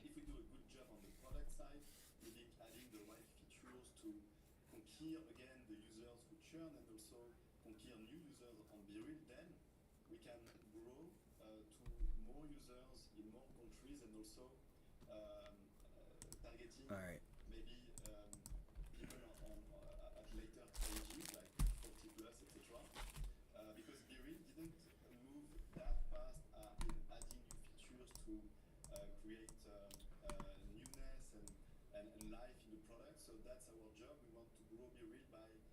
Okay, so we did rally and we pulled back into 545 and held it. This is that pivot high. Let's take a look at the QQQ and the QQQ. So the SPY. So you're getting a day 2 divergence. I know everybody and their mother was screaming rotation, but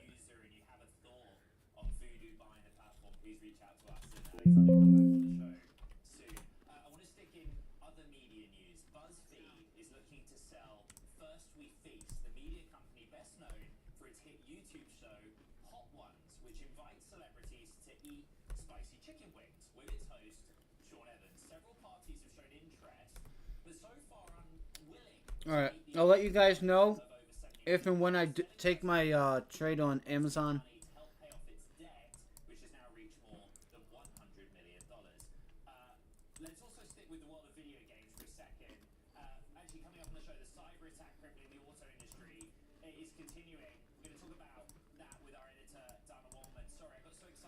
I don't want to chew this in front of the mic because you guys don't need to hear me eat. Give me like 5 minutes. Give me like 5 minutes. Let's see here. Nice pullback area here on IWM. Right there. Possible long off that 50-day moving average at 202. So I missed, man, I'm so upset. Look at the Dow, man, and we called this out yesterday. We said, guys, I even said,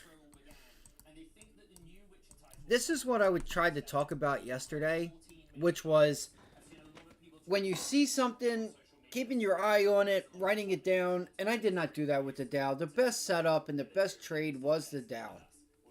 Like, the volume isn't really matching what it's doing, but it just had that setup where if we broke above it, once we closed 392, it was on, and it's clear as day. Look what happened. Just that. Just that. So, that's why I said Goldman Sachs. Look at Goldman Sachs today. 450. But I also do know that 460 is a resistance level. So if we do get that pullback and can hold these levels here, maybe you do see a break. I would like to see a break above 460.50, 465. Look at the daily chart here on Goldman Sachs to see if we can try to extend higher. This is a level we got to get above. We got to get above 460.50. If you can start closing up here and get like a nice little like close, right? Like something like this, where you get up there and break, then you could see a possible nice another extension move over the course of 2-3 days back up to 470. But look at this, right? 460 to 470. That was today. 450 to 460. So today was the day. Shame on me. So you could look for pullbacks into like 457 and this 20-day moving average here. For maybe you get a pullback between today and tomorrow. And look for entries down here.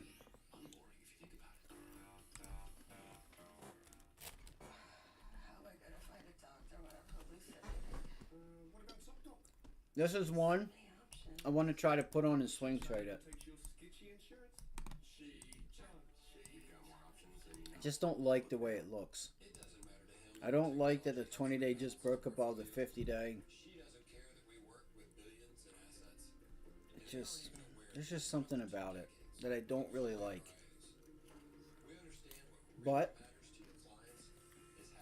it looks like it's giving me an opportunity. So I may go for it. NXL popping again now, $2.94, up 77%. November X-ray Lima. Yeah, I don't know.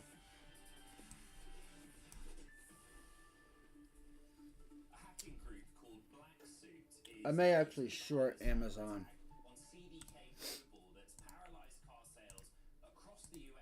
I know I was bullish at yesterday, thinking about a breakout higher.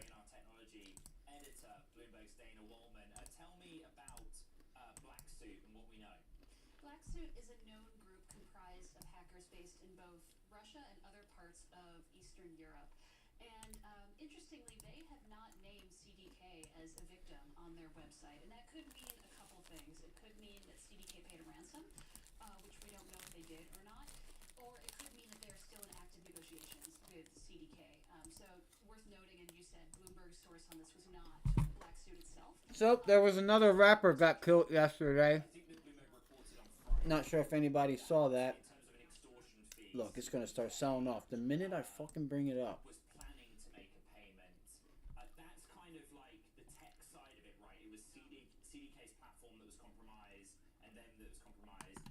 I want to see if we can get like a consolidation. Bounce back to like this area here. And maybe take like a 189, 188.50 short. And I might try for that. Publicly traded auto dealerships have filed with the SEC, warning investors of a possible financial impact. And the wording has varied. So scratch that idea. Unless something changes, I just think that you're asking for trouble here. And we need to try and get some downside on this thing.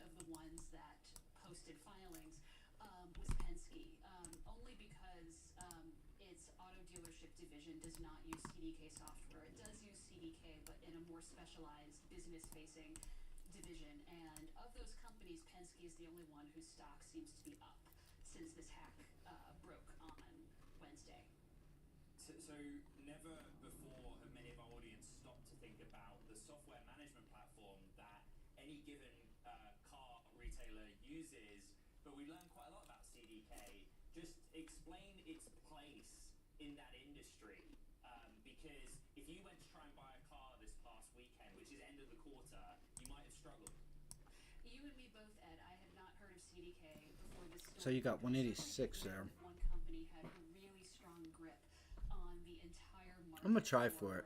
Dealership software. I'm going to try for 184. Not much about the kind of software that dealerships use. And that 20-day moving average down here in the 50-day. Tens of thousands, by our count, around 15,000. Let's see if we can start having like a in the US and Canada use bit of a sell-off.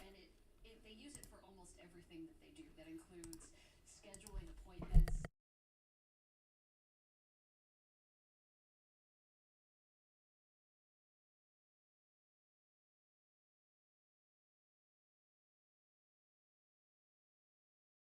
Yeah, I definitely agree with Jason that, we're seeing much stronger performances in the utility scale. As Jason mentioned, we've seen residential and the commercial segments impacted not only by the high interest rate environment, which has dampened demand not only here in the US, but in many of the other major markets around the world. But also, as Jason pointed out, that switch in net metering policy in California has put a bit of a slowdown in the residential market in California. So companies like First Solar, as well as some of those equipment providers, such as Next Tracker in terms of tracking, any of the companies that work in the utility scale segment, we're also seeing stronger performances.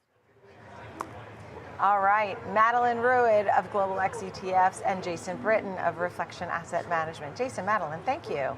Thank you, friends, for being with me here. I'm Nicole Petalides. Good to see you. 360 at 11, 2 o'clock, I'll see you for the watch list. Fast Market is next. Don't worry, we love you, Nicole. Be part of the latest commodities action on Futures with Ben Lichtenstein, weekdays, 8 a.m. Eastern on the Schwab Network. Available anytime, anywhere, on any device for free. Young lady who was mid-30s, a couple of kids, recently went through a divorce. She had a lot of questions when she came in. I watched my mother go through being a single mom. At the end of the day, my mom raised 3 children, including myself. And so once the client knew that she was heard, we were able to help her move forward. Your client won't care how much you know until they know how much you care.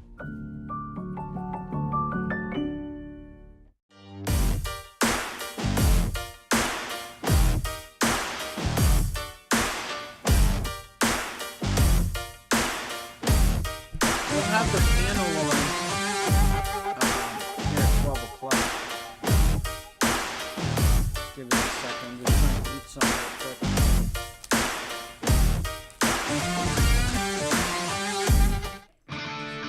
quick. Every morning, every trade, always live. Expert earnings analysis, in-depth technical insights on every changing trend in markets. Available anytime, anywhere, on any device for free. Welcome to Morning Trade Live on the Schwab Network. I'm Oliver Rennick. You guys see what's happening before it happens? Look at My dad was a hard worker. He used to do side jobs installing windows, No, he didn't. charging Stop something like $100 a Stop it. Stop lying, bro. Just stop lying. He did not. Right, that wasn't even your dad. Look, you're showing me 2 different people there. That ain't that dude. Oh, they're putting in a window on a building that was demolished. It had no roof.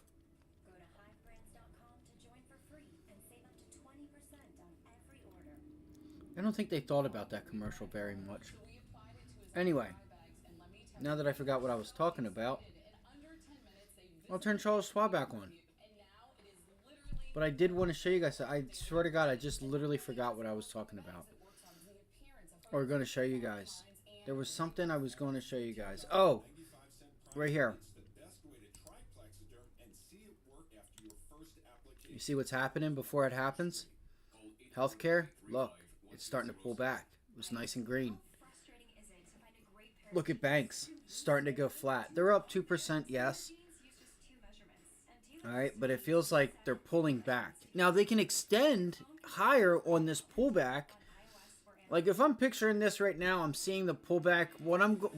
Me as a trader, what I'm doing is to see if that bounce back off of the pullback, that lower high or higher low being put in right now in banks and healthcare, if it continues and they close flat, a little bit green, then I'm going to see, okay, that didn't hold. Then you should start to see tech and everything start to, especially even semiconductors, start to go green. We could have this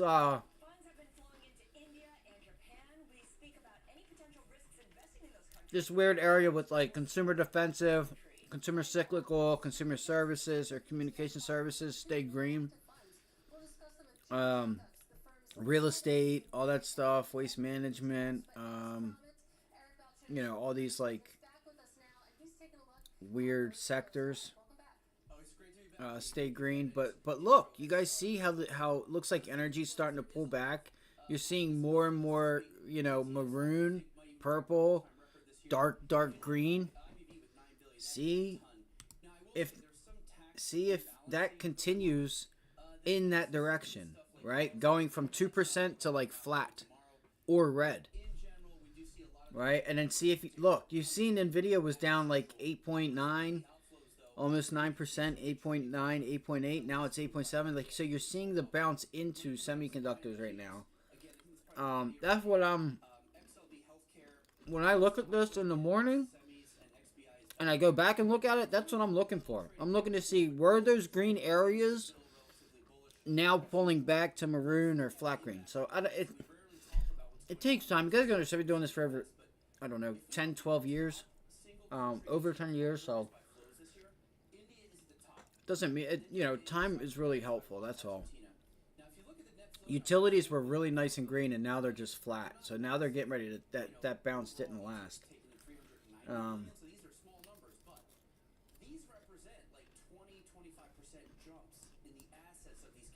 Let's see. Argentina in particular, that's 100% jump, believe it or not. A lot of it is based on new elected leaders and whatnot. So some of these areas are definitely doing pretty well. I mean, obviously the U.S. dominates, Katie, but there's definitely some hot spots. And I am almost done. I am almost done eating, and we'll get right into because I see something I think I might want to put on here at lunch, and I'll let you guys know when I do it. One lagging, information technology down 0.9% because you got NVIDIA after a 4% slide last week, Kevin, down nearly 5% again today. This stock hit under $119 earlier in the session. It hit $140 last Thursday. Yeah, I mean, listen, this has been destined to happen. Eventually, it wasn't going to go straight up forever, but the fact that they're rotating and the whole market's not selling off, they're rotating into other names, implies that the overall economy, or I shouldn't say the economy, I should say the stock market, is still in a healthy spot. People are still looking for, remember, you just had a 10-for-1 stock split, so people are looking at their account, maybe seeing a little more NVIDIA, a little more concentration than they'd like to have, and they're lightening up. It's not a shocking event, and none of these numbers are scary numbers. Yeah, Dow, which NVIDIA is not in yet, that's a big question mark yet, because I think that was part of the reason for the 10-for-1 stock split, make it easier, accessible for their employees and also retail investors. But if you look at the Dow at 1 month highs, Apple's doing well. IBM initiated a buy out of Goldman Sachs today. JP Morgan, Visa up, Walmart doing well, Coke, Verizon. I mean, you've got some solid names in there. Amazon lagging a little bit, and Home Depot also. Yeah, I mean, I think there's a lot of names that are, remember, we talked about the equal weighted indexes not doing as well as the overall indexes, and people are looking for, good companies that have been beat up. Yep. So One day last week, we did a whole show on, well, historically, the beat up is very right, because in a restrictive rate environment, and I hear what you're saying, Joe, that's not an adversarial Fed, or not, but interest rates are adversarial. They haven't worked to be adversarial, but you are without a doubt in a restrictive interest rate environment. So when you're in a restrictive interest rate environment, you don't get a growth multiple. So you actually get a below average multiple. So yes, so the market is overvalued at this level. Now, But if you look at where the puck is going, which they try and do as well, as they talk about the backdrop, they talk about the economy, they talk about earnings growth, and it's inescapable, the prospect of lower interest rates and then the rising investment, CapEx, into AI and other areas. That's what justifies the multiple. In the here and now, maybe you make the argument. But in every other prior period, when you had rates this level, the puck was always going lower. Fed wasn't going to 9%, they were going to 3%. So it's no different now than it was back then. right? But when you look at history, you just look at the data, and you don't look at what the accompanying narrative is. No, but if I'm telling you, if the Fed went from 0 to 5, yeah, and now the next moves are to take it lower again. Right. Not to 0, obviously. But nonetheless, the moves are lower. Right, but that's what I'm saying is that every environment where we've seen rates in such a restrictive level, the narrative has been the same narrative that you're preaching right now, which is that the next move is lower. So what's different this time to support this? And to me, what's different than other cycles is that we're much more reliant on technology than we are on labor, and that we're much more productive because of technology than we are on labor. So that makes this scenario somewhat different than last time, in my view. However, having said that, we are overdue for a correction because things just don't go up straight up, and the market's been in a half full mode since 22. It's because there's been a chase for alpha. These things happen and they don't stop. I'd say that's right, but the critical sector, being technology, being the 7, being what you refer to as NVIDIA broad, has to correct somewhat. We're seeing it in NVIDIA right now.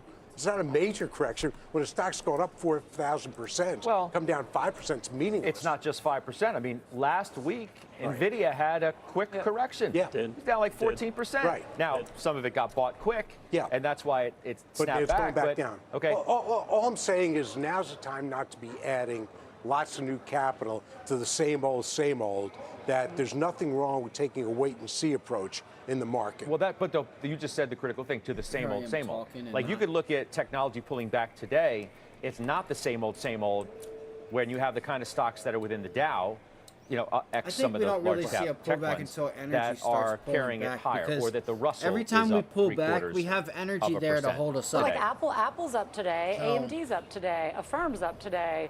There's so many tech stocks that are actually up today that I really think this is NVIDIA very specifically is correcting after getting 100% over its 200-day moving average. There's never been a stock of this size move that far above it. It was 30% above its 50-day.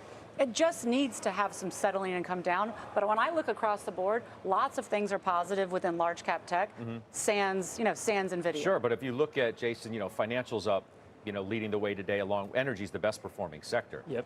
But it's industrials, it's financials, it's energy. I know there are people out there who would say, yes, that's what we've been waiting for. Yes. It's okay that technology could take a break or have a correction potentially, as long as these other areas pick up the slack. You can't afford a market in which tech pulls back and then nothing else works. 100%. That's where we have a problem. 100%. And I think, obviously this has been a top-heavy market. We're seeing that, but if I even look at last week, the equal weight was up 1.4%. The S&P was up 0.75%. So clearly there's been a little bit of a bid. I mean, it hasn't been significant, but I think that's what the market is looking for as we look through the second half and obviously see earnings continue to move. The other thing I mentioned, Joe, the other day is that we have stopped, for the most part, obsessing about the Fed, right? We don't lead shows with it anymore, because it just doesn't seem to be as relevant as it was. There are some, though, who suggest it's still a headwind, that they're going to be reluctant for far longer to cut rates. And ultimately, that's going to potentially catch up with the market, like Lori Calvasina today suggested at RBC. Is that a risk in any way, or have we pushed it into the rear view enough that we're just not fazed by it as long as these other things are working? Economy's good enough, earnings are good enough. You hit on it. AI? No, I really don't believe the Fed is an indicator that investors need to look at and be concerned about. All that we need to know is what's the next move from the Federal Reserve. As long as it's not a hike, then I think you gain comfort from that. And at some point, the next move will be to cut the Fed funds rate, whether it happens at some point in 2024 or it happens in 2025. Let's remember something. The Federal Reserve already has administered easy monetary policy through reducing the pace at which they're allowing securities to mature off the balance sheet. So QT has been pared back. That's already signaling easier monetary policy. So no, I just don't see the Federal Reserve as being this big obstruction that investors should concern themselves with. The market, though, is still, been counting on cuts, right? If you look at the projections for, there's a very, very small chance that the market's baking in for July. Now, things could change. Who knows if July is going to be a live meeting or not? You get inflation data between now and then, so maybe it will be. But once you start getting into September and November, the market is once again banking on cuts, with a second cut probability being pretty high in December too. Right, so let's just say maybe there's one, maybe there are two.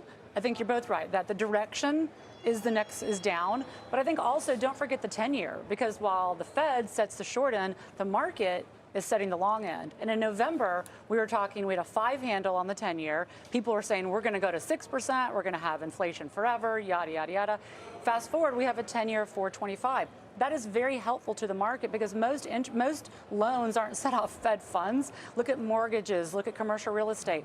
That is a very good reprieve for, I'll say, the economy that's not technology. And so I think as long as the 10-year is telling us that inflation's coming down and the economy is slowing, which I think that's what it's saying, that's very constructive for stocks. I love a couple of notes today that sort of give Weiss similar perspectives. Ed Yardeni says even the bulls are getting trampled by the bull market. Talks about the roaring 20s. He's got some lofty targets for, this year, next, and the year after that. Pasquarello, Goldman Sachs today. Just when my instincts started to argue for a breather, U.S. equities declined the off-ramps and made a higher high midweek. It's like, even when the bulls start to sense that, okay, maybe it's time to sit down, take a little break, have a drink, relax, the market just starts to get away from them again. Watch the S&Ps right here at VWAP. 450 or 445.50. 445, 445.50. Friday's high. See if we do not extend off of this level. Like yeah, we could bounce off of it, but we put in a lower high up at like 546. Bro, the fucking excuse my language, but the volume is just bullish.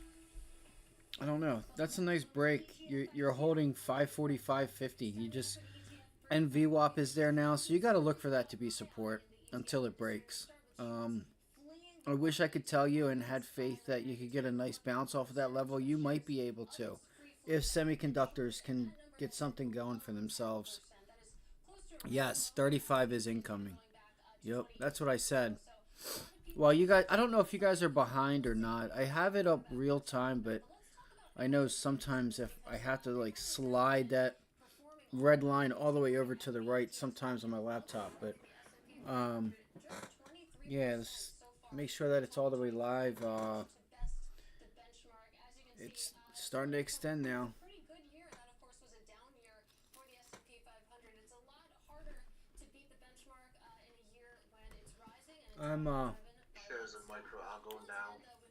I'm almost done these crackers, but I'm watching this level here on the SPY, because if we can start to pull back, there's just so much talk of a pullback. I don't know why. Like, there's just so much money that's chasing the same thing, and this is what happens in those cases.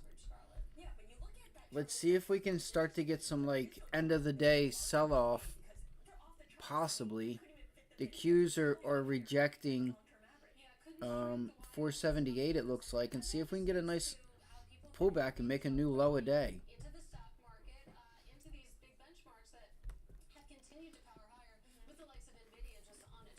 Or don't be opposed to take a long here at 454, or I'm sorry, 445.50 on the SPY. That should be your support level.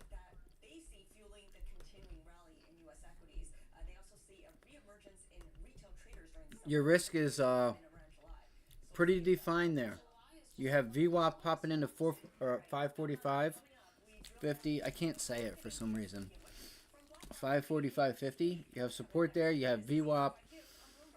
Let's see if you can try to get some buyers in there. It is lunchtime, so it may be tough, but I keep an eye on that level. Maybe we bounce off of it and fail to break higher. Right. Well, of course we're due because we haven't had one, but that doesn't really mean. It's a great point. Mean anything. And you know what? You're 100% correct. The only reason that I'm sitting here saying we're due for a correction is we haven't had a 2% correction in now an extended period that's the longest period in decades. So that's the reason that you're sitting here and saying it. But you know, in terms of action, am I sitting here and selling out of things in advance of this potential correction? No, I'm not. That's why I bring that up, and that's also why, if you circle back to Bryn, the UBS note, the fundamental backdrop remains supportive. That's one reason why there's no freak out over NVIDIA pullback. Can I just say one thing? I'm sorry. Just 1 second, though. Hold on.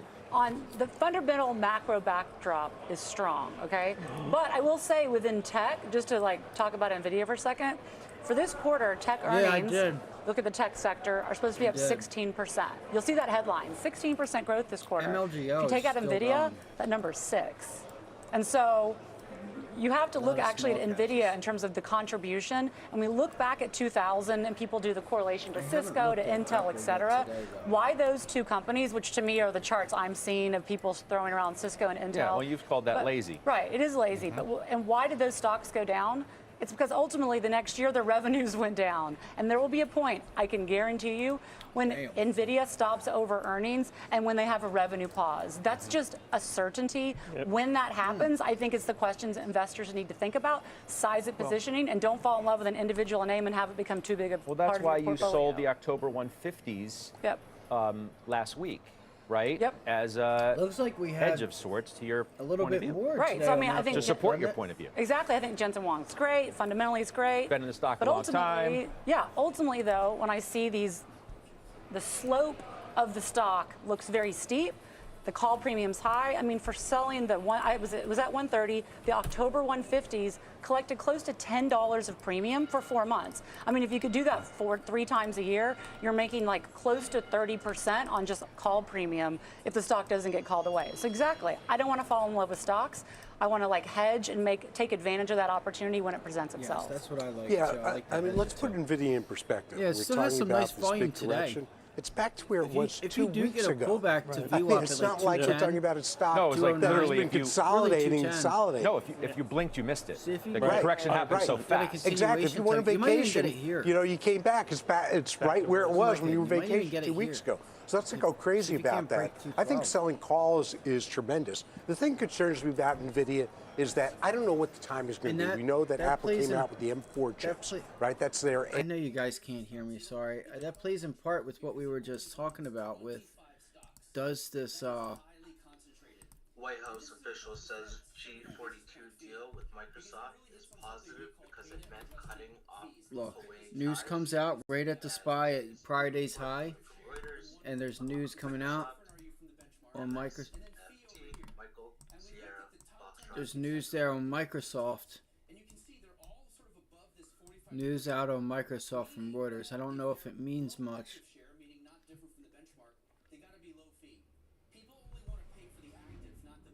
But we were just talking about how, let's see here, let's refresh. Okay, so they are, parts of them, I don't know. I'm still,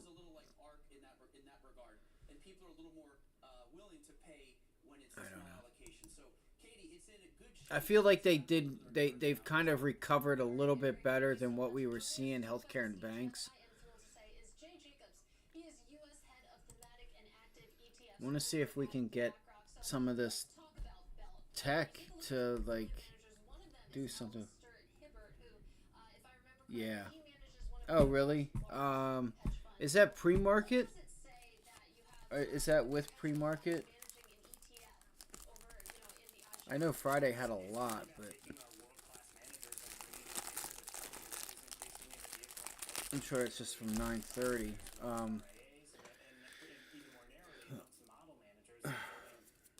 A lot of that may or may not come in at the end of the day. Let's see here.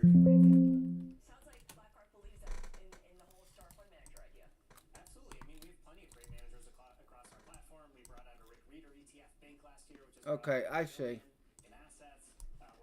Yeah, look at that candle there on the open. That's where the majority of it. Yeah, you had a lot more on Friday, especially to the sell side at the end of the day.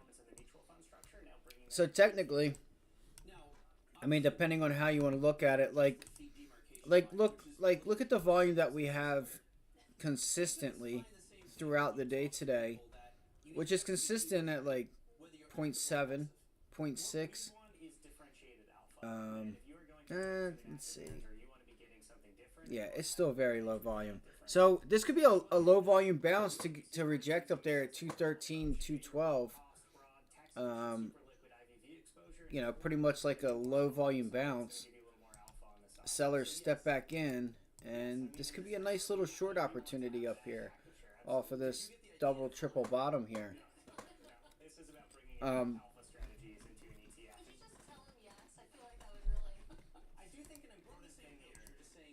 want people to know, man, see, this sucks. I don't know. I don't even think this would be a trade for me, though. Like, because we could, I don't know. You know, your risk is defined here, obviously, but it could edge through this level and go right back up to 218, no problem. I mean, I don't know. Yeah, Apple, I don't have a decision on that. I mean, I know you're not asking me, but, you know, it has been moving nicely lately.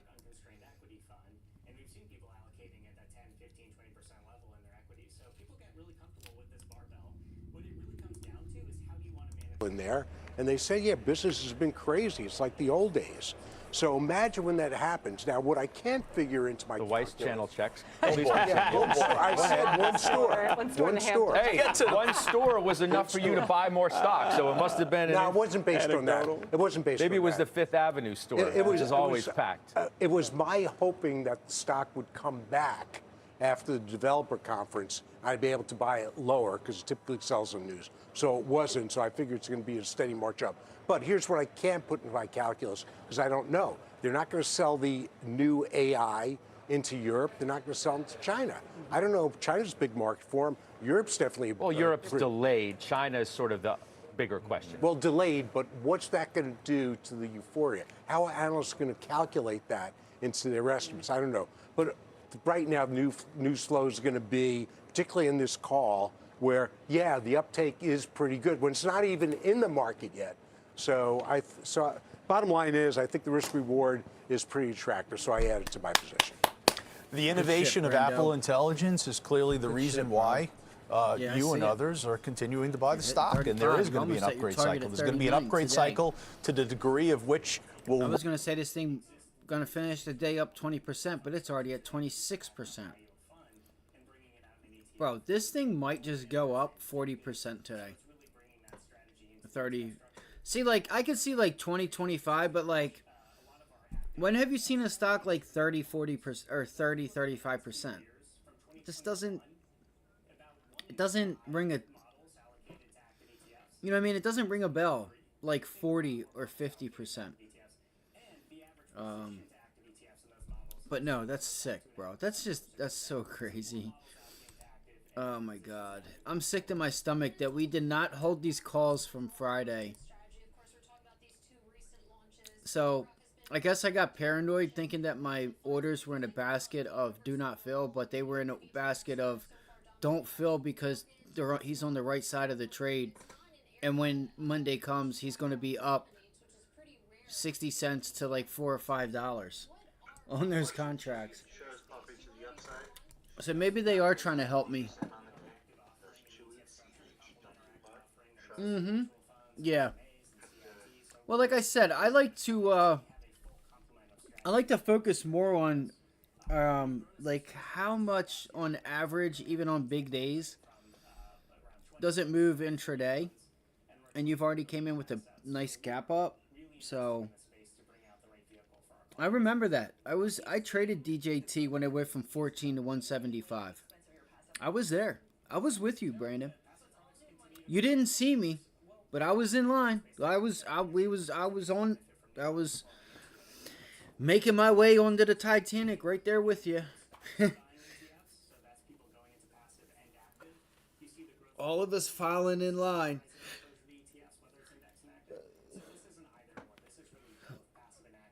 This has been some really good trading the past few years. I will say that. We've had Lucid. Remember when we had did you trade like Chesapeake Energy and Hertz when they squeezed like late 20 or mid early 2020? I think it was like January, February, March. You did trade Hertz, yeah.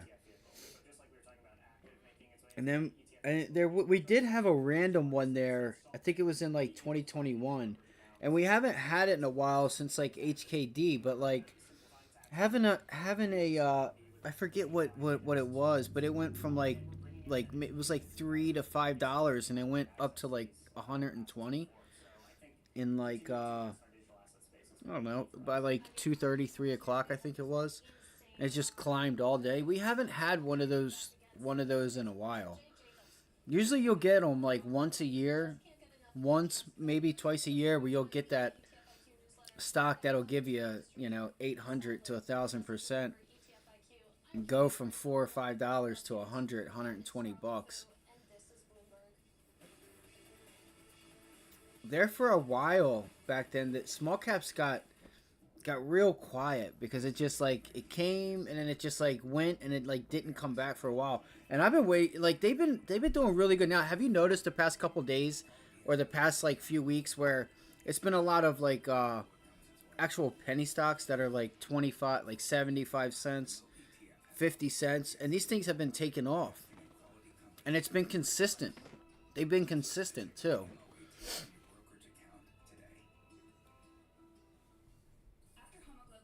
Yeah, DJT is just a monster here.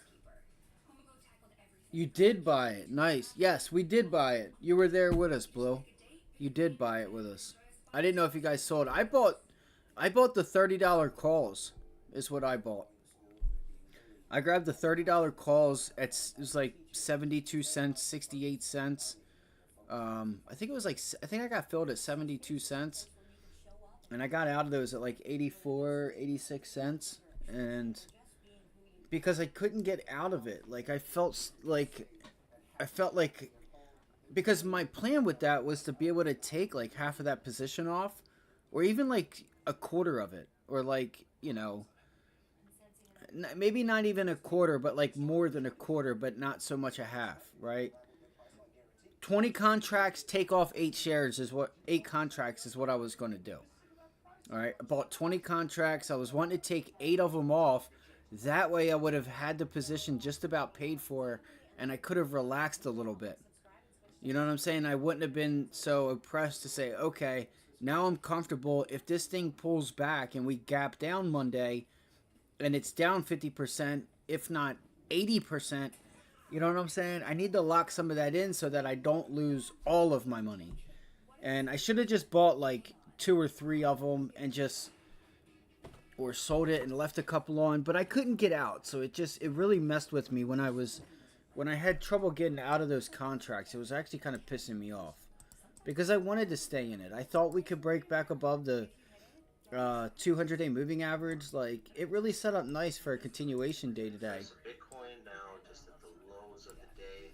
I have not checked in on Bitcoin. 1,800 per coin. That's Bitcoin. Damn, Bitcoin is selling off bad. Coinbase is getting smoked. I don't know what to do, guys. Seeing shares of miners moving down with it. Bitfarms. I don't know if I should if this is going to be like a further downside and we get on it, but I mean, the volume isn't that crazy. See if we get support there at 60,000 to 60.1. Sick, bro. Fucking right. Awesome. Nice job, dude. That's awesome. Yeah, see, that's like, you bought 50 shares at 25 bucks. Exactly. See, I bought those calls at 60 cents, bought 20 of them, and they opened up today at freaking $3 a contract. times 20. Watching shares of Paramount Global. It'd have been a nice morning, Spiking to the upside, up but about 2%. I couldn't do it. It was too risky. Papa Alpha Romeo I couldn't just Alpha. let it. I couldn't let 20 contracts ride there, even for what it was. I'm not just gonna like potentially waste that kind of money. Not that it's a lot, not that it's crazy amount, but I think that's what happens to some people is they kind of lose respect for money. And you know, I seen a video yesterday, right? Somebody trading, like this person. Let me show you guys. Let me show you guys this. Increased prices for its streaming plans. That's coming from CNBC. Ticker PARA. Papa Alpha Romeo Alpha. All right, I'm not worried about that. So watch this video, right? I haven't even heard it. Showtime will increase by $1 a month, while the Essential Paramount Plus plan will raise by $2. That's coming from CNBC on Paramount Plus. I don't. Where was it? Hold on, right here. Let me go. I can go to my. Watch this. Watch this, guys. And I. Like I've been there, but not to this degree. Okay, come on. Right here. Did you guys see this video? Loses. LOOSES. He lost so much he had to fucking add another O. I'm in here 20 contracts on NQ. I want you guys to notice something here, okay? You guys know of anybody that I'm not too much of a candle guy, right? But look at what you see happen here. And this is a rookie mistake. Huge rookie mistake. I want you guys to see what happens up here. And I'm going to let you guys know when these candles told us that this was a reversal. And he doesn't know it because he's just throwing money at the wall and hope it sticks. You're going to see a 3-bar reversal get put in here. If you don't know what a 3-bar reversal is, right? That is where you have, let's just say, 2 green candles back to back and then 1 red candle that takes out both candles, or vice versa to the upside or to the downside. You have 2 down candles and 1 candle that takes out 2 bars to the left of you. Watch. And that is a trend reversal. That's a signal of a trend reversal. And it showed him, to be sure. I don't know what he did because I didn't listen to the sound. Watch this. Dab long here. You're going to see a beautiful 3-bar reversal here that he didn't see and just threw money at the wall. Order submitted. Gonna keep my stop loss real tight under this inversion FEG here. Right here, right? Watch. Look at that. 2 green candles, and what's that red candle do? And it closes at the low of it. That rejection there, you should have seen. Look at that, right there. That right there, 2 up candles, boom. And you take them both out. That is a trend reversal right there. You need to be out. And I'm not much of a candle guy. Looks like I'm finna get stopped here. So he can look at support there, but the trend is set. It's going to break. It should break. Order filled. Alright, I just got stopped out for 7K. S&P is dropping. Everything's dropping right now. Yes, that's a signal of a trend reversal. So if you guys ever see that out there, don't be, you know what I mean? I'm not much of a candle guy. I thought that was cool to, you know what I'm saying, to see. You know?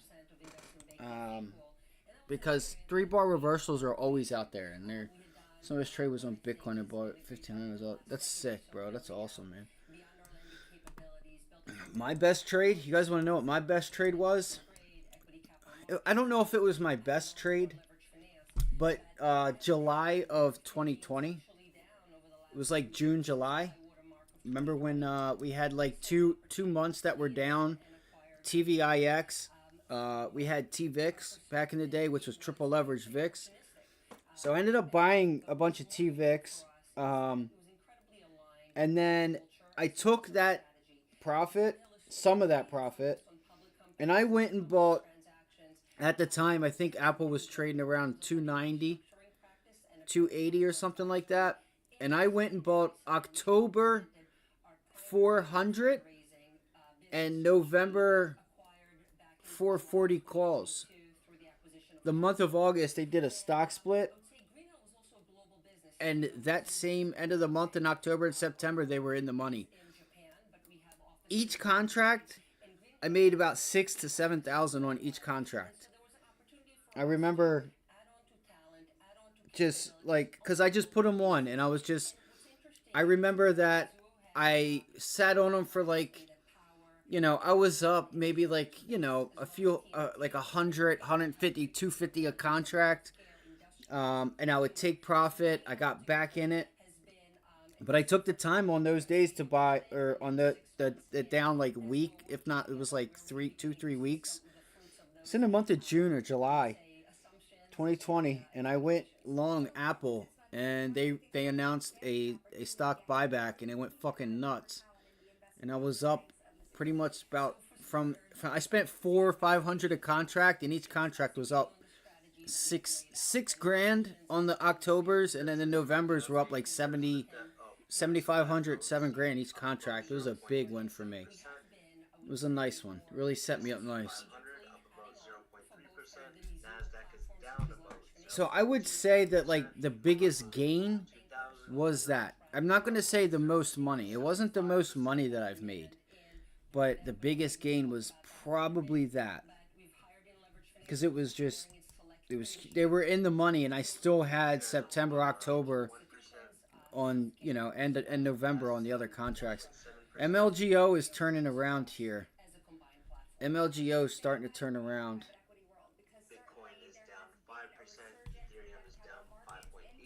What is going on with crypto? Coinbase is getting smoked. Bro, what the fudge? And that's why I tell people, buy good companies or go long good companies when they're down. Or when you get like a pop in the VIX. Yeah. When you gotta, you gotta take advantage of it. And that's how trading gets easy. Or that's how you can make it easy. Especially when the market's down on no news. Or no real reason to be down. Like, there's a difference between the United States getting a credit downgrade and like, or something crazy happening versus just, a pullback. Pay attention and see how long it takes for the overall markets. If Bitcoin is going to continue to pull back here, let's see how long it is before the markets start to follow. They don't have to follow, but I will say I think the markets should follow crypto or Bitcoin back down into the lows. Let's look and see what TLT is doing. I think I actually think I have some of those orders saved back from 2020 as well. Let me see here. I don't know why I still have them saved. Saved orders. No, that's December 8th, 2023, 192.50 put. Yes, right here, guys. So it was October 16th, 2020, 450 call. I'm sorry. Wait, that one's saved. So I think I moved them around. That's so funny. Oh, that's why, because they were filler kills.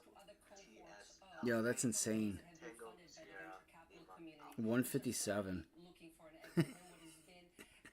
Those motherfuckers were in the money. That same fucking, excuse my language, but that same the same month that I put these orders in. So these were filler kill orders that I was putting in for when the markets were down then. As of 12/39. Yeah, 6/24/2024. It's so funny. Yeah, I know. I'm with you, Brandon. I said the same thing, bro. I said, "Oh, I'm just gonna wait for 10,000," and that's what trying to pick the bottom does to you. It really, you just gotta. I think I said this last week. Was just like right now. You should be buying a piece. I don't care if it's $100. You should be buying some Bitcoin here. You know what I mean? On down days like this, hitting lows, bang, hit it. Average down. You get another down day. Okay, I'll take some more. Boop. Give me that. Give me more. 57. You know what I mean? Just keep hitting it when it's down like this. Because the 5-year, 10-year U, unless it's that bad, it's not really going to matter, you know? It's still going. I mean, it's going to. It's just going to go all day. Okay, so there's your resistance. Is at 36. Oh, fuck. Let me go. Yep, look, it's turning into support now. Double bottom.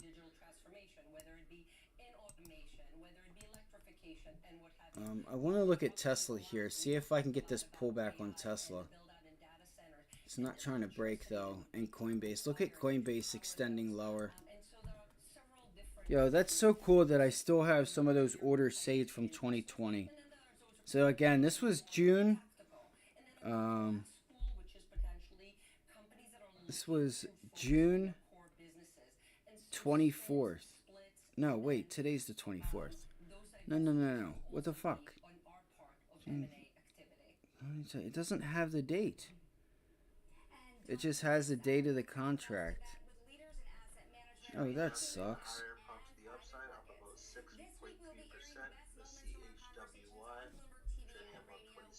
Nope, it's right here. It's order saved. It's on the thing. 6/12/2020. 6/12/2020. Just give me 1 second. I just want to look at something real quick. I want to look at Apple real quick. It's 6/12/2020 real quick. Shares up 10% on the day. 6/12. I want to see what my entries were like real quick, or what I was trying to do back then, versus how I am now. Because you're going to get better each and every time. 6/12. So 6/12/18/20.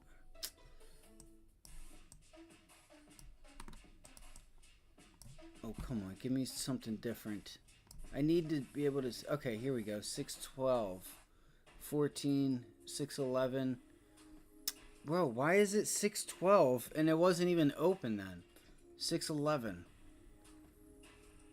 6/14. That's so weird. 2020. Oh, I'm in 2021. That's why. I just want to see what the me was thinking of back then. Okay, here we go. 6/12/2020. Okay, that's not bad. Wait. Okay, yup, look. Trying to buy on down days. Nice. Good job, bro. Oh, shit. You was hitting the wick, weren't you? Damn.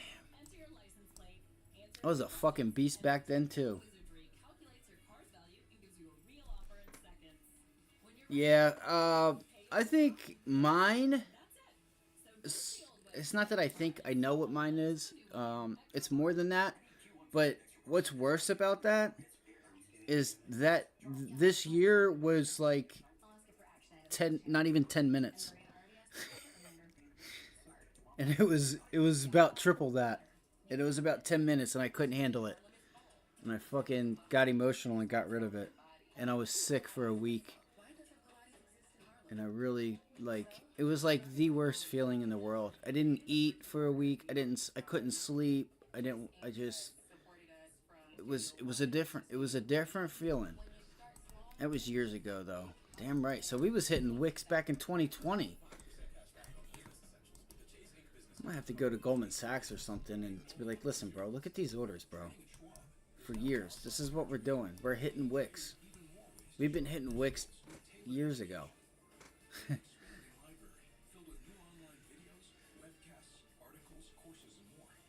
That is cool to see that is still saved from 6/12. That's so far out of the money though, because I know it had to be like 300, 315, and here I am trying to buy a 450 call for October. That's insane. And what's even crazier is those things were in the money in August, early September. They were in the money, and you still had a month left. I'll never forget that, man. I'll never forget it. I mean, like, I was screaming. I wasn't screaming, but, like, when I got that news, when that news came out, I just remember that day. I remember that day. And I'm like, you did good, Jay. You did good. All right. Tesla. Tesla.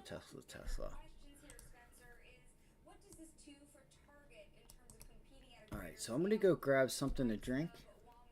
Let's go back here. I'll put up DJT. So where's DJT at? Right here. Coinbase is still slipping.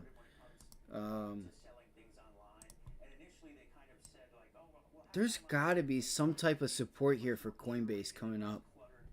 Looks like we're going to go to 200. You might be able to hit a reversal there. Well, at like 208, 207. Because I think you might have some people step in here on Coinbase, but I don't think it's ready yet. You'll just have to watch Bitcoin. You might be able to.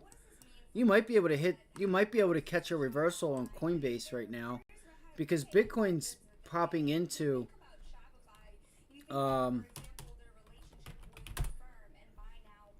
Bitcoin is getting ready to fall into some support. I'm just wondering if this is all going to break. Look, it's really gaining traction, guys. It just picked up some steam here. Price of Bitcoin looking slightly lower now, trading at 60,300 at the lows of the day. Are you? Man, that sucks. I mean, hey, you never know. It could come back. You know what I'm saying? Those things could go back. That's the good thing with buying the stock. It's not definite that that's going to happen. But, yeah, and after that, I really, because it, like, kind of like, you know, I could tell that it didn't really mess with my relationship, but I don't know. It was just, I don't know. It was kind of just like, yeah, that I don't want to do again. You know. And you know what's even crazier is I was right. I was right. I just couldn't handle it. It was too much. It was way too much. I had to like hide my P&L or something. And the stupid part about that is that I could have just given myself time and not even got into a weekly. Because I was trying to catch this move, and I'm like, and that was back when it was only Monday, Tuesday, or it was Monday, Wednesday, and Friday, when contracts were, you know, written, or whatever you want to call it, and I couldn't handle it. It's just too much. And then like it reversed on me a little bit, but I was still right, and I just hit it. You know, my execution was awful. It was awful, and I'm like, all right, bet. You just learned something. You learned that you're not ready for it. But I could do it again. I could do it today. That was probably about 5 years ago. Maybe 5-6 years ago. It's like 2018, and I was just like, oh, I don't know. I'm kind of glad that I experienced it. No, if you're holding Bitcoin, I would just hold that son of a bitch till you die. Or not really till you die, till you go into retirement or something. I would not sell that. You know, and especially if you bought in anywhere 30,000. If any of you guys are in at 30,000 and you're thinking about getting rid of Bitcoin, you know, I wish there was a way you could give it to me for that price. Because I'm just like Brandon, I'm kicking myself in the ass that I didn't buy it at 20, 18, 16. And that's the problem with like even trying to call tops and calling bottoms, thinking that we know, you know, thinking that we can, you know, pick off the bottom or the top. You can if you see it, right? If you see it. We are currently experiencing an outage. Our teams are investigating. Hold on. Report back with updates. That's ticker RUM. Romeo. Oh, Rumble's having problems. Yeah, see if Rumble sells off here. They're saying that they're having some problems. It may not. They've already been sold off. Like, this thing's already in the dumps. So it may not give you that extension. It could. But, shit, now I forgot what I was going to do. Oh, the SPY. The only way you can really tell if you can get, like, when the bottom or top is in, is when you catch it. And if you see it, right? You guys remember October? I went long the SPY 3 times in one day. Never have I ever seen the SPY climb 20 points in a day right there. I'll never forget that day. 348, 368.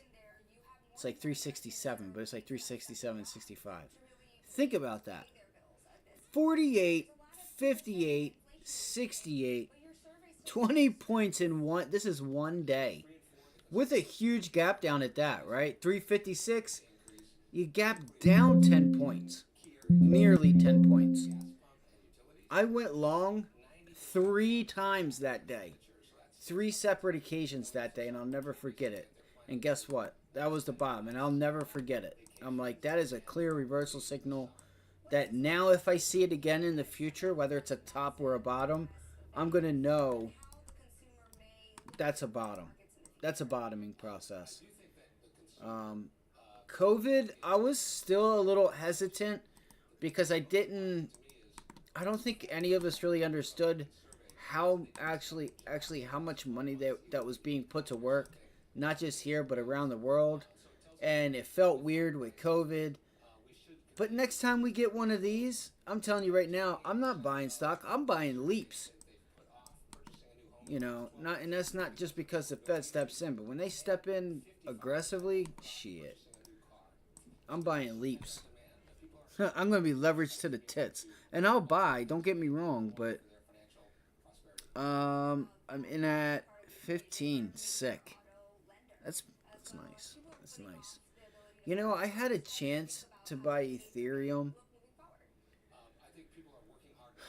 When was it? Like, I think it was like 2014, 2016 maybe.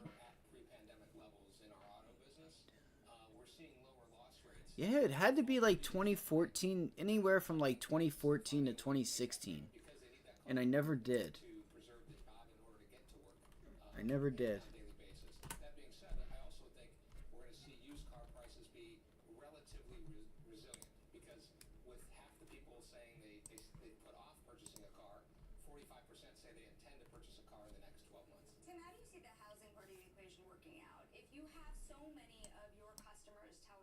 Okay, so this is where it was. It was 2017 to 2018. It was way before 2020. That's a fact. It was definitely a few years before 2020. So it had to be back here. It had to be back here. Yeah, it was in 2016, I thought. But I think this is when it was when it was actually going. So it may have been here at 2018. It was when this was happening. Yep, $400. This is. Yep, 370, 400. I'll be damned. I'm such an idiot. I didn't buy it. I could tell you right now, I probably wouldn't even have the freaking. I probably wouldn't have the password to get into the wallet then.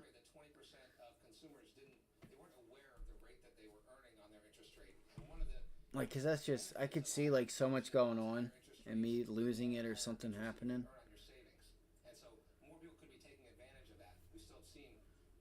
Damn, Ethereum's selling off too. A double top up there. LICY, life cycle. Does anybody, if we do get a decent pullback, are you guys buying at least crypto? You guys going to plan on buying so listen, I'm not like a crypto guy or anything. So I am correct, right? You can take whatever money you want and buy Bitcoin and Ethereum, correct? Like you could say $10, $1,000, $2,000, you know, obviously 15 grand for Ethereum. You can buy whatever you want, but am I mistaken on that? And how do you just like pay a little fee every time you buy it or something? Like a little transaction fee or something? Because I don't own any crypto. I don't own any of it yet. It got away from me. It got away from me, and it is what it is. But it's no better time than now.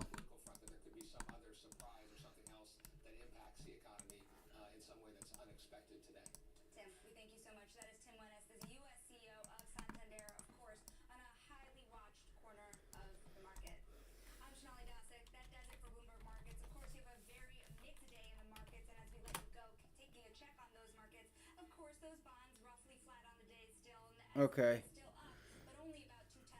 I mean, I just like now it's like kind of like FOMO where it's like if I get 40 into that 40 low 40 area, I feel like I have no choice. Even 30s, I got to because I don't want to miss it again.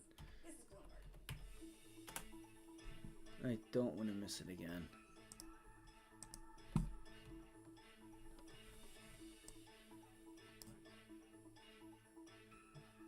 We might be headed to 50. I doubt. Yeah, I'm not going to get 30. I must be crazy thinking we're going to get that. Let's say pop. Boom, boom. Okay, massive sell-off. And this is futures anyway. I mean, hey, if this is a nice long consolidation, I would love it. Like right now, I'm telling any of you guys, if you have any money and you don't buy like right now on days like this, and you're not going to buy it, don't buy anything. Like these are the days that can make you wealthy. Because this could be just a multi 2, 3, 4, or 5 month consolidation and we just sit here. And then what happens? You know, you get your next leg higher going into possibly next year, the presidency. Because you guys know they're going to be talking about crypto, right? This presidency is going to be a big crypto one and how they, you know, DJ wants to keep it here and Biden just wants to be a, you know, your average politician where he says no and wants to put a chokehold and just say, no, you're not doing shit. All right? We don't want it because of the U.S. dollar. This, that, like he's going to have that. Like there is that part of him that I think people don't understand. Yeah, that coin move, I didn't catch it because I was just talking and stuff. But, you know, there was a possibility that if you tried to get it there. I think it goes a little bit lower for the reversal. I was neutral Coinbase. You know, we talked about it yesterday on the watch list. I was neutral. I think you know, you're looking at like 208, 207. You know, let's be honest here. The support level is 200, but if you're looking for like a scalp, like a reversal, I think you need to test the 100-day moving average again. And this, again, I think this is, you know, this is still, you know, it's not like it's not bullish, but 198, this could be a one nice long consolidation and see if you extend higher, you know, back up into like 350. This is another one that kills me, not buying Coinbase down at 30, 40, 50 bucks. This thing sat down here like for the longest time. And then I literally was on the shitter one day and I said to a group, I'm like, wait, how did we not buy Coinbase at 30, 40, 50 bucks? How did we not buy it? It was foolish. I guess the same way I didn't buy Bitcoin. Yep, look, see what I mean? And this is the trades we talked about this morning. When you have these levels here that you can see this, when you have these really long extension candles, look at that candle. That blocks everything in your way. And you have a nice move to there once you break 218 or 220. And that's exactly what you did. And you got a nice extension move lower. These are the best trades, right? Support, support, support. You test it, you gap below it, you bounce into it. Uh-oh. That candle pretty much cuts off all that price action there. And it's like, yep, here we are. We're going to 200. 208 to 200, the low 200s. Oh, I fucking hate that I have Bloomberg on. I'd rather have CNBC. They just talk more politics than they do markets and like trading. Like, I don't hear them once say anything about upgrades, downgrades. You know, they talk about some stuff here and there. It's just Bloomberg kind of stinks. If you turn on the China markets with Bloomberg, oh, they're going to talk stocks. They're going to show you Bloomberg charts and all this and all that. And all I've heard of is just not really anything. I don't know. So what it is I got to take my Wi-Fi and my router and turn it off and turn it back on to get CNBC back up. Because certain channels are kind of messed up right now. Look, Tesla ended up pulling back too. Here I am talking. All right, look, guys, give me 1 minute. I'm going to turn on Charles Schwab. Give me like 2 minutes. I'm going to go grab some water. And let's see. It's 1 o'clock. Let's see what we can get into here at 2 o'clock. The last, couple hours of the trading session. I'm not giving up here. Look at the SPY. So the SPY did break, guys. Look for a bounce back into 545.50 VWAP and see if we start trying to pull this market back. Pay attention to how Bitcoin's starting to sell off, and let's see if the market does that. I didn't look at TLT. Dude, DJT is still going.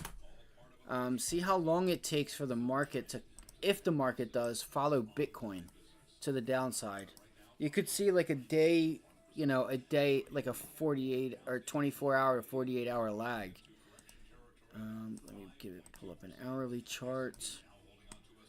Okay, so TLT is still bouncing, so yields are pulling back.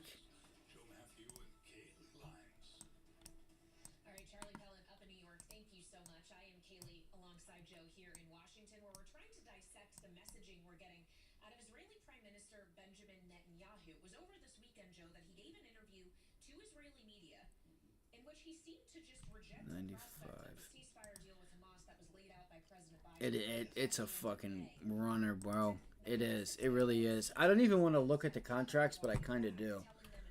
I want to look at the 30 contracts. That's what we got in Friday, and I might be sick to my stomach here, but oh my gosh, $5 from 68 to 74 cents. You guys could have got that for one, bro. I bought 20 of these. I bought 20 of these.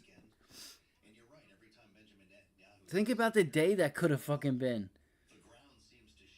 If I could have just did like a Warren Kitty, had balls of steel. I had 20 of these. I could have just like relaxed for the rest of the week.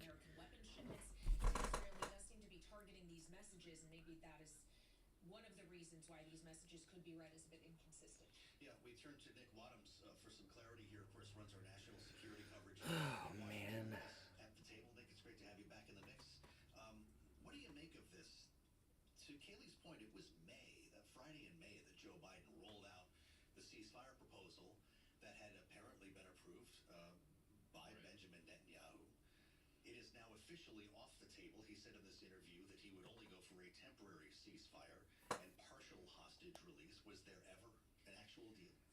I think that the answer to that is almost certainly no. There was never a deal. What you saw there, according to the sources we've been speaking to for the last several weeks, is this was essentially a gamble by the Biden administration where they I mean, if I had balls of steel, we'd be cashing out.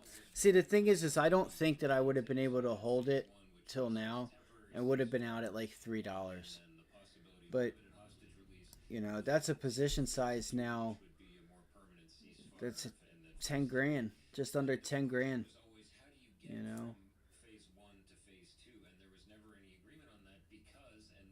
It's like 95, 9,300, depending on what price you could get out at.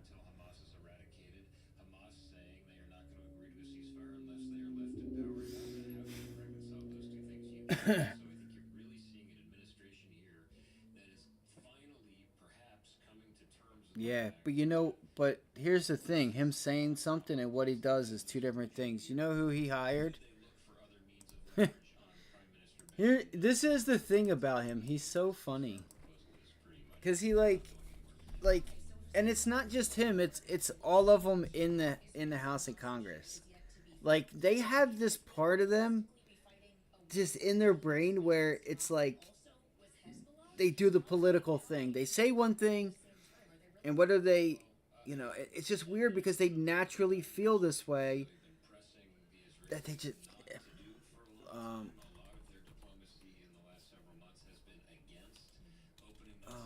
What the fuck is his name?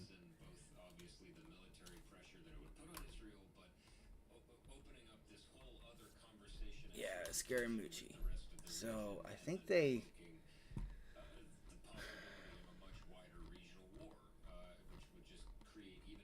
And here's the thing. Listen. As an individual, you don't decide to dick everyone over and just say, I'm going to raise taxes and make it seem okay. It's not. Don't do it from the beginning. Stop doing it. Don't go borrow money and hire 80,000 state employees just so you can fix the numbers and then say, I want to raise taxes because of my action. Fuck no. Don't do that. Here's what we don't do. We don't pay for colleges when unemployment is at an all-time low. These are things we do when in a downturn. What are you going to do if something happens? Oh, you've already spent all the money, Joe. If shit really starts to go down, what are you going to do? You're really going to fuck us over then. But hiring this girl, the girl that he hired, I forget her name, but she's in charge, and that's not a good look. That's not a good look. So hiring, who the hell was it? See, here's the thing. It's like, she is probably a dude. Well, she might be a girl, but nobody wants her, so she's out to destroy everybody and their mother. I forget her name. I forget it. I forget her name. I don't know that much about crypto. But it's not a good look. It's not a good look. And the thing is like, here's the thing. At the end of the day, not even just that girl, but Gary Gensler. Gary Gensler. I watched his MIT stuff on crypto and stuff. You would think that they would do the sensible thing, but they're not going to, because at the end of the day, they do. There they go. There goes the market. I know it. They want the U.S. dollar as the world reserve. Like, that's it. They could give a fuck less about crypto, and they're going to act in a way that they're going to try to make it non-beneficial for you, me, and anybody else, to make it not make sense for Bitcoin, for us to buy Bitcoin, and then go ahead and use the paint the picture. Oh, these transactions happen in Bitcoin. The same transactions that aren't good that still happen in dollars too. But we don't say that with the U.S. dollar. We don't say that the biggest funding of drug trafficking is the U.S. dollar. No, they want you to think it's Bitcoin. Here's the thing. It's not that I have a close relationship with Joe. It's just I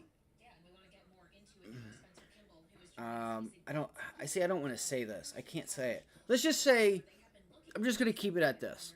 He's a politician, and he's not your friend. I'm just going to say that. The smiling, the this, that, and the third, thinking that the government is the way to solve a problem isn't. Whether it's healthcare, colleges, the only thing that has done is been able to have healthcare and colleges continuously raise prices for people to not afford them because the government is there to have their back, right? That's just one of the reasons. They don't have to worry about defaults. They don't have to worry about competition, right? There is no competition in healthcare and colleges. And as long as government's in there, there won't be competition because they don't have to worry about a bill getting paid. Well, here's the thing. Donald Trump, outside of Biden, doesn't implement the government in your life and my life as much as Biden and crew. There's the difference there that I'm going to be voting for, which is there's a place for government and a place isn't for government. Right? The place that government's for, helmets, right? For Army officials, meeting safety requirements, not dictating whether or not you can smoke a menthol cigarette or not. Going out and saying we're going to ban menthol cigarettes because you, for whatever reason, the government saying that we're going to give you the right to marry, we're going to give you gay marriage. No, the government doesn't give or take gay marriage from you. That is between you, a priest, or the person marrying you guys. That is not something that the government can give or take from you. And that's the differentiate. That's what people don't understand, is when they hand things to people, right? And then they cheer. No, they don't. They should. Who gave them the right to take it from you in the first place? They don't have the right to give and take. And then you want to make decisions based on personal preference, like NATO, Paris Accord, because that's what you do as a politician, where you're going to provide other politicians and friends money and have this shared wealth, right? When all we need is, hey, we got your back. Something happens, you let us know, we're here. No, you make these personal decisions. Other countries don't like it, and you made a personal decision to do that. Now you've started back where we just got out of, the attacks from other countries and the wars. Now you got to raise taxes.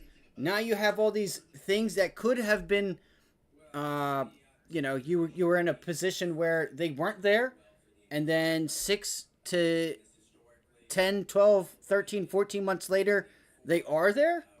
I just think that there's this... People don't understand that they don't give a shit. And you have to understand that. They don't care. They'll do whatever the fuck they want. Whether it's right or it's wrong. And that's not the picture that they paint for people. They want to smile, they want to be your best friend, and they want to talk the talk. But when it comes down to it, he really don't give a shit about you. And what he may think is right for the United States government, not you and not me.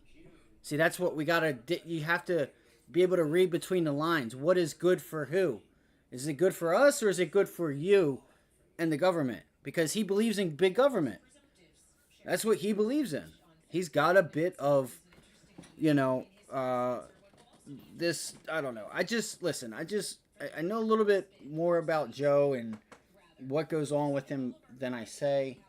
And it's just not a good look, right? Whether or not, the state getting out of like the parenthood stuff, I believe in it. But I also think the federal government should have said, if the state's going to try to ban it completely, you cannot ask us for money back or for, like federal funding. It's a state decision.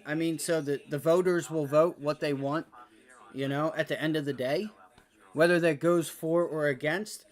I just believe that you don't get that chokehold on businesses and stuff, that chokehold of big government on businesses and some of the decisions that we as citizens can make. That you get with Trump that you don't get with Biden. Because Biden will always, and the people around him will always feel as though they can and will tell you and others what you can and can't do, for the most part.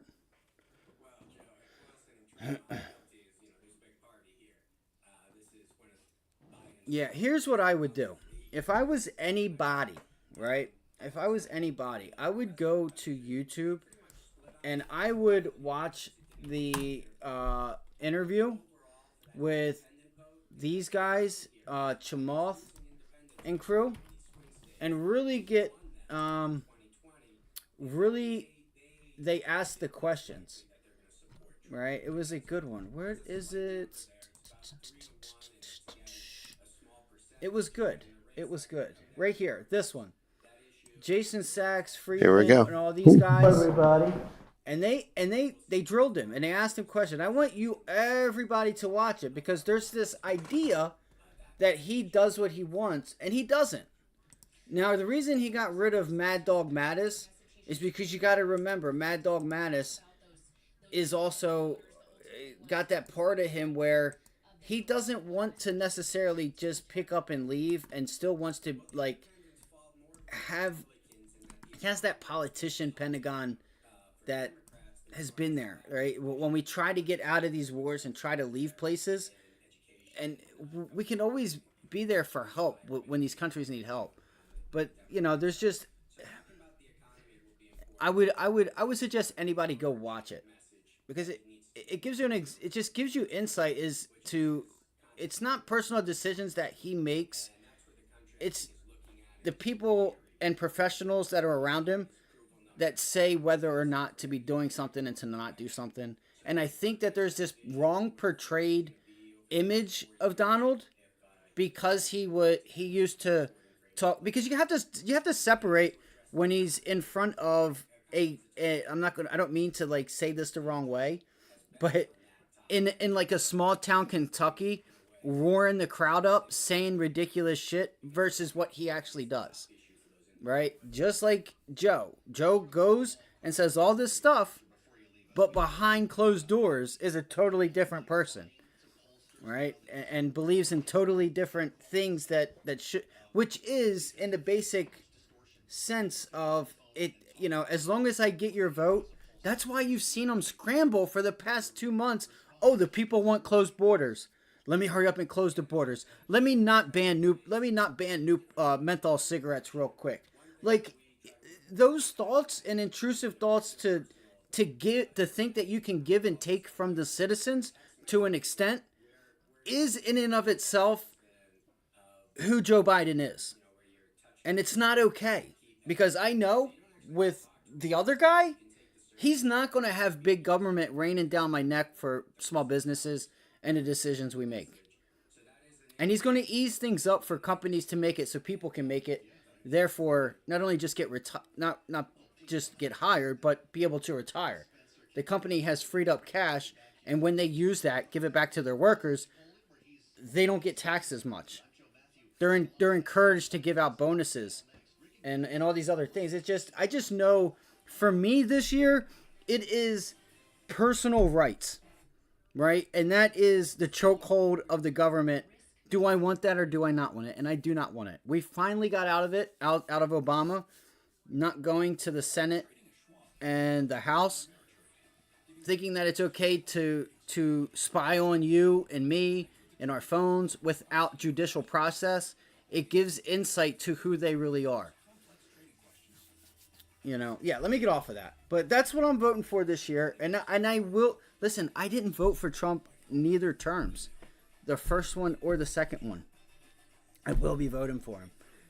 And yes, I just sat back on the hopes that at least a Hillary or Obama war machine wouldn't get hired. Because that's what they are. And we finally got out of it for 4 years. And I think people just had to be reminded of what really happens and what really goes on. Let's just ask them where the $4 billion, $6 billion is for solar, for electric chargers. And they've only gotten a few of them up.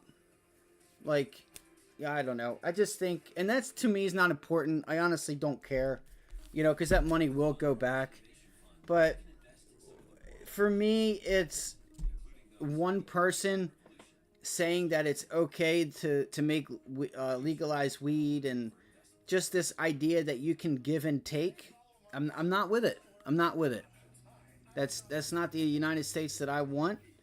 You know, obviously there's a time and place for government, and it's not in menthol cigarettes, for example. Just an example, right? It's not giving you or taking from you gay marriage. It's not giving abortion or taking abortion. That is the sole factor in which the government shouldn't be able to. They should be able to let doctors practice, let preachers preach and marry. You know what I'm saying? Because I think people should be able to live their life and choose the way they live their life, whether I agree with it or disagree with it, whether you agree with it or disagree with it. That's up to them to whether they learn from it, be successful, don't be successful. And I think that, it's nice to give colleges, but the thing is with this college deal, this is only trying to get younger Democratic voters for the rest of their life, because they think by giving these college kids take these payments off that they've just locked in a future vote. That's not really, they just want the vote, and I'm telling you, it's just not a good look, because it's just going to continue to lead to war. It's going to continue to lead to us in the Middle East. Energy prices, I don't care about energy prices being where they are. I just care about the energy money getting into wrong hands. And the more we rely on the Middle East for money, which we can rely on certain parts of the Middle East, because not all parts of the Middle East are bad. But when you start leaving it up to Iraq and some of these other nations, that money finds its hands into terrorism. And if you want to know the number one source of revenue for terrorism, it's energy. It's energy. Yeah, absolutely. I mean, I don't want to offend anybody. I'm just saying, it's just, we got it. I think Joe really messed himself up. I think Joe could be the next president if he would have just kept us on the track that we were kind of down and didn't go back into old ways and was in a hurry to go back into old ways. And you see what we have. There's 3-4 different wars. There's not even COVID, and we're still spending crazy. I think he did it to himself. I think he could have had a lot more voters, and he could have been the next president, but I think he messed it up. And he messed it up by not taking care of the border. I don't care about the border. I mean, I care about it, but I don't care about it as much as some people do. Because I care more so about our, I'm not going to say our rights, but, the government deciding on what we can and cannot do because of their personal beliefs. All right, that's my biggest, I don't give a shit about the economy. I care about the economy. I care about regulation, but the number one thing that I care about is a leader who thinks that it's okay to decide what you do and I do to an extent, and having it, be up to him on what it is that we do in our personal times, what it is that we do. We start a business. What are the taxes? It's the personal things that I personally believe in, right? Because it's not up to the government. It's not up to the government. But that's not how Joe and crew works, right? That's not Obama. Obama got away with it, and I'm going to get off of it because he could sweet talk his way out of it. Joe don't have that, and a lot of the stuff that got released. Why is it idiotic? So you think that, and that's okay. Listen, that's your opinion. I just think that having Donald Trump in there, he would put better individuals he will have better individuals in the cabinet, and that's a fact. That's a fact. Janet Yellen or a person like Steve Mnuchin, give me Steve Mnuchin all day long. I would rather have men and women like Dr. Phil, not Dr. Phil, but Dr. Ben Carson. I'd rather have, the SEC. I'd rather not have Gary Gensler. Let's put it that way. So absolutely. So it's not idiotic, and to think that it's just down to Donald Trump's decision on things. Again, here's the thing: if you think it's idiotic, go watch that podcast with Jamal and those 4 guys, and come back to tell me if you think it's idiotic. Because I think there's this portrayed thing about him from the media that other people have picked up that they haven't put down yet, because they don't know and they don't see it, because they choose not to see the things that he says and how he really feels and how he does. They're wrapped up into, some of the things that the media wants them to think. And it was a good one. It was a good one. I don't know. But I don't know. I don't think he'll have much trouble. I really don't. I think they did too much harm, in my personal opinion. Whether I'm right, whether I'm wrong, I don't know. I just think Joe had a shot. He could have been the next president, but I think he fucked it up. It's just my opinion. I think he messed it up. He really did. I don't think he sat and thought about, what's this decision going to do when I make a decision to go back to NATO and push Ukraine and all these other nations back into NATO, knowing, I'm still Joe Biden here, knowing that when I make this decision, it's going to piss Russia off. It's going to start all these other things that are going on. Do I care that may have to make my decision to raise taxes because they may invade Ukraine again like they did in 2014, like they started to do? I don't give a shit. I'm going to do it anyway. That's Joe Biden. That's the Joe Biden that people don't know. I don't give a shit. I'm going to do whatever it is that I want to do with no consequences. And there are consequences. There's not going to be a second time. What a piece of word. Exactly, I know. A piece of word. Think about that, Brandon. Oh my God. Think about all the bloodshed that was caused there. We got a piece of word. I don't know. We'll see what happens here. I know who I would vote for, who I'm going to vote for, and it's because I just see who they really are. And I don't believe in a lot of the things that everyone else believes, right? That Trump is corrupt and Biden's corrupt. I just know what I get with both of them. I know, listen, they all get money, right? They have friends. Here's the thing is, their group of friends and the people that they're tied with, they all do business with each other, just like anybody else who has money. This false ideas of either one of them that, I don't really believe it, right? I know who Trump is and I know who Biden is. And I know with Trump, I'm going to get the government not dictating what I can and cannot do to a certain point, and I know with him, he's actually going to think about those decisions that are made that have cause and effect. See, that's what Joe didn't do. He didn't put up the good and bad circles. When you have you put on the left side the good, the bad, and you start weighing them out. He didn't do that. He just jumped right into it. Said, yeah, come on, Ukraine. Come on, Poland. Let's go. Fuck Russia. We're going to go back to starting shit again, right? But yet there's a pathway for Ukraine, even though they do the same shit Russia does. But you haven't, I'm not saying this or that, but Russia hasn't even had a chance to fuck themselves over yet. You guys and everyone else just thought from Obama that Russia's just this bad country. There was never a path set forward for them to even prove it to themselves. So that there creates this type of stuff. You know what I'm saying? Which is war. So it is what it is. I know who I'm going to vote for. I don't know Donald Trump personally. I do have, I know who Joe is more than I know who Donald Trump is. And I'm going to tell you right now, I would say that I hate I hate Joe Biden, just for the simple fact because I know who he is as an individual, and he's just one of those little pricks. He'll do whatever he wants, whether it's good for you or bad for you. He don't care. It's just about the government for him. That's it. Well, yeah, but that's because you had decisions that are cause and effect, like saying we're going to support you but not you. How's that other person going to feel when they're not supported? They're like, oh, what did we do? You're not going to help us. You're going to just, why are we foes? What did we do? So that's going to make them feel some type of way. Then they're going to, whether they retaliate or not, but that's what that causes.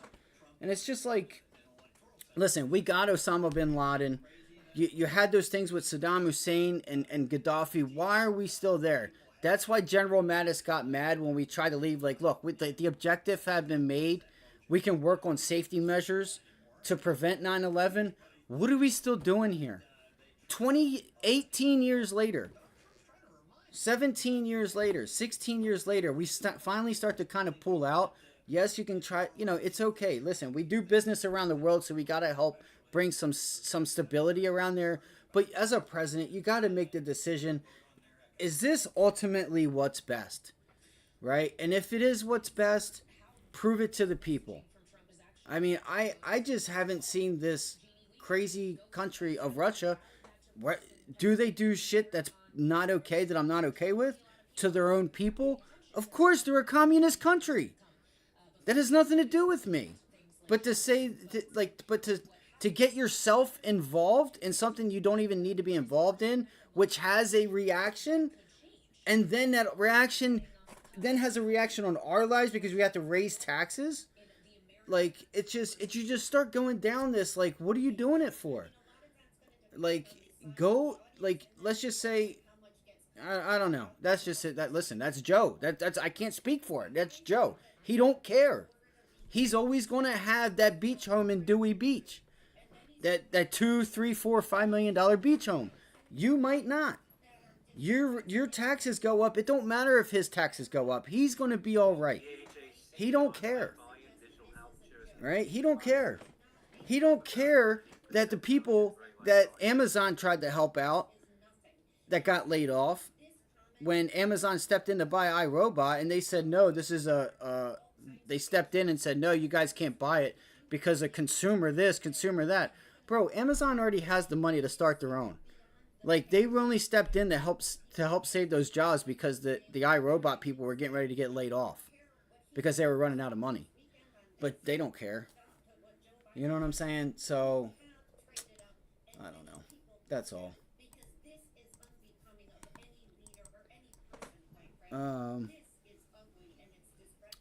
Listen, Ukraine is not an ally or all Ukraine is a country that gave up their nuclear in exchange for weapons.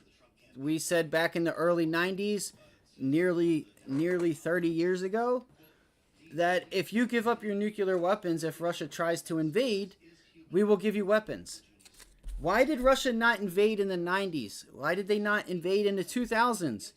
But they started to invade in 2014 because Ukraine was officially trying to go to NATO and the leadership had changed. Russia and Ukraine had a bond where they would work and do business.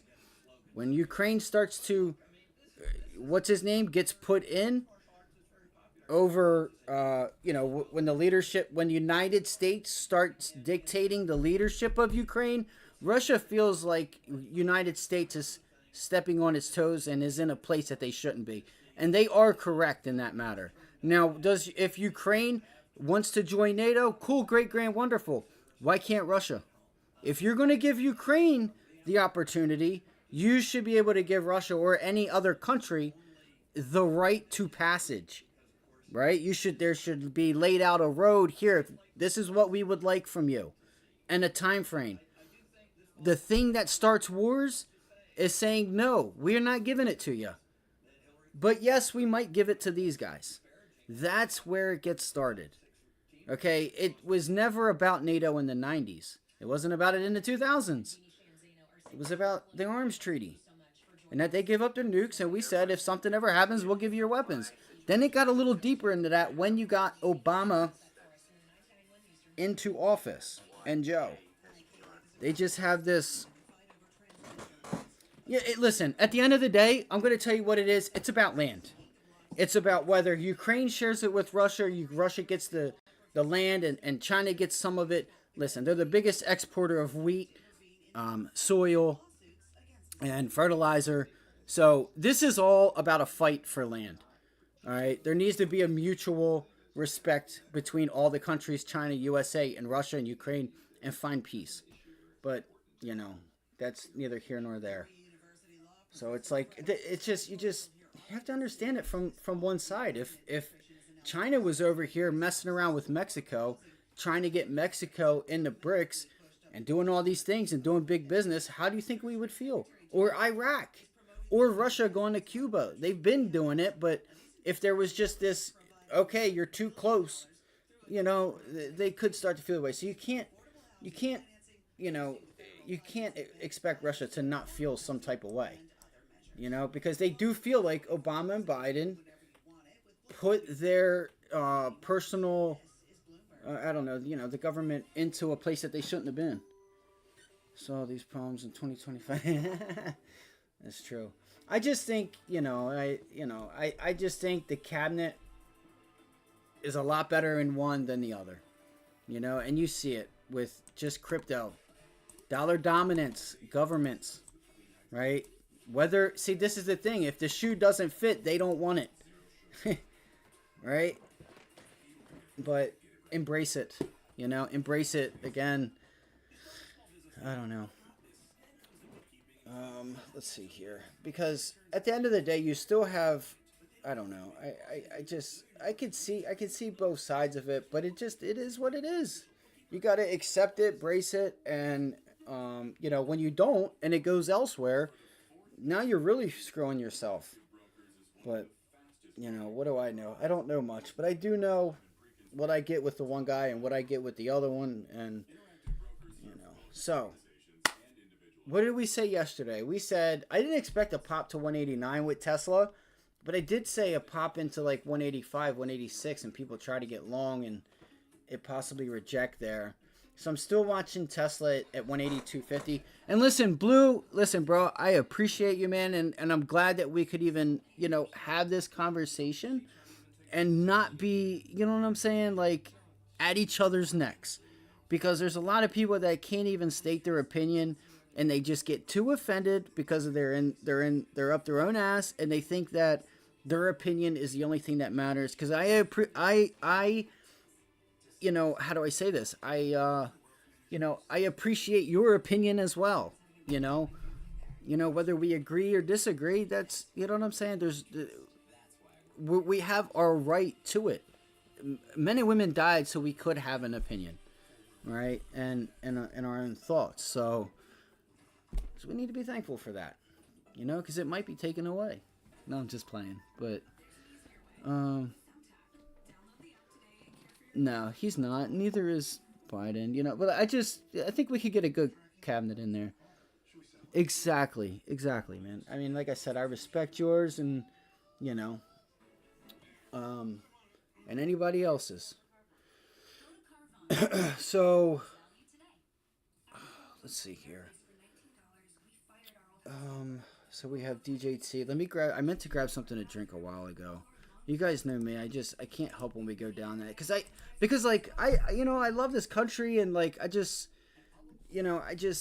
really hate when they just try to take some of the things away from people's personal decisions. But I'm gonna get off of it. But that's why you guys know when I go down that path, it's like that's why, you know.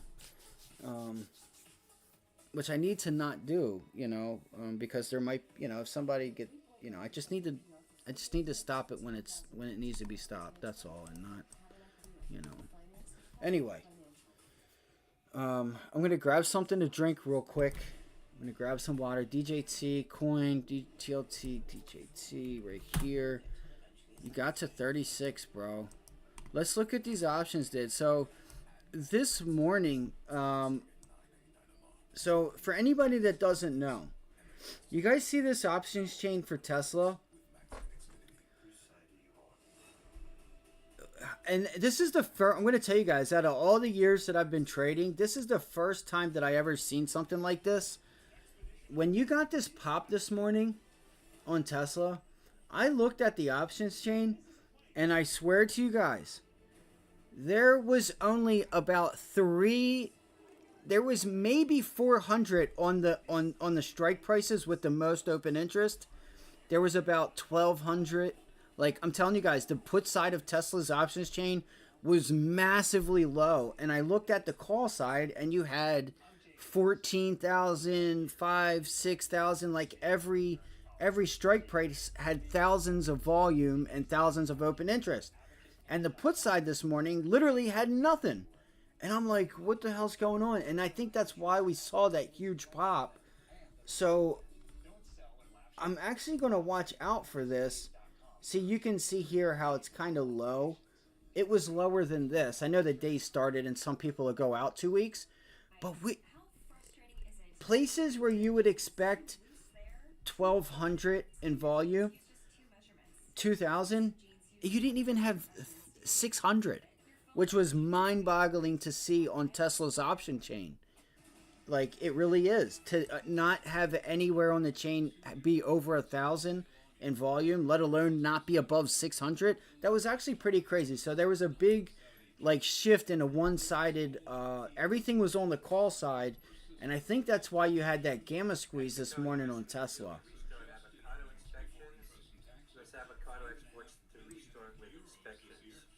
So let me grab some water, and I'll be right back here.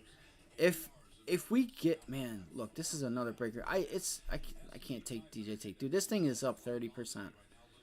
30%. That's so insane.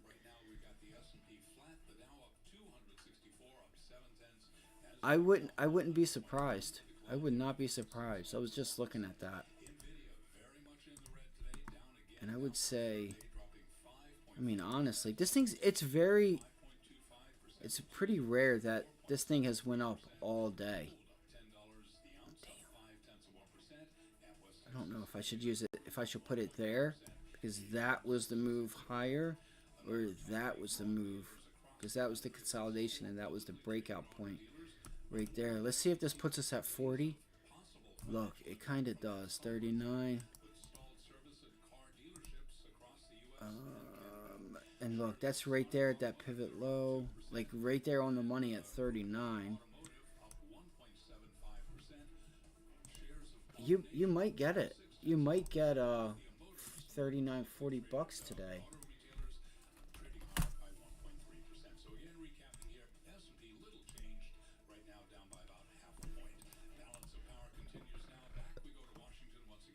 Okay, no, 36. Yeah, 40. So 36 and 40. So yeah, I'm just going to stick with that. That's wild, man. That's wild. This thing could even go higher too, because it has nothing, and you still have the presidential debate later in the week, and you know, that 20 days should be coming in here. No, exactly. And it just, you know, and it just shows when we can get along that we have respect for one another. You know what I'm saying? Because we're smart enough to know that not everyone is going to think like us. You know what I'm saying? And we don't bash them for it. Because what does that do? It doesn't do anything. You know what I mean? And, you know, we're just... Sometimes people forget, and I'll be the first to say that sometimes, I'm thankful, but I also can sometimes forget that, you know what I'm saying? There's places in this world, and I always try to say it from time to time, that they can't say what they want. They can't even have a conversation. They can't trade because they either don't have enough money, aren't in a position to be able to, or aren't allowed, right? We could be in Russia or China, and we could say something and be shot and killed or put behind bars, and you know what I'm saying? Just because, you know, we didn't have men and women die for that right to be able to live, for the most part, free, you know. So that's what it is, you know. It's just understanding that, you know, if we were all alike, it'd be a really boring place. But it's just, you know, it's just good that there's not, like, you know, the disrespect. It's just when people get mad because someone doesn't agree with them, and you know what I mean? Like, they just can't help that someone else has a different decision, and they prove points or something, and they get mad and want to fucking, you know, think that, you know what I'm saying. They just take it to nasty directions and where it doesn't need to be. But so yeah, Tesla. So look, Tesla, I know I've been watching it and it hasn't really done anything except pop this morning, but I'm really watching this double top up here. Back here, this double top that we've been hanging out. Like, this is a beautiful pattern to me, and this is why I keep watching Tesla, is because I can look at this pattern and say, hey, like, support's clear, resistance is clear. I can put on some size and really hang on these levels here at 182.50, 184, and 186, and 177.50 to be able to, you know, be support and resistance, and have some size on to where I'm not getting my ass kicked if I'm wrong. So that's why I'm still looking at Tesla, even though it hasn't really done too much. Let's look at Coinbase too. Let me go grab something to drink, guys. I'll be right back. Coinbase is trying to turn around a little bit. I'm wondering why we don't have many. Look at the volume that came in at Bitcoin right there, guys. All right, cool. So we did get some volume there on Bitcoin at 60,000. I was wondering when they were going to step in here. I mean, I might actually, like right now I'm debating what to open up a Coinbase account or somewhere. I wish I knew how to do this. Like, I wish I knew how to open up like a crypto account to where it wasn't like, not that it's not reported, but like, I don't know. I can't explain it. I can't explain it. Maybe I'm looking for something that's not there, but like a wallet or something that's not Coinbase, right? That's kind of like, I don't know.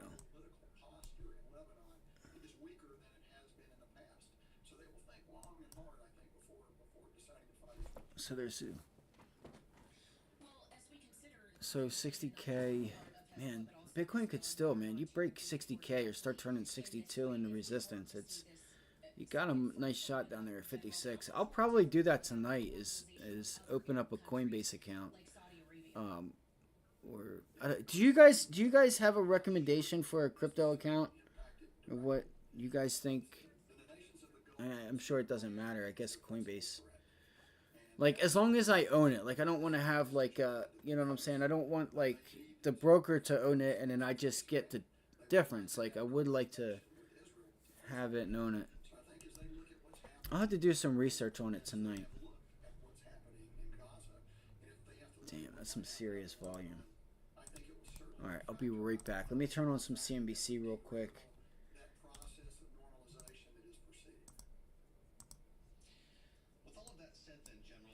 Watching suppliers. Inspire Medical and ResMed are plunging after Eli Lilly said Zepbound, its weight loss drug, is helping reduce the severity of obstructive sleep apnea. The drug maker says they've submitted tirzepatide to the FDA for approval as a treatment for sleep apnea, and that has shares of Inspire down 17% and ResMed down 10% today. For Inspire, it's the worst day since August, while Eli Lilly, for its part, which has already rallied strongly, is up about 1.5%. Elsewhere, UPS is selling its freight brokerage business, Coyote Logistics, to the trucking firm RXO. The sales price tag $1 billion, but remember, UPS paid $1.8 to buy Coyote from a private equity firm nearly a decade ago. CEO Carol Tomei, who's been trying to streamline the company's structure for some time, says the sale allows for an even greater focus on the core business. You can see the stock has been a big underperformer, down 12% this year. And RXO investors are loving the deal. Those shares, well, they're having their best day since the spinoff from XPO in 2022. They're up 22%. It's about $24 stock. Here's what the CEO told Money Movers about the current state of freight. We've been able to grow volume on a year-over-year basis for a while, but the industry has had volume down mid-single digits for a couple of years now. And right now you're expecting to see similar numbers coming in for the second quarter for the industry of volumes being down, mid-single digits on a year-over-year basis, but still ahead of where they were in pre-COVID levels. And today's deal catapults that company to become the third largest freight broker in the continent by revenue. The shares, well, they're up 18% over the past year. Coming up, heavy promotions are not enough to spark sales of salty snacks for big players like Pepsi and Mondelez. But this chips company is still gaining share. We're not talking semis, we're salty snacks, real actual chips. We'll dig into the other winners as we head into summer barbecue season next. Stay with us.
let's get it going. We got nothing but fucking winners in the chat. Excuse my language. I just had to say it. Shout out to you guys. All right, shout out to y'all. Shout out to y'all because y'all are winners. In DJT this morning from Friday, just I love to see it. I love to see it. So shout out to y'all. Pat yourselves on the back. NVIDIA is still down bad. Amazon. Look, Amazon ended up pulling back. See, I didn't see this last night when I was going over it. I didn't see this last night. But Amazon is really, Amazon's really weak. And I wanted to take this swing trade, and I you know, we were talking and stuff, and I never had the chance. I didn't have the chance to do it. But I kind of like this. I'll have to touch back on GameStop. Amazon's kind of like really overdone, and I didn't notice that yesterday. I just took that idea with Amazon Prime and was like, hey, you know, if we can get up here and close up there, we could have a nice opportunity up higher. Two things that I'm seeing, like we'll see at the end of the day what happens with this volume. This still technically is a low volume pullback. So this is a nice little area that you could consider a long off of. But if we go to like a 4 hour, we go to a 4 hour, 2 hour, like, you know, those time frames. In my opinion, I think, and we already did, but we start rejecting 187.50 to 188, and I think we start going lower. So I might try for like a 184. But I'm scared that I missed my opportunity and I should have taken it on the bounce back off of 187 because I would already be profitable now. And I didn't see this yesterday, but I think Amazon could have a move back down here to 184. It could. I just think the entry is the, you know, is where I gotta figure out where I'm going to. Let me see here. What's going on with this? The entry is where I got to figure out how I'm going to... Let me connect this thing back to Wi-Fi. Come on.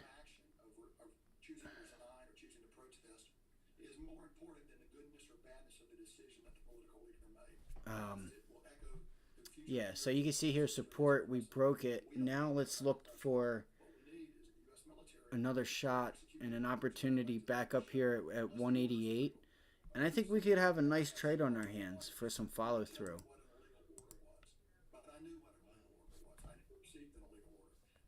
Yeah, it's going to bounce now. I'm going to go for a long, you know, I'm going to put this on and see if I can get it. Let me make sure the overall markets. Let's see if the overall markets aren't going to mess me up here. We're still sitting here at support. Qs. So this could be a nice. So what I'm thinking about doing is maybe taking a small trade here on Amazon to the upside, but I want to be out of this by the end of the day, or it out and into the short on Amazon. Let's see, support. Yeah, these markets are just breaking down, especially technology. You can see the Qs are just making progress to the downside, right? Support, support, support, breaks it, retest, boom. Like, just every support level is just getting broken. And yeah, sorry, I'm trying to do a couple things here.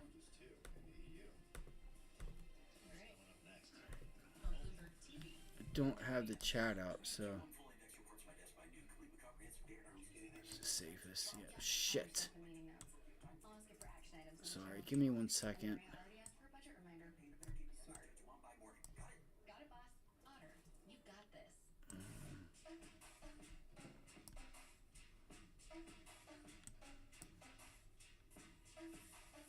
Fuck.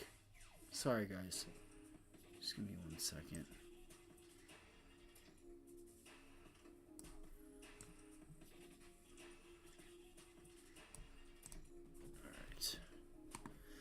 No, I feel you. I feel you, Bran. All right.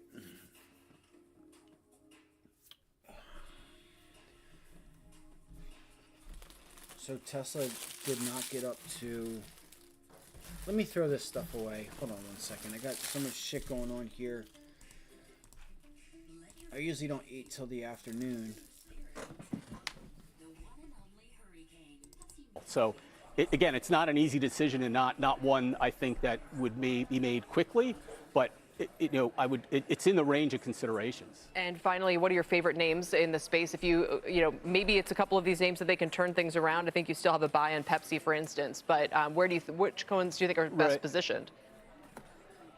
Yeah, so within this space, Utz definitely, again, as we described before, has performed really well in this environment.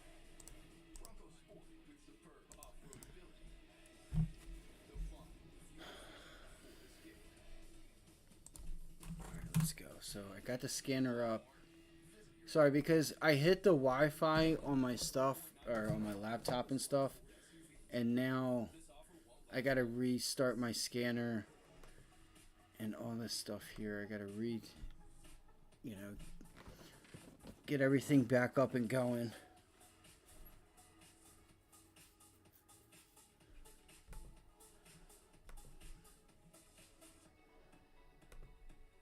Oh shit, I didn't look at much of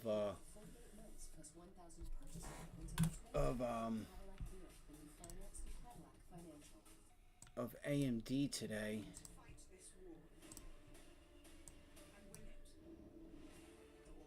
Yeah, let's look for the SPY and see if we can get a pop on the SPY back into this 445 level is what I would like to see. See if we can get a pop back into 445. You see, like, this kind of matches my Amazon theory. It looks like it's trying to break down. I'm thinking the same exact type of trade on Amazon. Or, movement, which would be a pop and get short that pop. So, could possibly think of, this bounce back. You guys can see here on the SPY, right? Friday's kind of like pivot high there at 545. Kind of the same thing here with Amazon, right? Bounces back into 188, and you should start to get VWAP to really start cranking down if you get a pop. You start getting this thing to start closing up higher, you'll start to notice that VWAP start to crank down a little bit. It'll start really pulling at it. But this could be a nice little trade back, like a standard deviation. How could I do that? Like, to know how, what's an easy way to be able to figure out the standard deviation, above and below VWAP?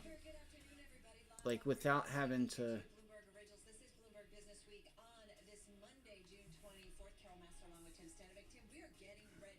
Source code. No. Oh my god, the hotkey. Shift X didn't work. Shit.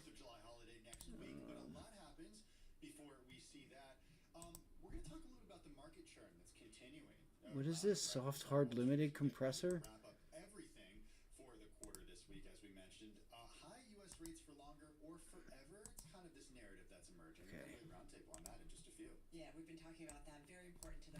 So I want to get it from VWAP though. I think we could get a revert back to the mean here at 188, possibly. I don't want to just think and act on whatchamacallit, but... Also, we got Apple's fresh warnings from the European Union and also the big plans that it's got for the Vision Pro. Your Vision Pro yet, Carol? No, I did grab a Red Bull too. This is my favorite.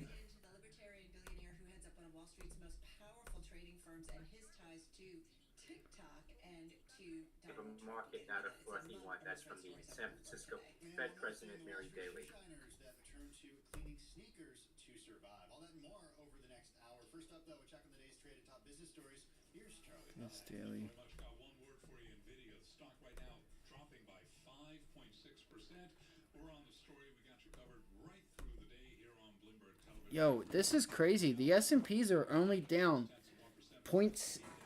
you know, 0.2%. Pretty much 0.2%. 0.20%. So we are just below where we closed Friday. About $1, I would imagine. Like 75 cents is what that would be. So let's go back. Let me throw Tesla up here because that's the one I've been watching.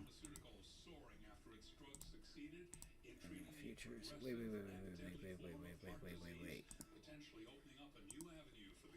I don't want to do this. But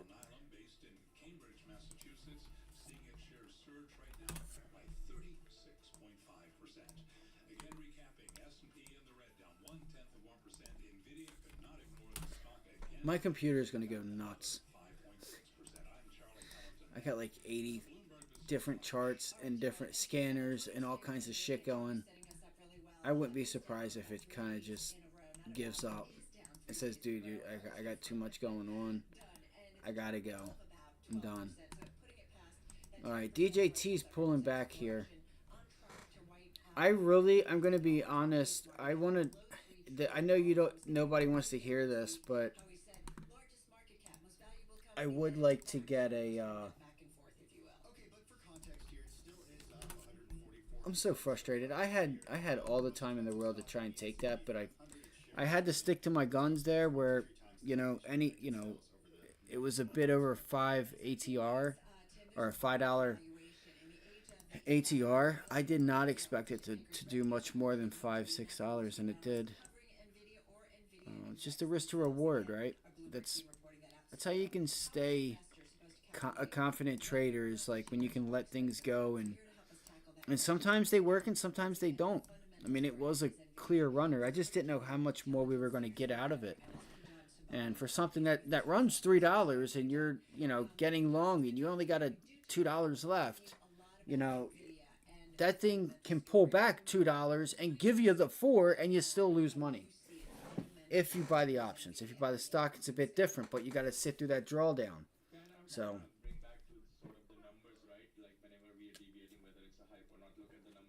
well, I don't know. Big shout out to Brandon because he called this out Friday, and we got long Friday. We were already in this, and it's not that I tried, but I got scared. For anybody that's just joined us, I see we have a couple more people here. We got long DJT Friday, and I had some limit orders, and I couldn't get out of it. And I was just like trying to get out of half of it, a little less than half. It was like 8 contracts, 8 out of the 20 contracts, and I couldn't get out of it. And I'm like, I gotta go. I gotta get out of this thing because I don't want this thing to pull back. Because the worst feeling is going green or having a position that's green and then watching it go red. And then you're like, damn, I'll give anything to be fucking break even. Damn, I'd give anything to make like $5, $6, $10 a contract.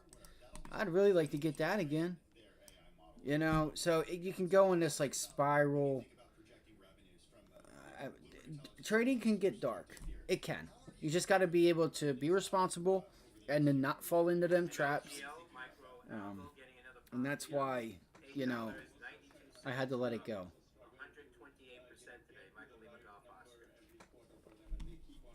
Because I was late on the move, if you're wondering. On this pullback, we had a chance to buy it, and I never did. I was a little bitch. I was just a little bitch.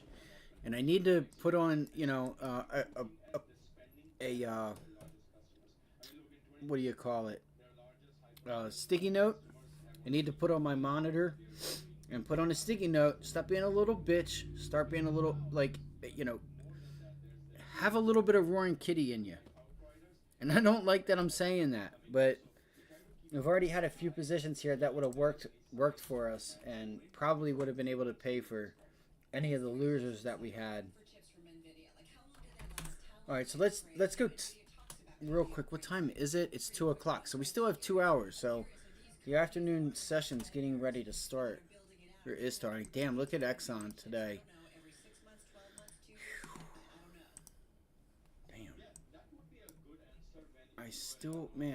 Listen, I'm going to be the first to tell you guys, I'll be surprised. This is a beautiful cup and handle. This is a really nice cup and handle, and I don't like that I'm saying it, but I still think the dollar may pull back, energy may pull back, and I think things calm down a little bit. I mean, maybe the dollar goes a little bit higher because of this, like Russia, with them not being able to trade USD and euros.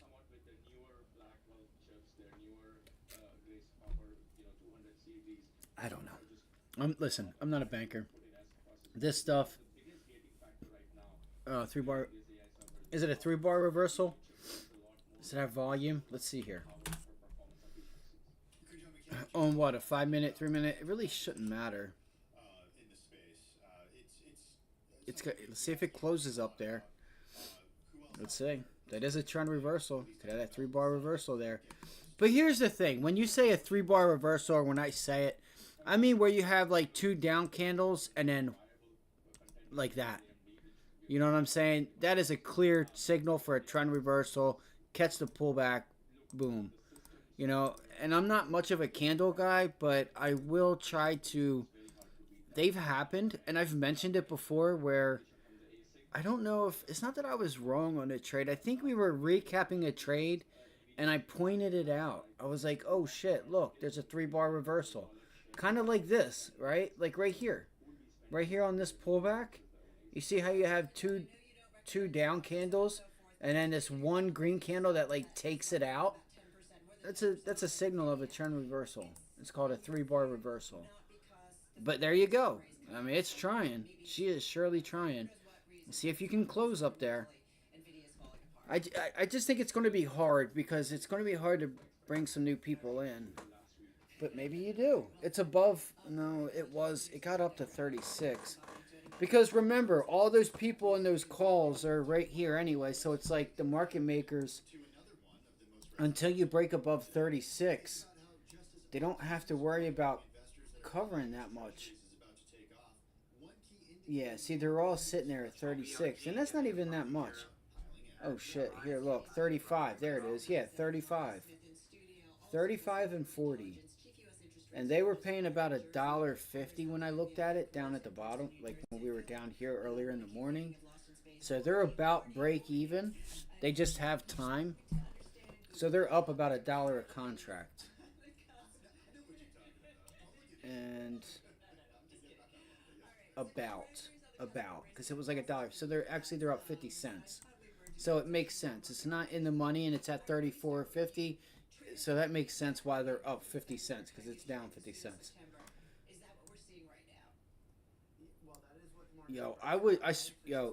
If we can just get to like $37.50, $38, I think you start to see this thing scream up there at 37, 37.50, going into 40, because you're going to have those market makers say, I got $2 left for me to hedge this $40 call.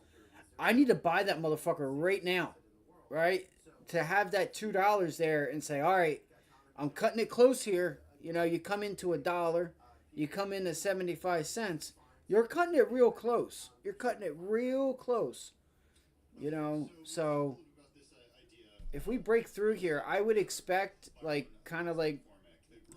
to hang out at around 36 to 37. But if you start making progress into 37.50, and I think you'll notice into 38, you're going to start seeing some scrambling, which is hedging for that $40 call area that could be hit. Because there'd be a $2 difference there is what I'm getting at. Because the closer you get to 40, the closer they let it get to 40 without trying to hedge that position, the closer they are to not being able to hedge it. Which there's always other ways. I know there's other ways that they could hedge. They could always sell the puts and start doing the math to sell puts and buy the stock itself. But then you're just veering yourself off when you don't need to. You get up to, if you're selling a $40 call and this thing gets up to $38, $39, say 38, there's $2 of a spread there. You buy it at 37.89 to 38, and you just ride that thing up knowing you got a $2 difference there. and you'll be okay. So that's why I think as you get into these areas is when you start to really see things speed up.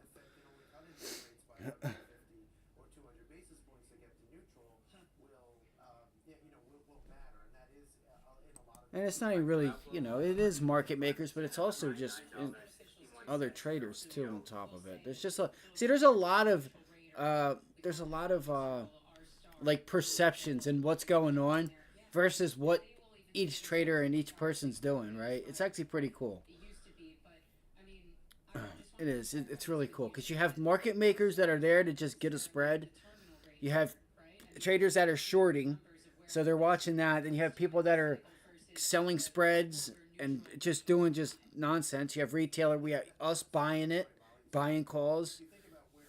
So you add them all into the bunch, and you're up 30% in a day on a move that was already up 12 to 15%, I think, on Friday. We had a huge run here. What was this? Yeah, about 15%, 14%.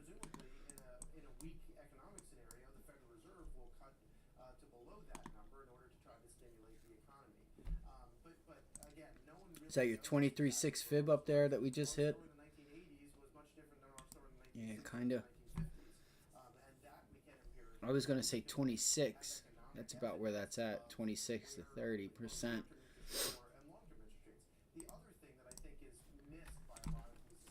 All right, let's go back. Let's get shit going here. All right, so DJT here, 3 minute there. Great job, Brandon. That's awesome, bro. You had some good money there, man. I'm glad you were able to hit that, bro. Nice job. Congratulations. I clap it up for you. I gotta clap it up for you, bro. That was a nice trade. You've been in this thing from Friday. I call that a winner, bro. The execution, everything about it, man. Great job. Great job. Like that's a good trade. Like if you want to be a good trader, replicate that. Identifying, what was seen Friday and then understanding the volume that was coming in, and we were, anticipating that run.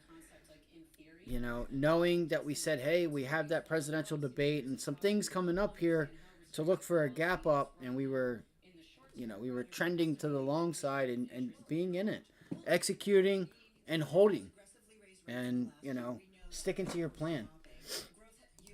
It's a great job, dude. Really. That is trading, and that right there is harder than people think it is. It's the execution part. Because we can sit here and say what we think's going to happen all day long, but you have to execute on it, right? Just like I said with Tesla, look for for this thing to fall right at the bell. Look for it to just pull back right off the bell. You just have to execute on it. There's a difference between thinking and understanding what's going on and execution.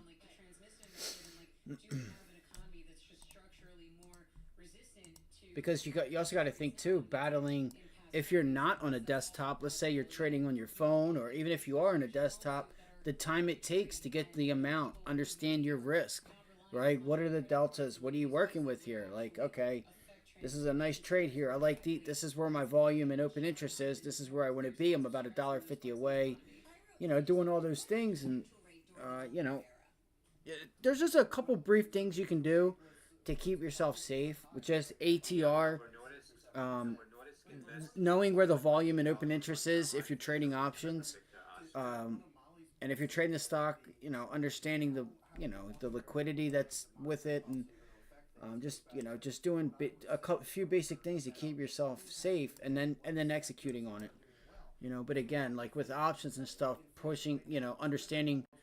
All right, if I'm going to risk 30 cents a contract here, and I got, I'm going to lose 30 cents a dollar, or 30 cents for every $2. How many contracts do I want to buy? And then, still, because the stock's moving while you're trying to figure all that out. So execution was just, bar none, just, that was a great trade, man. I give it up to you, Brandon. That was a really good trade. It really was. And like I say, it's a lot easier said than done, for sure. I mean, Let me put Tesla up here because I still want to figure out Tesla and Amazon, and maybe even Goldman Sachs. I missed. That was one of my top ideas coming into the week, and it's up $10 today. We talked about that yesterday.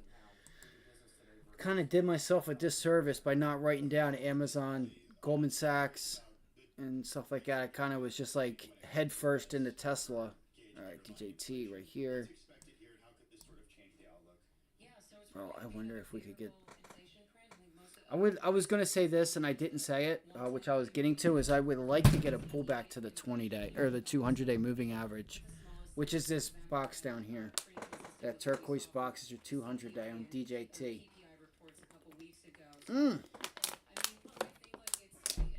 Good thing I didn't try for that long. Look at Amazon, still falling, guys. I think that's it. Amazon you have nothing stopping you now until you get to 184 on Amazon. I don't know what's going on with it. Why it's so weak. Dude, what the fudge? Damn, it broke that. Okay, we got a minor level possibly right here. 185. Let me focus on this. So the SPY's still drilling. Alright. Alright, that's it. I'm just going to go scalp the Qs or the SPY. Damn.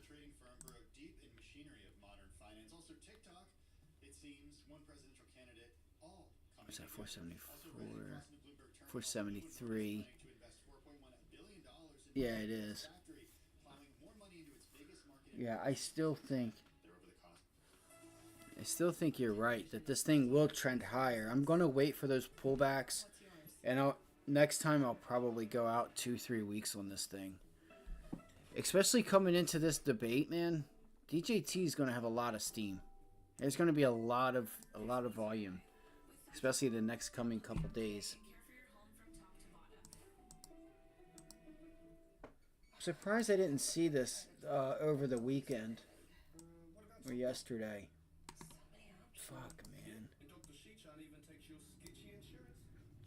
Tesla's still consolidating over top of 182. That's a good sign. Okay, 184. We just rejected 184.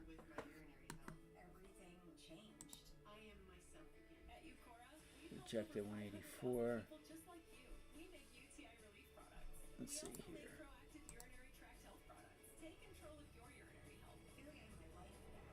182.50 is support. I just don't think that, you know, I feel like today Tesla should have held 186, 185, and it's doing what it's been doing, and I really feel like it's going to be back down at 180, and we're going to break 182.50, and part of me wants to try to get on it.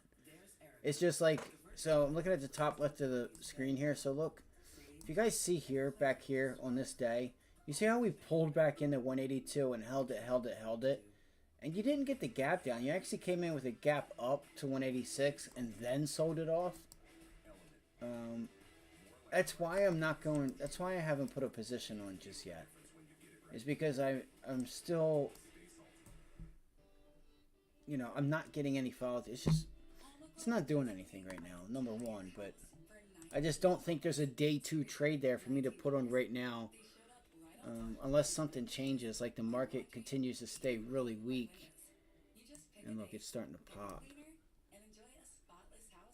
I said 545, right? Look for bounce backs to 545, 544.50.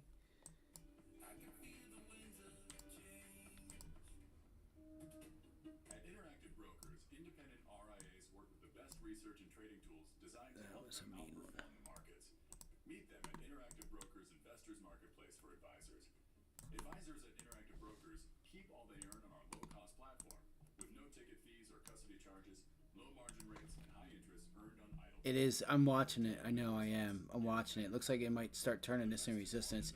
If this thing could just pull back to this like 31, 32 level, I like it for a longer term trade. I do. I need that 200-day. And I think you also have some people that want to be long that are like, man, I want that 200-day.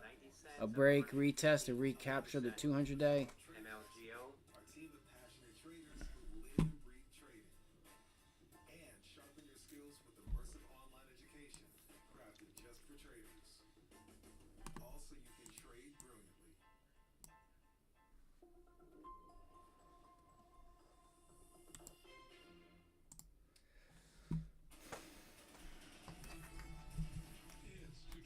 Wall Street. We do check markets all day long. Feels like it's later than it is. I don't know why. I feel like I'm in a rush. Like it's 3:30 and there's a half hour to go. S&P lower, little change, down less than 0.1%. S&P at 54. Let me do this real quick. Down just about 0.1% now. We've got the Dow up 271, up 0.7. Nasdaq down 140. Man, that pisses me off with Goldman Sachs, bro. That could have been a nice trade. Like 454s.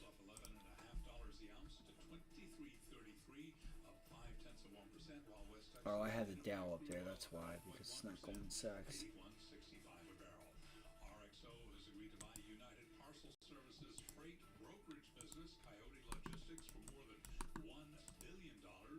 This deal will make RXO the third largest provider of brokered transportation in North America.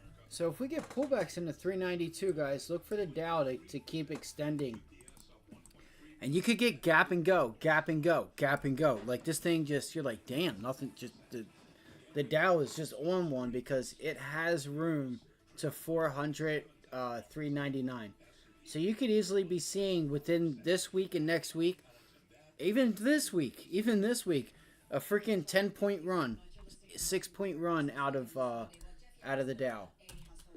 So look for those names. Like I said, Goldman Sachs was our top idea yesterday. It's up.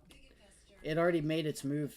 It's already up from 448, 446 to 460. That's a $10 move. That's a nice move, man. I don't know exactly what the contracts are, but last time we got something like out of it, those contracts went from $1.80 to $1,800. Or $1.80 to $180. So $180 to $1,800, $1,600, and then the next day they went up to like over $2,000. It's a huge trade. So like we'll look at like the 445s today. There's no volume there. Let's see, 450 to 460. So 452, 453.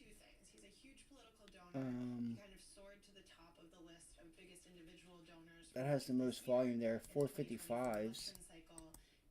I just want to see what they were up today so I know for future reference if it's worth trading. Sometimes these Dow names aren't worth it. So if we go to today, let's look at the contracts. Okay, so these are the contracts from today. So this morning, Goldman Sachs, the 455 calls, they opened up right there at like $4.50. So you got to like 450. So they're up about 100%. So that's not that much. It's a nice trade, but for your low was 420. What is that? 448, 445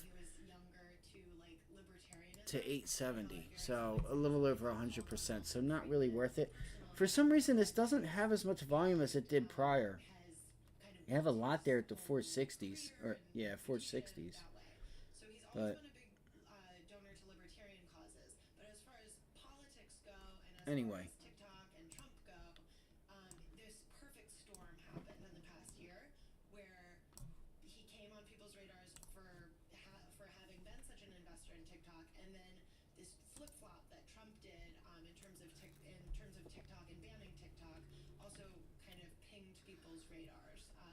You know what?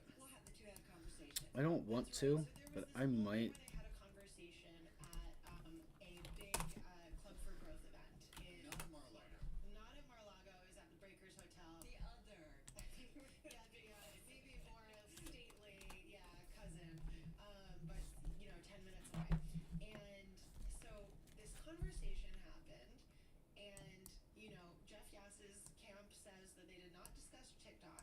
Axios reporting Trump in talks to speak at Bitcoin convention in July.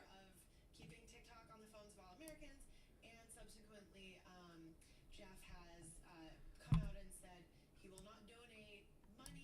Bitcoin off the lows now, 60,340, down 39.20. His administration tried to get TikTok to divest its American assets back in 2020. We'll get to more of that, but I want to talk about your reporting process for this, Annie. Who did you speak to? Who did you not speak to? And talk a little bit about how you reported out this piece. Sure. Without going through the entire list of names, was it a long one? The people I spoke to, I did kind of try and get into people who've worked at Susquehanna or worked there, friends of Jeff's. He has now gathered so much attention that there are activist groups that are organizing local campaigns. Man, this is crazy, guys. I don't know what is going on other than. Can we get down to 199, 200 on coin? Pennsylvania, and donates a lot to politics at the local level as well as the Wall Street component. Does he, when he donates to politics, is it both sides of the aisle? No, it's really to conservative. We got to keep up the S&Ps here. So let me see. About this story, and you write this, a billionaire flip-flopping for Donald Trump is nothing new, right? We are increasingly seeing that as we get closer to the November election. So no judge, but why single out Jeff? Yeah, yes. And what did you want to know in all these conversations that you had that you really painted an incredible picture of this guy from kind of being a little kid to where he is now? Yeah, I wanted to know, basically my unifying question. So I'm trying to see if we can get a bounce back. So if you guys notice on the S&Ps, 545, 544.96 is Friday's like kind of like pivot high. And we have today's VWAP also there. So I'm trying to see if we can get like a bounce. It just doesn't seem like there's a hurry to rush in and buy and get off of this level. We still have some time left, but I was trying to see if we could get a bounce and reject 545 on the SPY. I'm watching the volume now, and I'm watching everything, and I'm just like, it just doesn't feel like it wants to. It feels like it does want to, but it might do it like tomorrow. So that's a piece of it, but there are other dimensions to it. He's a huge supporter of this kind of controversial program of school vouchers. So we get into that quite a bit in the story, and that is something that's very much in line with Trump's former education secretary. Here, let's pull this up real quick.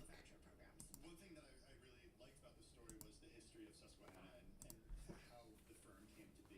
And you write in the piece, Annie, that it's, even though it's a financial firm and a lot of financial, it's essentially considered part of the financial. This is not something that's on Wall Street. This is not a guy who has day hearing to deal with several unresolved legal issues.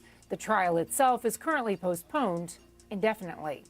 Major music companies are suing two AI startups, Suno and Udio, alleging they infringed on copyrights by creating tools that allow users to make new tracks with text prompts and generate sound-alike recordings of many hit songs. Universal Music Group, Sony Music, and Warner Music Group are the biggest plaintiffs in the suit brought by the Recording Industry Association of America. And the Disney Pixar movie Inside Out 2 collected another $100 million, according to ComScore. That is a new record for an animated movie in its second weekend. The previous best was $92 million for the Super Mario Brothers movie last year. Inside Out 2 is now the highest grossing movie of the year with $724 million worldwide. I think the emotion might be pride? I don't know, just guessing. All right. Tyler. Contessa, thank you very much. Coming up, regionals at risk. The KRE ETF down 10% this year. Commercial real estate proving to be a primary fear factor there. We'll speak to a key regional player in the banking business when Power Lunch returns.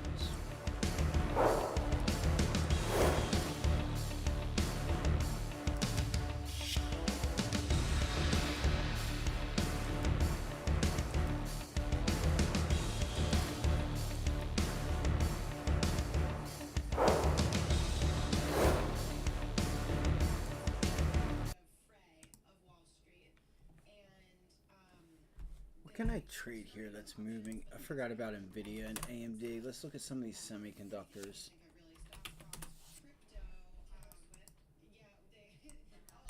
I'm going to go step outside real quick, and I will be right back.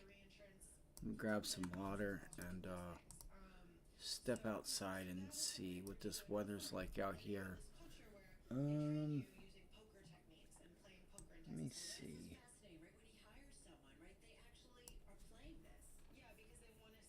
And it broke the 20-day.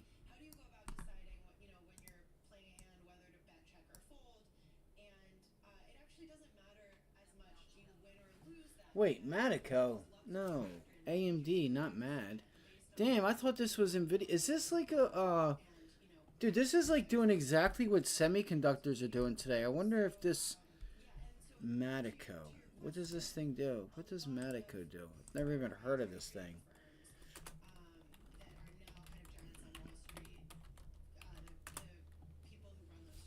It's a diversified group of industrial companies manufacturing flexible packaging mainly for food industry, copper tubes and aluminum and PVC window and door profiles. The company is based in Chile and also operates in Argentina, Colombia, and Peru through a subsidiary Alusa Madeco. SA.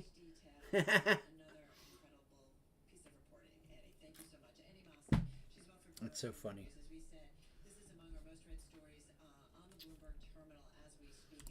So yeah, that is MAD. M-A-D, not M or not A-M-D.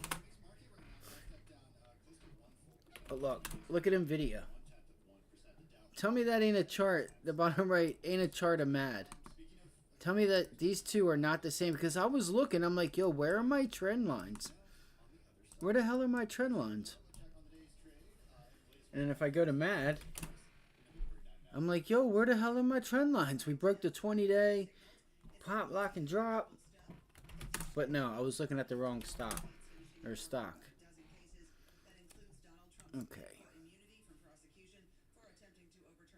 So this could be support here on NVIDIA. I would look for a little bounce back into the 20-day at 117.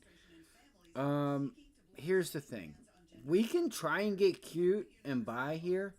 Filter.com. But we could also get punched in the mouth. So just understand that. You're taking a chance. Welcome back, everybody, to Power Lunch. Regional bank shares under some pressure as higher for longer. Where I'm about to make a move. It might have consequences, good and bad. All right, this is a nice little support level here.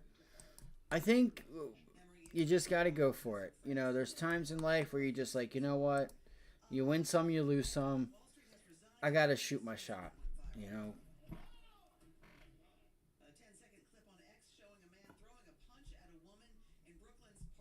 Hold on, it's on Twitter? Hold up.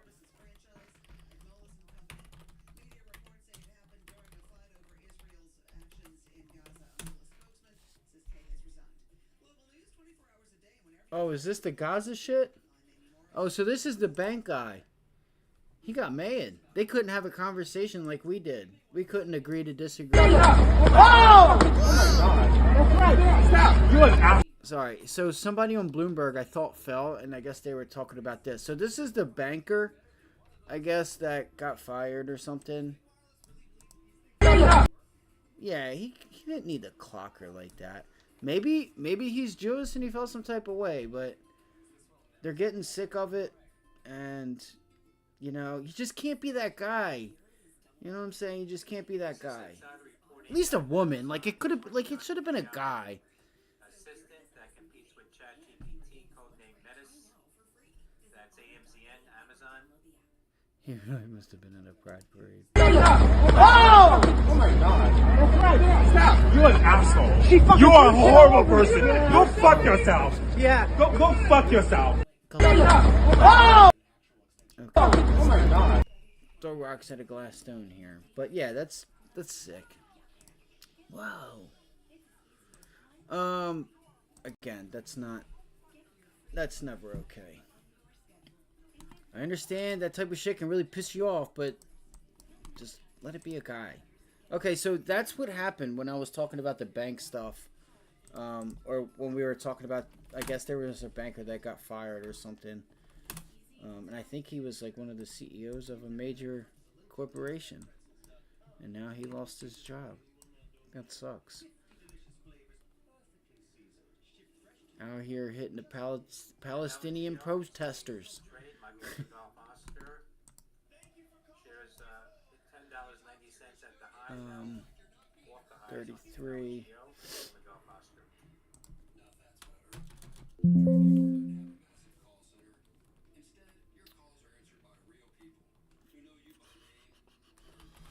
Alright, let's go to Tesla. Fucking nothing. It's not doing anything, dude. Stop looking at Tesla. It's not doing anything, bro. Apple. My monitor is, by the way, it's huge. So I gotta go to like something different to like see it. Because it doesn't come out right. Like it's just way too much monitor. That's like, oh guys, look at this. I'm going to show you guys something. Remember yesterday when I brought up UNH? Look what do you see here on UNH? And now it doesn't look like it's doing it yet today. I want you guys to keep an eye on this. What do you see there? What is that? What is that? Tell me that ain't a head and shoulder pattern right there. Clear neckline right down here at 480.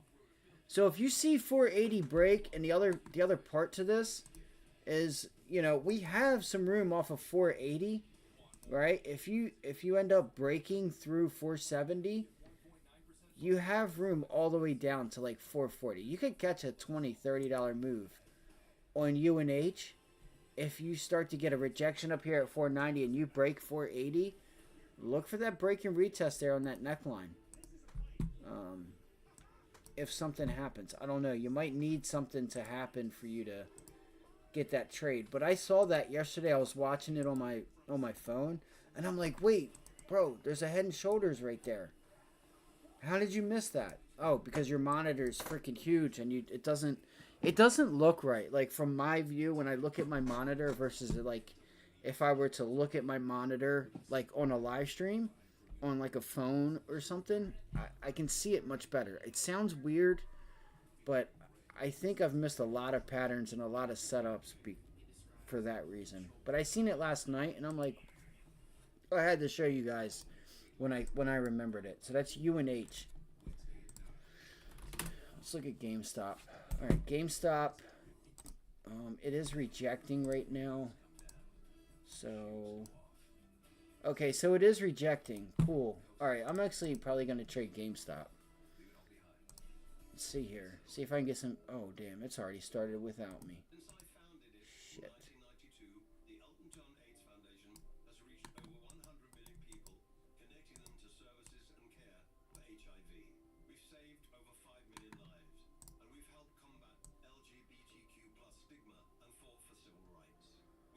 Okay, 23. See if we can get ourselves a pop up there at 2375, 2385. So there was the pullback. So let's, like, this looks like a 3-bar reversal here. All right, right there. You can see here. You see that? See how you have these two candles there to the upside, and they close up at highs, and then boom, one candle. And let's see if that area is where the see if that area, oh my gosh, undo 14. Let's see if this is exactly where the trend started. Right? You have that one candle, it took out 2 previous candles. This is a 1-minute chart, so it's not like it's a 5-minute. Come on. And it kind of was. That's where the downtrend started. Really, it started there, but the final up move, it really, that trend reversed. So you guys can see that. If I'm not mistaken, right there was the trend reversal on a 3-bar reversal on a 1-minute. So there's, you know, some more proof that those are trend reversal patterns when you see that. it's important to see like, if you do see it, you know, you kind of have to, like, kind of be looking for it, but not really. I don't know. Because I've made the mistake of where it's been in front of me and I didn't pay attention and I wasn't looking for it.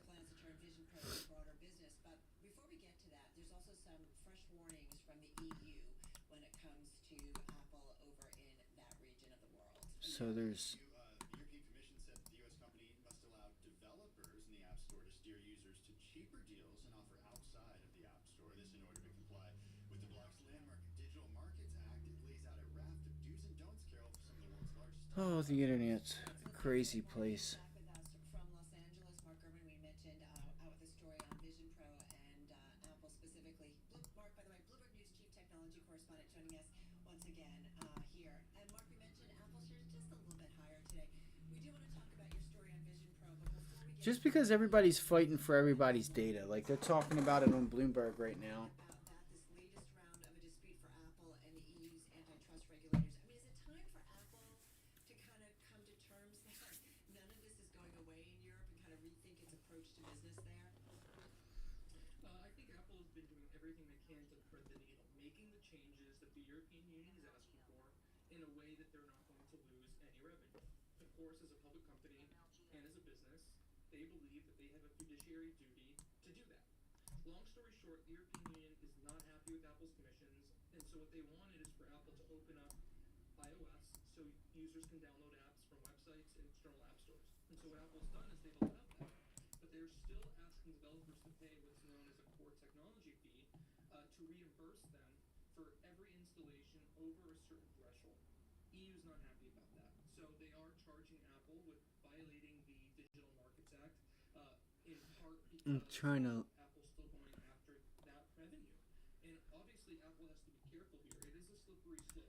They start opening up the App Store completely in one place, other countries are going to want the same. Developers in other regions are going to push them. So they're talking about Apple actually kind of... to a $20 billion a year business. Now, Apple makes the vast majority of its services revenue from the App Store, and the vast majority, almost all If you can dream it, then bread is to satisfy. That's old. in the European Union, but they collect a percentage off of that as well. DMA, the European Union, the bloc, they're not very happy about that.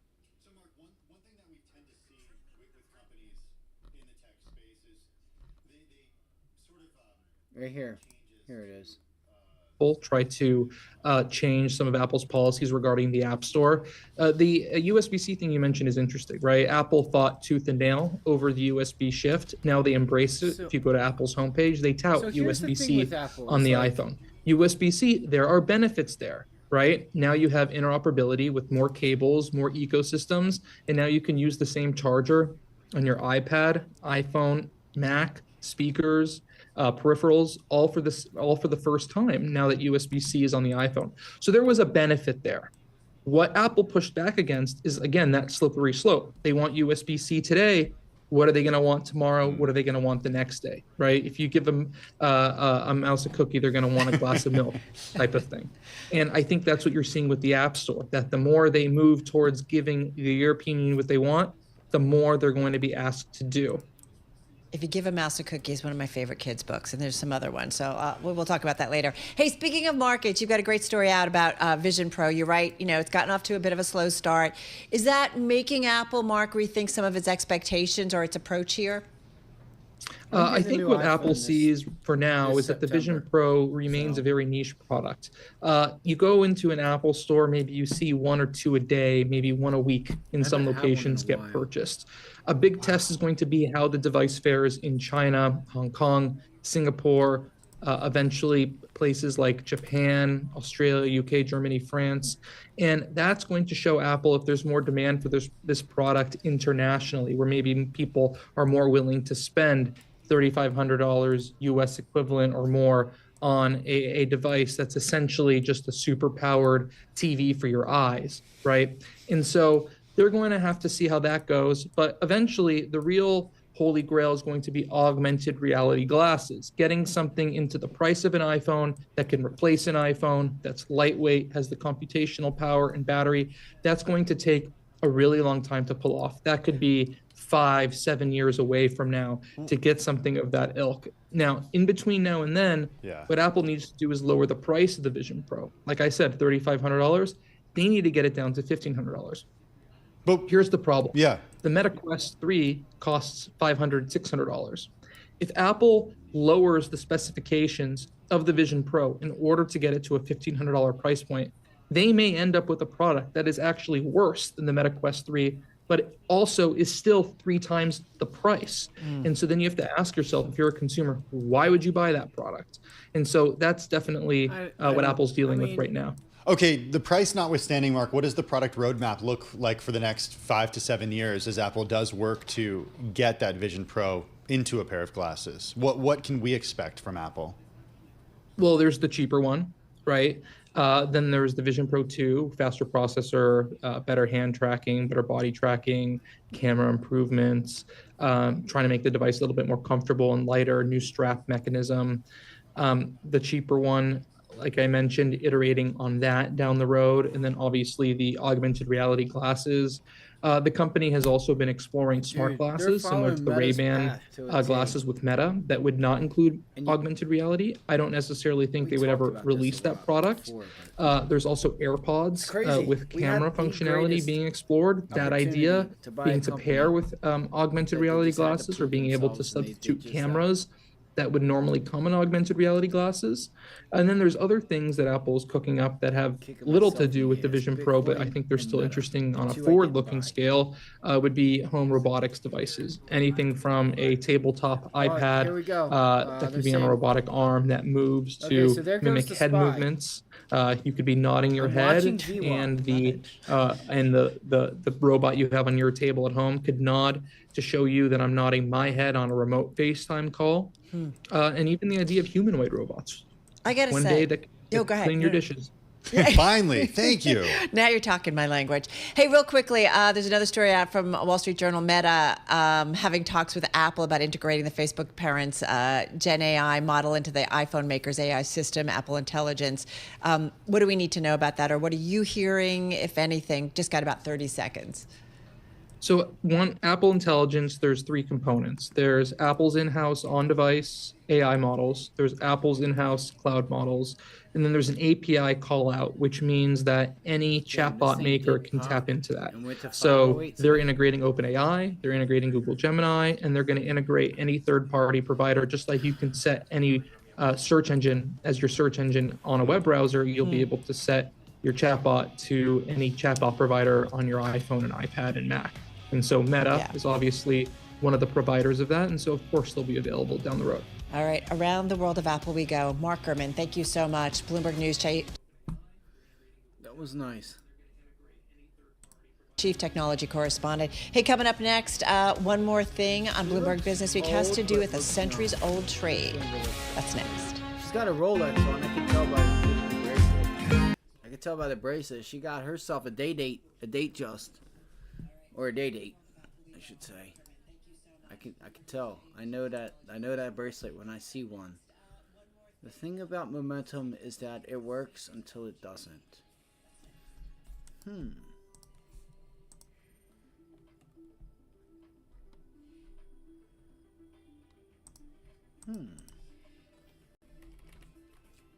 It's like, no, I'm not gonna put that. Alright.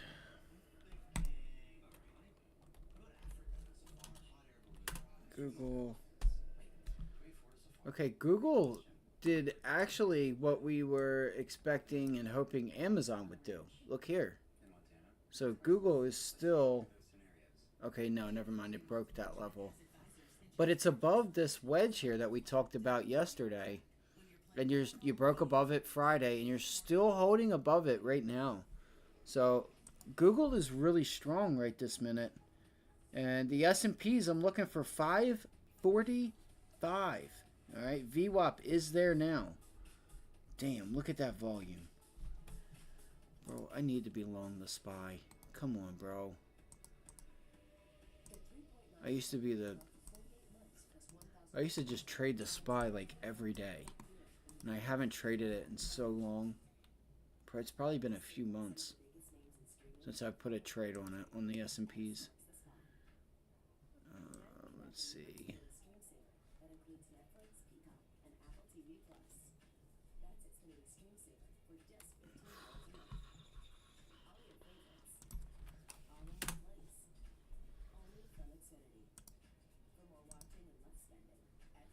Sorry, I meant to put up the 1 minute here. Now I have to figure out how to put some other things up here.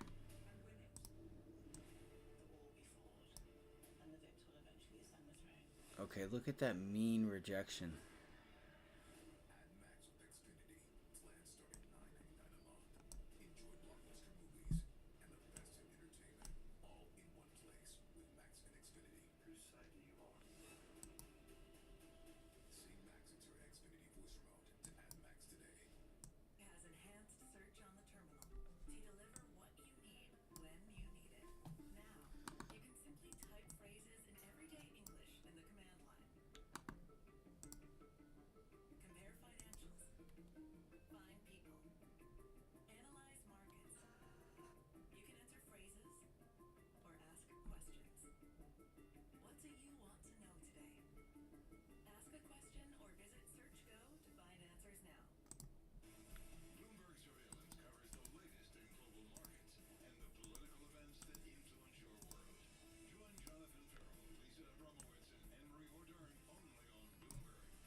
UPST upstart shares moving to the highs now, 23.28. Just one profit, Sandy Tango. That's crazy, this pop. Here, give me 1 second, guys.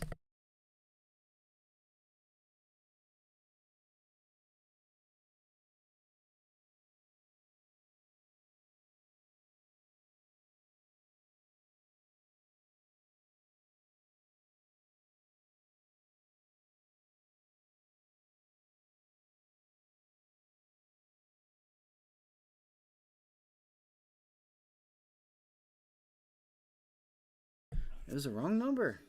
And here I am bugging out. Who keeps calling me? Who keeps calling me? Is it the feds? No, just playing. I don't have anything to hide. But I was curious. I'm like, who the hell keeps calling this number? Uh-oh. Hold on. They're calling back.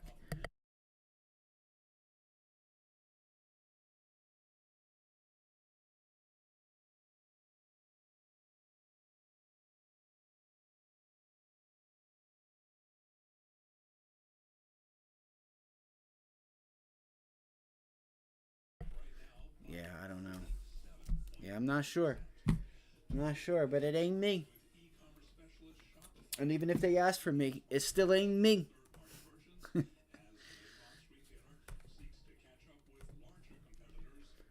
Yeah, I don't know who that is. Here, you need help trying... Remember Dave Chappelle? You need help trying to find him?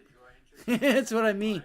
Is Gary Gensler and crew calling my phone talking about, oh, you ain't with this? You ain't with this administration?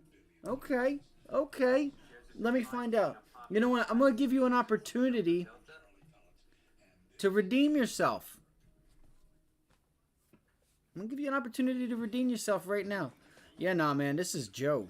Or this is Keith. Am I speaking with Keith?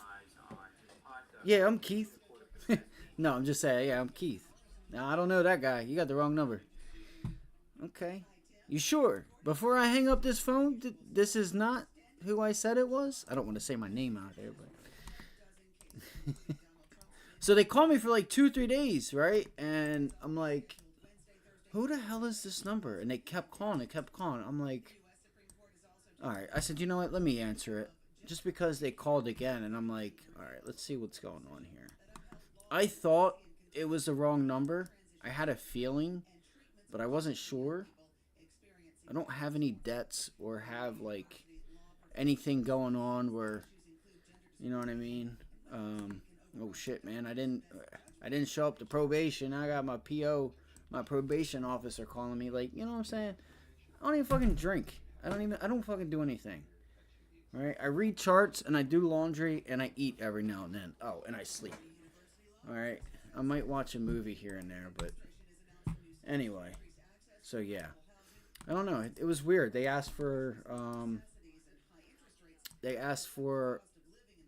I think a guy in their car, like a girl or something. He's like, I don't know how I got this number. And I'm like, nah, that ain't me. All right, so they're good. Stay safe out there, people. You never know. You might get served. Hey, John. Yeah? You've been served. Just like that. And you was like, damn. They done backdoored your ass. In the middle of an emergency. You're in a car accident. All right? You're in a car accident. Oh, I'm on. Wait, what's your name? I'm on 911. Ray. Ray, you've been served. Right? You were like, damn. You really got no soul. You ain't got no type of heart. But anyway, I know. So yeah, that's good. Tesla, DJT. So DJT's kind of chilling. So the market's kind of just like, yeah, we made the move. If you didn't take parts in it, that's on you. Damn, this market really did it. I hate when this happens. The overall market doesn't really move. The indexes don't move, but then you see like Coinbase down 6%. Like Amazon is down. See, this move on Amazon, it looks a lot bigger than what it is because you had this pop about, the pop in the opening price here are off the bell, and that's a nice move lower there.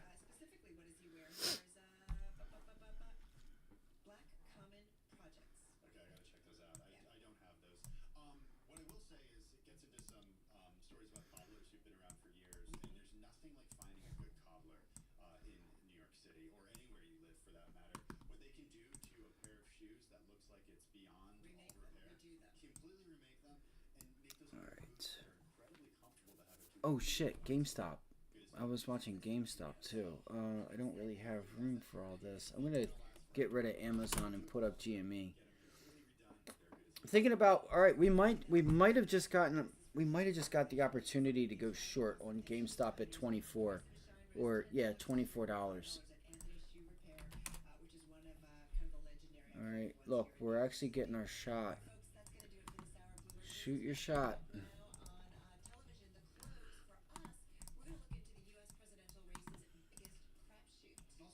Yeah, I was really curious who was calling my phone. I'm like, who the fuck is calling my phone? What I figured it was somebody that I knew. Like, you know what I'm saying? Just somebody calling that like a friend or something that I haven't talked to in a while. But he said she must have changed her number. So I wonder, it's weird because it's like, you figure if it was like a breakup. So the way I felt, I'm like, wait, he's calling a chick? I'm like, and he's saying that she must have changed her number. I'm like, wait, like, wouldn't you be calling my phone like more than what you have? If it was like, I don't know what's going on with it, because it just sounded like they were trying to get a hold of somebody. I don't know if it was like a friend or if it was like, I don't know. It's just weird. Just weird. Like, why would she change her number? Like Dave Chappelle, like I was saying, let's figure this out together. Where he said you call a white person in the middle of the night, they'll help you get in touch with the person or something like that. Alright, 24. Let's do it. Let's see if we can get some nice volume in here. I'm gonna try it. What do we have?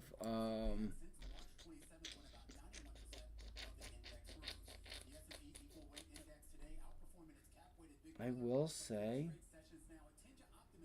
that's not a good look. GameStop might end up just be going higher.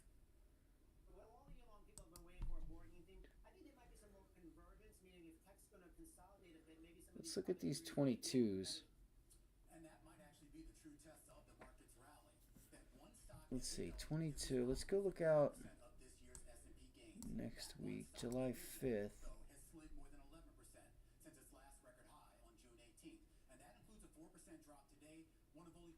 The volume is poop. There.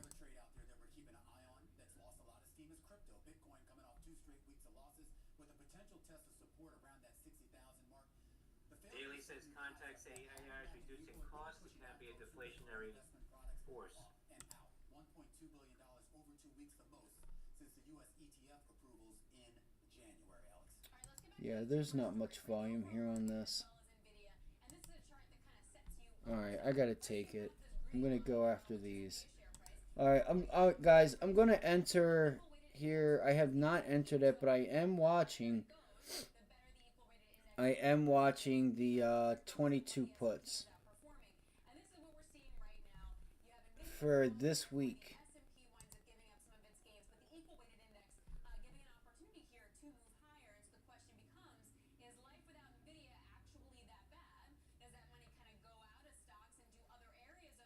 I would be careful with this option. Okay, I would be careful because you could notice, you could see it pull back, and you're like, wait, I'm not really getting paid for it because. So this option chain right now is kind of skewed because of what happened this morning. I'm just gonna say it outright. The option chain is leaning more bullish than it is bearish. Just gonna be honest with you.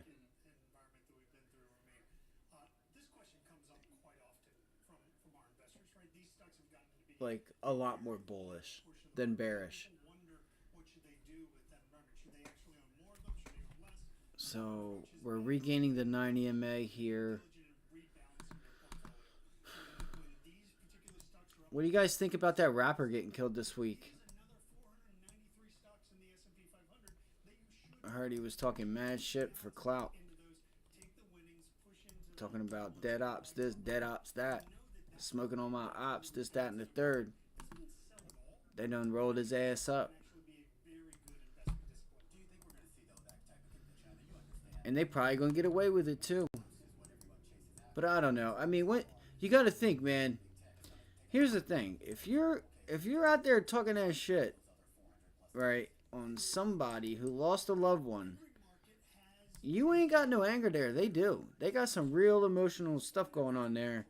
And you're out here playing games. They're gonna make you. They're gonna go. They're not gonna care. They're gonna want to make you look like, you know what I'm saying. It's just like it's just ridiculous to think that you're tough enough to sit there and think you can talk all this shit and not think that, you know what I mean, that, you know, you're bigger than a group of people, because you're not. I don't give a fuck how bad you think you are. You get a room full of people, and I don't give a fuck if you're a UFC fighter. You get a group of people around them, add in throwing a couple guns, you ain't doing shit. So, look, there it goes, motherfucker. Look, there goes GameStop too, just out of nowhere. Damn it. I wonder if they're doing that to try to sneak people into the trade. Fuck.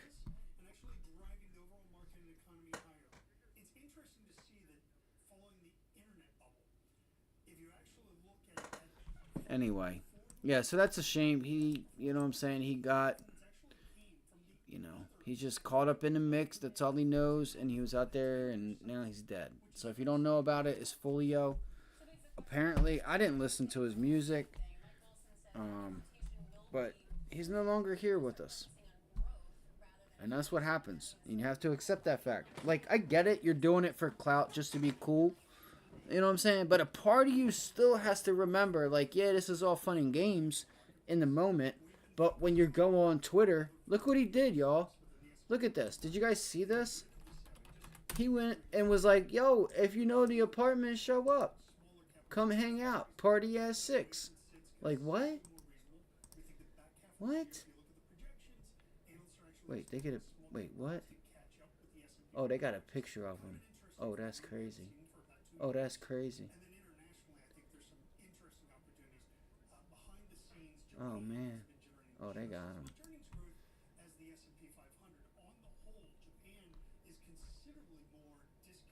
Alright, so...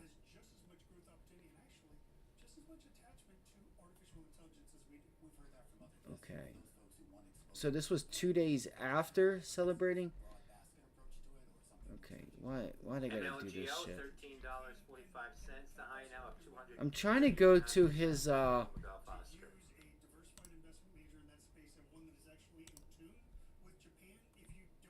right here, look. So he was doing this, right? On the 22nd. Right? Pretty much. The edit, man. Push up. We just got. They got kicked out of that Airbnb and pretty much told people, yo, show up, blah, blah, blah, blah, blah. And then, you know, I'm not going to say, like, this was from the 23rd, but it is what it is. You know what I'm saying? I know, exactly. Yeah, hopefully YouTube didn't see it, because I didn't see it. Hopefully it was, whatchamacallit, kind of like covered up or something, or my fucking site will get kicked down. It's like, it's a shame you can't even, I mean, I don't know. Like, I don't care that it's there on X. Like, it should be used for whatever you want to use it for. But, you know, things like that, I guess I should do a better job myself of watching when I click on X and what I go to. But anyway, so all that shit talking that got him famous also got him up out of here. You know what I mean? So it's crazy. What are you willing to do for money? You know, or I don't know. I guess you could say money and fame, but I think it's more. I don't think people. Some people might think they want fame, but you can be famous and broke. But I think so. People. Let's just say this, right? He was doing all that clout chasing and doing all that shit to get some eyeballs and views and people talking about him, and they did. They talked him up out of here. So I mean, I'm not gonna say I don't get it, because I do get it. It's part of the business. You want to act tough, this, that, and the third. You can't be on Instagram or even Twitter saying, like, you know what I'm saying, making videos talking about, yeah, this is where I'm at. That's how they killed what's his name from New York. The dude that Pop Smoke, right? Like, Pop Smoke was like, he funked the fake, if you know what I'm saying. Like, if you look at this picture, like look at this. Like, this was not the voice and image I heard that comes from The Voice. You know what I mean? He like a little, like, I can't explain it. Like, that's him.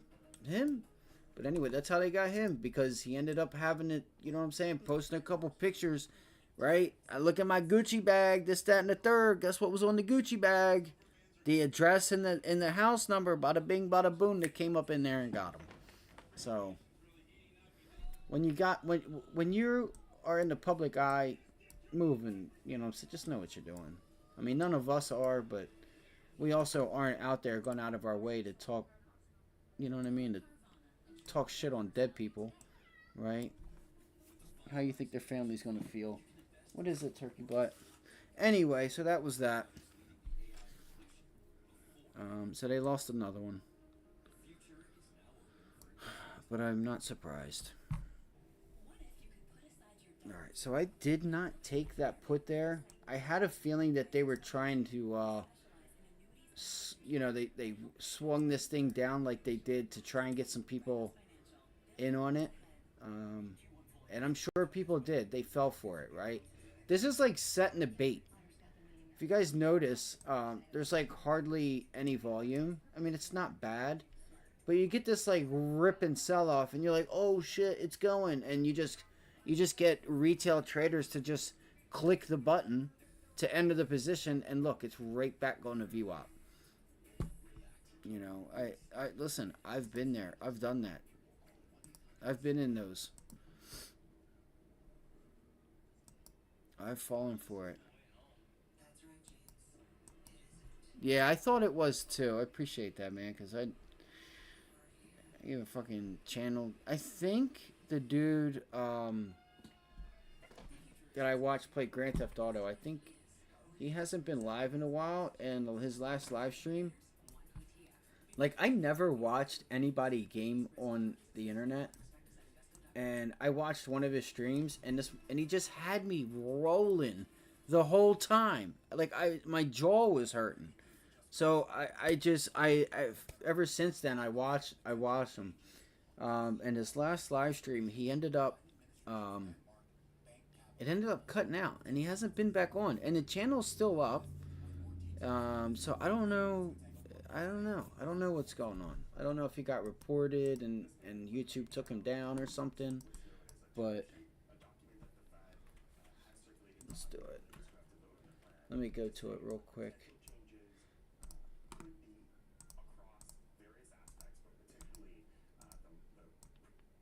No, come on.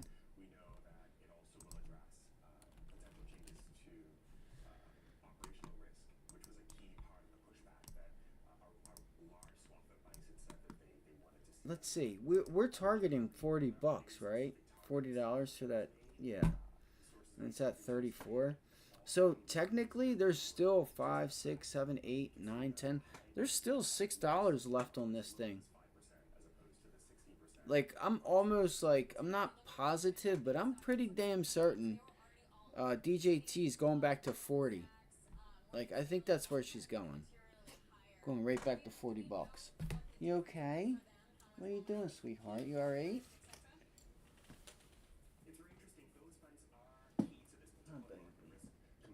I've been having to give her some Zyrtec. She's been a little punk lately with what she's been eating.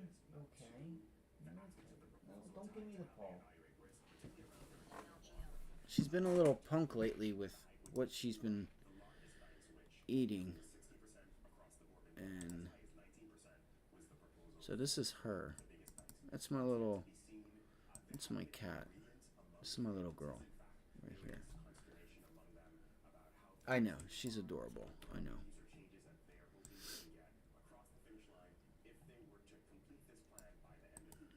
She's the boss. I love when she comes in too at times. She'll freaking yell at me, like, for real. When I tell you guys she will yell at me, she will come, so I'll have the door with like something behind it, and she'll push on that door, and she'll come in here and scream on the top of her lungs, just meowing. I'm like, oh yeah? So she's been spoiled her whole life, and it's okay. She is really good though. She doesn't really do anything that like she shouldn't do. So other than eating, like trying to get her to eat her food or like, finish it, that's the only problem I have. And I've tried so many different things with her. I can't find like the one. Not that I expect her to eat it every day, but yeah, DJT is rolling. All right, come on, GameStop. I think I might go for it, guys. I'm actually gonna put on some risk here, and I'm gonna get into GameStop 22 put. Oh my God, what assholes! They gave me a shit fill, and there's no volume. All right, I just took a put on GME. I'm in it to win it now. And I'm going to hold on to this thing. I'm going to try to at least. I just had to take it there in front of 24. There we go. Let's go. Let's go. That's how it's done. That's how it's done. Oh, nice. I did get it for 33 cents. Nice. I thought they got me at 35.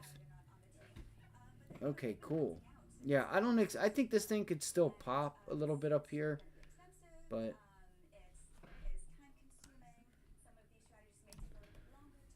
all right, so I did take that. We'll see where it's at in a couple days. I'm going to try to leave this on. This is not a normal position size. I'm going to let you guys know now. I didn't buy that much. So, you know, manage your risk. I want this is, I'm just putting it on. I'm tearing into it.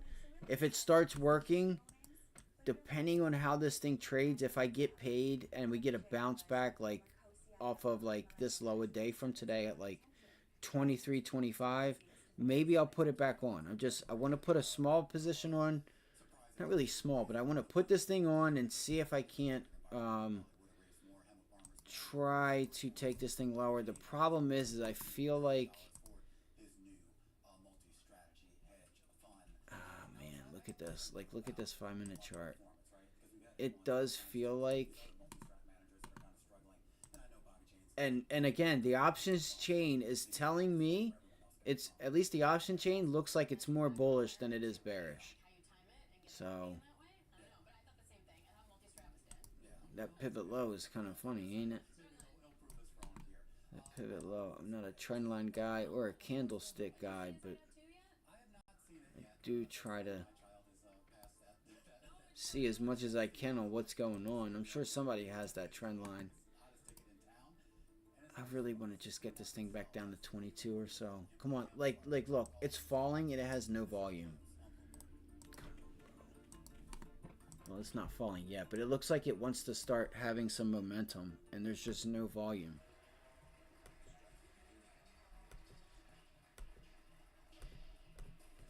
PTON, Peloton getting a pop here of 1.5%.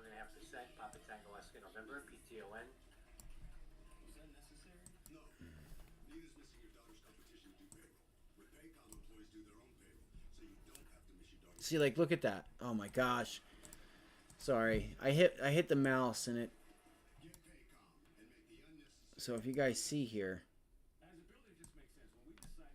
like, look, there's no volume there. Like, look at that.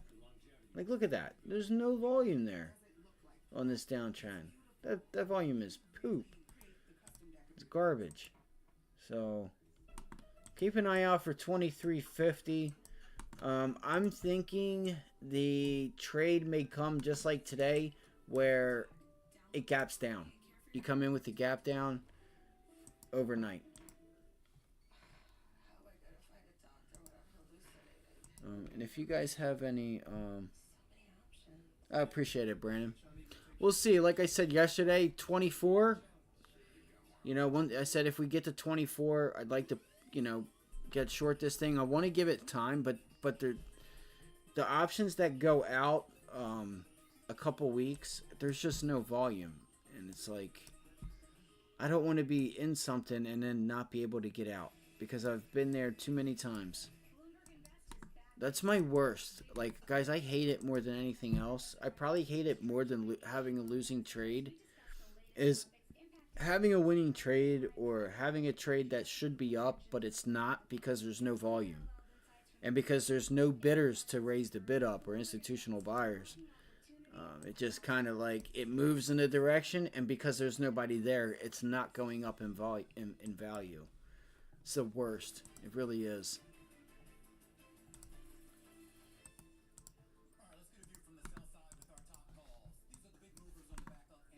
All right, so let's go to 3-minute, 15-minute.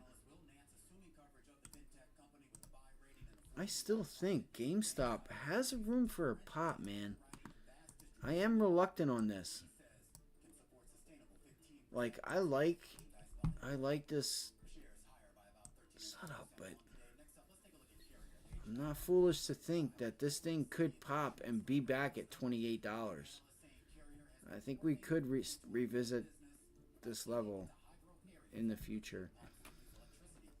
Want to try to get this thing down to 22. That would be, it's my ideals. Technically, right? Like, technically, this downtrend, that's all been on a decrease in volume.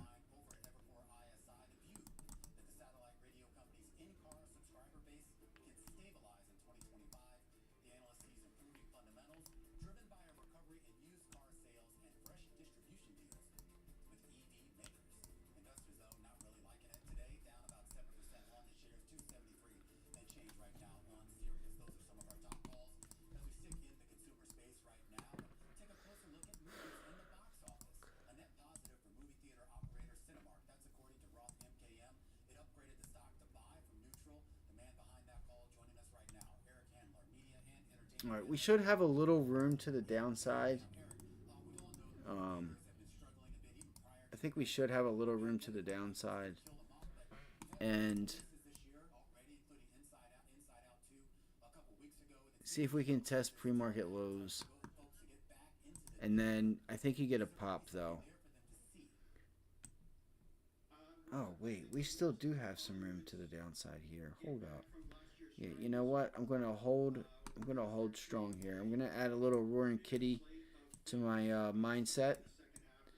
All right, I'm gonna shift my mind into roaring kitty, and just understand that this is not a $200 million position, bro. What are you whining and crying about? I think we still have some room to the downside. I'm just saying, be careful out there.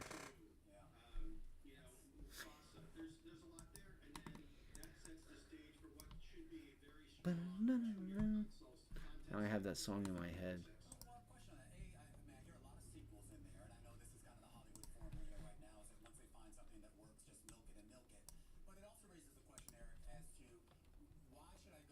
Okay, DJ. Yes, look at it. There it goes too.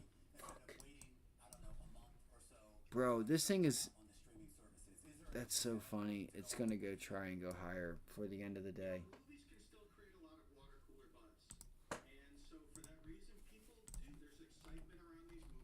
I wonder if there's a scalp to be had here.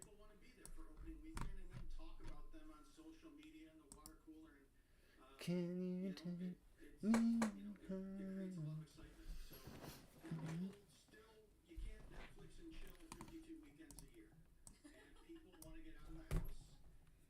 Not bad, bass. You okay? Why are you so itchy? What are you so itchy for?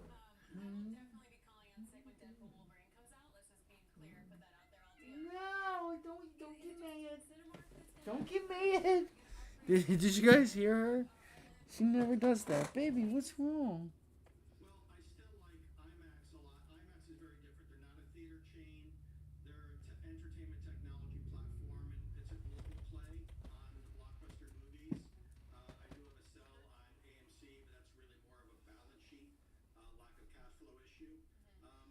Are you booping? You got your tongue out? I can take a picture. Oh my god, I wish I could have got that. Oh, she had her tongue sticking way out. She's just looking at me with her tongue sticking out. Come here, huh, baby? Oh no. I'm a baby.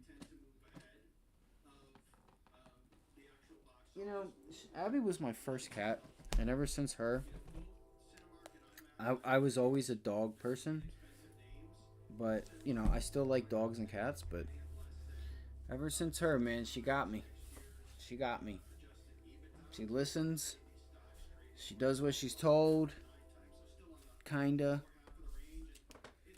And, yeah.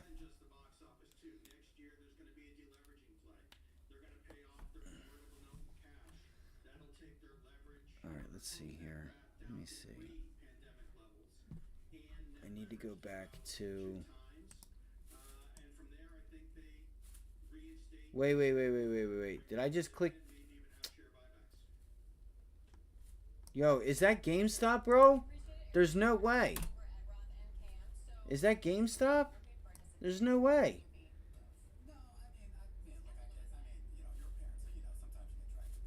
Oh my god, it's not that I got scared, but I was like, there's no way they just went from 30 cents to 90 cents. There's no way. There's no way. I mean,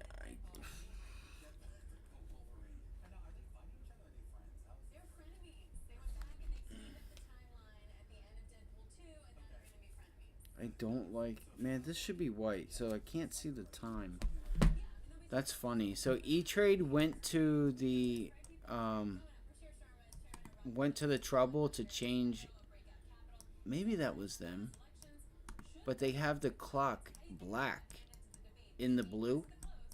So it makes it harder for you to see the time. That's kind of strange. Yep, they did. That's so funny.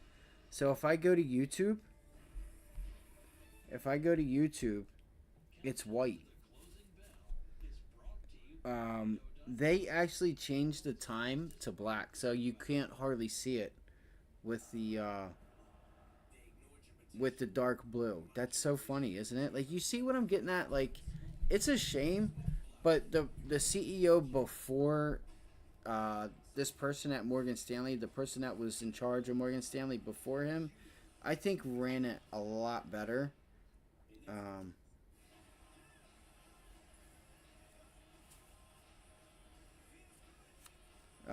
And yeah, I don't trust the CEO of Morgan Stanley, so I don't know. I hope you guys had a great day. I feel like I'm not gonna. I feel like I missed out on a lot today, especially with DJT. I mean,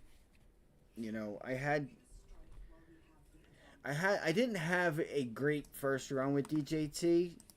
Trying to take profits Friday when we got in it, so it was a little hard to take it today, but I should have just bought the stock. I keep forgetting that. I'm always tying myself to options because that's all I've been doing for these years. Is trading options, but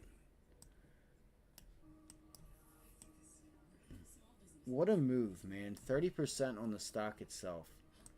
It's just crazy. 25%.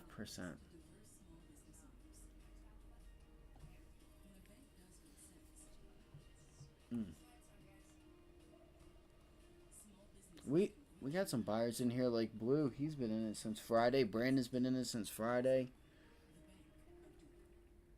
If we do get a pullback to 33, like in the VWAP or even the 200-day, I'm going to buy some shares and I'll probably buy some calls on top of it. I'm going to buy the shit out of this.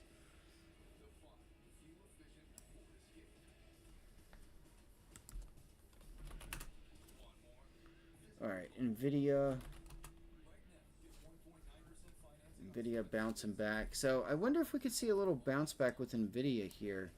It's not in any hurry. Like, it cracked the 20-day. I wonder if this is... I wonder if this downtrend is going to take us further than most people think. And people are going to start wondering and getting scared. When in motion, what in motion stays in motion. When in motion stays in motion. I think it is something like that.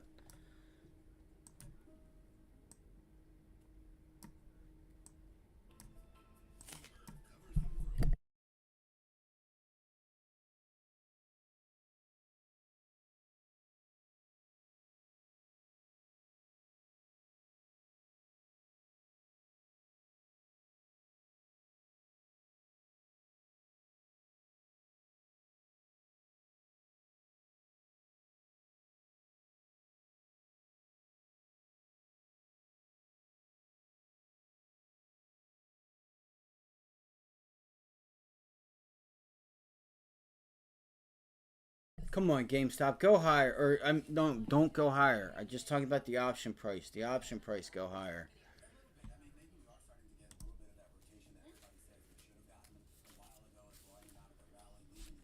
Let's see here. Let's go to trade.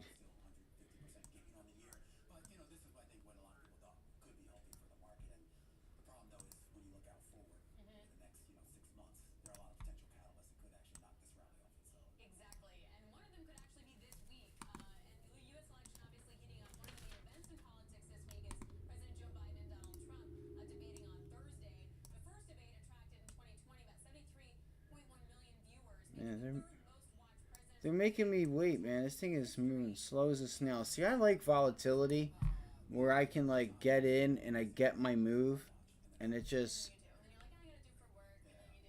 it just goes and I'm not in it that long. Just gotta get better at this. Alright, let's go. So, GameStop just turned that into resistance. Just wonder. Okay, so we are below that too. Like, come on, man. We can get $22. Let's go. And two, as far as Trump is concerned, it is so unpredictable that the market's almost not focusing on it. And I think for possibly the right reason, because one of the themes that I argue in my book as well is the fact that Bro, if you look at Trump's previous track record, Bloomberg shoots. key issues in terms of what he said and what he did was so different. Like, you know, one of the big issues I have with capitalism today is the amount of regulation that this country faces. Trump promised that when he'd come to power, he'd bring down the regulatory state. Said for every two regulations, for every regulation that I put into place, two regulations would go out. What was the track record? The track record was that in his 4 years, he put in as many regulations as Obama or Clinton before him, which is basically an average of 3,000 new regulations a year. So I think that that is one of the fundamental problems of America today. The regulatory state has grown so much, such a complex tax code we have got. For every new regulation that you put in, you get thousands of pages of further clarification. And the other issue for America today, obviously, is the debt and deficits. He's such. These motherfuckers reach and reach and reach. I don't get it. Like.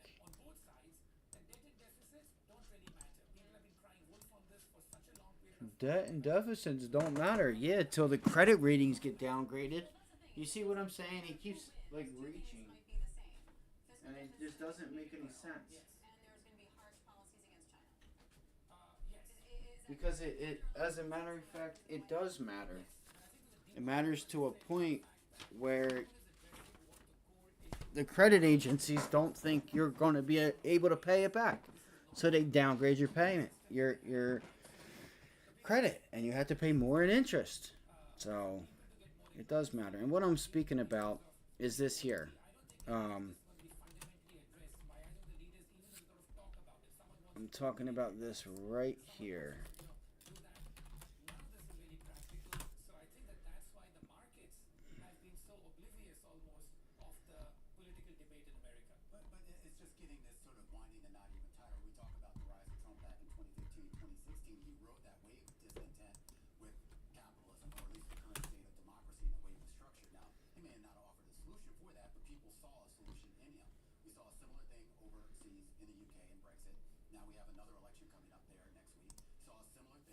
Postponed his classified documents case, the one down in Florida.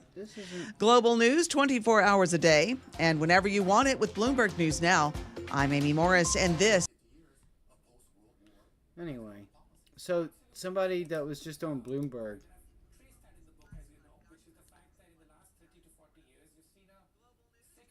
says that debt and deficits don't matter. Just said that on Bloomberg.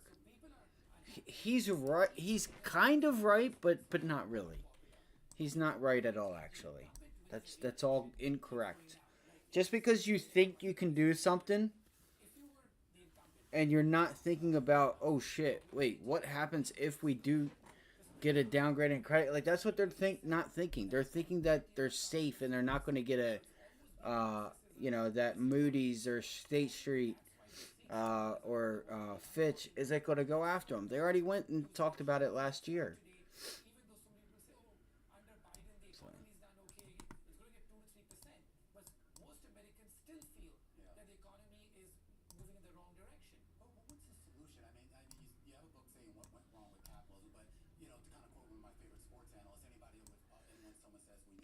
So right now,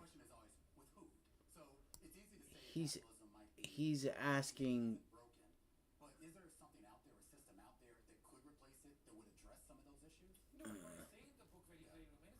He said so on the thing. He says there's something that could address it, like and I'm not getting political. I'm just saying. Well, when you just when you have very low unemployment, you don't want to spend a shitload of money on random things that you don't have to, especially if the people can get employed because of the obvious reasons. When things take a turn for the worse and you've already, used up the electricity and you ain't got much battery life left, or, you got to watch your battery life, it's not a good look. Anyway, so it does matter. Let's see. So GME, DJT, $34. DJT, let's see if it holds. I'm wondering if DJT is going to try to run to the end of the day. Nice move, bro. That's fucking sick. Like, that's just picture perfect. Just sat in it all day long. I'm going to try to do that with GameStop. I'm getting the move now on GameStop. Here we go. Finally getting paid now. I would like to try and catch. I should have got it up there, but I didn't. 25.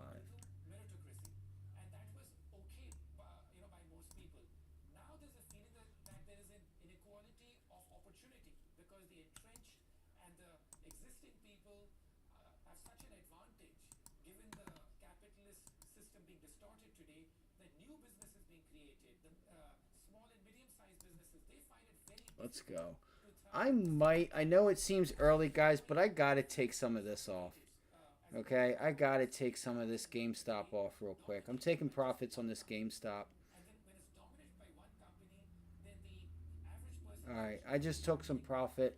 I took half that position off right there. And I think we get some nice down, some follow through. That was a nice trade. That's a nice trade there. Really nice trade. Alright. Nice trade there. Really nice. Let's go. Did anybody take this with me? Those puts we got in at 33 cents. They're at 45, 44 cents now.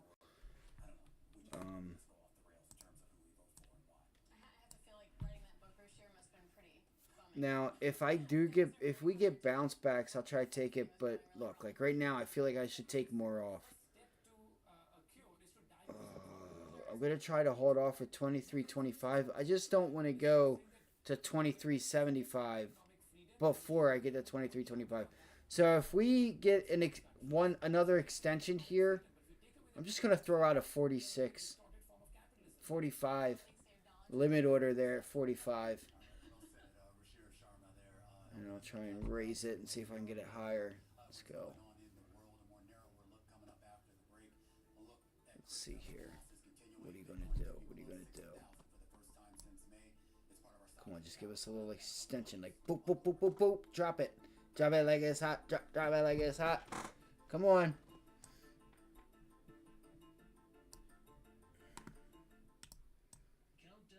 Fucking bad. Remember, we're in Kitty Crypto. Or just YOLO. Like, just hold balls of steel, diamond hands, diamond gloves. There you go. See, she wants to, but she's getting bought up here. What time is it? The thing is you got to think I'm in options. So we get a bounce back to 23.60. It's going to eat these contracts up because I'm out of the money. Man, the sellers are really holding this thing down, man. So right now, what I'm going to do is keeping an eye on the amount of time it's here, and if it makes progress or doesn't make progress, how much time goes by before the shorts give up a little bit and they let this thing bounce back to 23.6. There it goes. See, just had to give it a minute. There we go. Come on, baby, give it to me. Come on. We got some nice volume in there. Where's the SPY at? Alright, I'm out of this. I'm just gonna take this off real quick.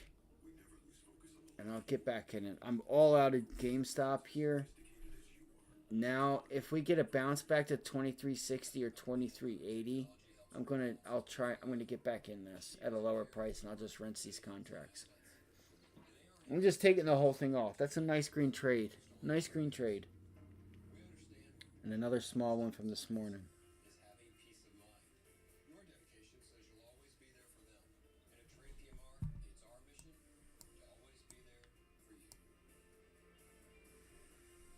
I would like to see if we can bounce and try to get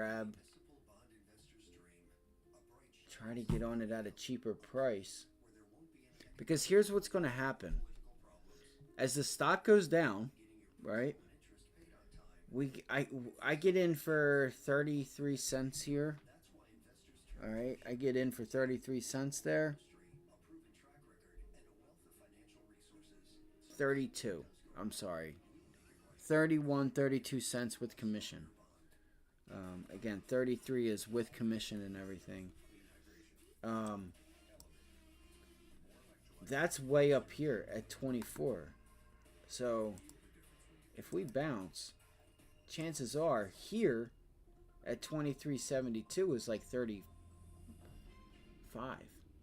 Might even be 33.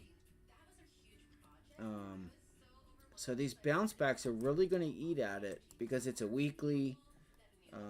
I don't have much. The deltas really aren't there working for me just yet. They are now, probably. If you can get to 23 and start to get down to this like high 22, low 23 mark, you'll really start seeing these contracts pay. But there, you're going to get 20 cents for every dollar on 30 cents. If that makes any sense. If you can picture what that means. So if I get $1, I got out of 30 cents. 30 cents is 100%. 30 for 30 would be 100%. If I'm getting 25, 26, 27 cents. So for every dollar, I should be able to get, for the most part, depending on how long it takes, I should be able to get roughly 80 to 90%. And it's not counting commissions, per every dollar. Now again, you still have 30 some cents to go. We haven't made it to 23 yet.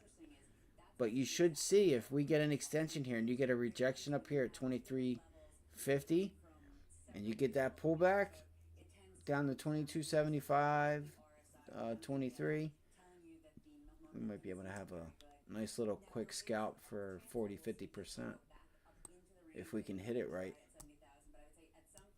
But I hit it right. I always hit it right. Anyway.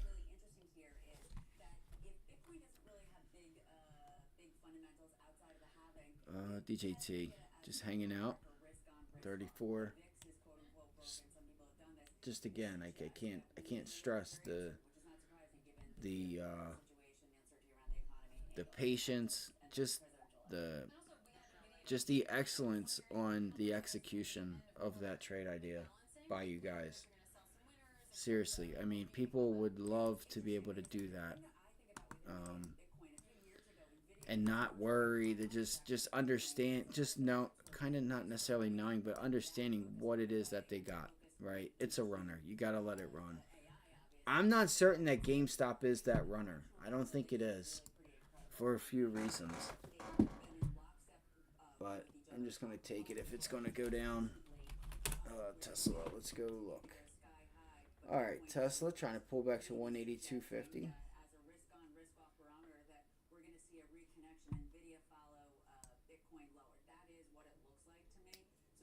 I didn't want to leave it, but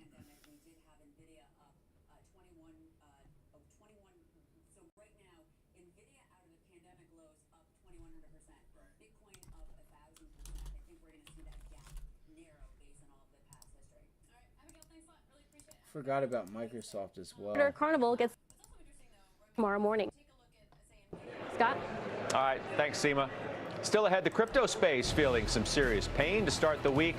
Bitcoin tumbling below 60,000. What's behind the big move lower, and how the crypto-related stocks are faring? That's coming up. The bell's coming right back. How many trades did I take today? 2.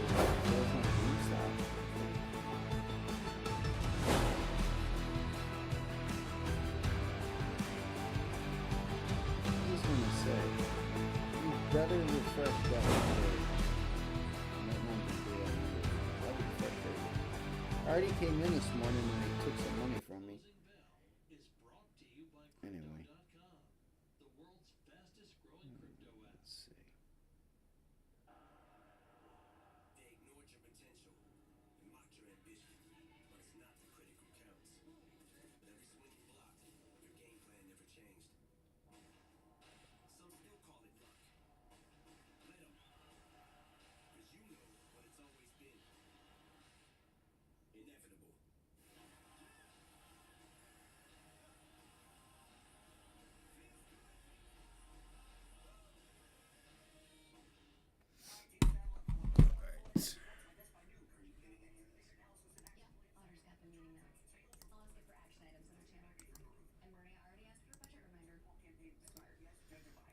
So let's go to Microsoft and a few other names. If you guys have any tickers you guys want to throw out there in chat, be my guest.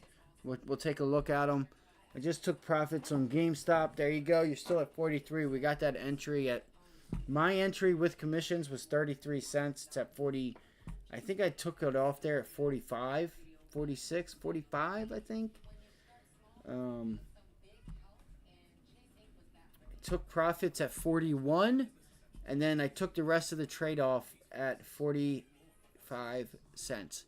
Because I think GameStop bounces, and if we can get a lower price, I just think GameStop has a bounce in it. That's all. I'm not confident that I'm going to get right to the target just yet. I think we need to get a bounce. Okay, that's Coinbase. Okay, so if we go to GameStop, damn, I could be correct. Like, we're not even red yet today. It's not even red. Like...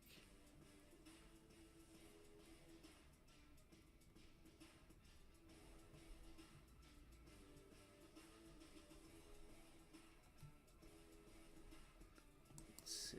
So it's still green on the day. That's that. After my cancer diagnosis, I was scared and desperate for information. Fortunately, my oncologist told me about the Outcomes for Me app. Outcomes for Me is like having your own team of cancer experts 24/7. I get personalized treatment options, tools to manage my care and symptoms. Alright, so you guys can see here this 4-hour chart. Sorry. You guys can see that just the volume's very low. And you have some mild support down here at low a day. So I don't... It's just not giving us the follow... Not giving me the follow through that I was looking for. And I don't expect it to. Because I want to see if we can bounce higher. And then try to get in on it for... You know, before the market closes, and try to catch a gap down like we got Friday into today. Right, you're at 22.90. So let's see. 30 cents, 40, 60.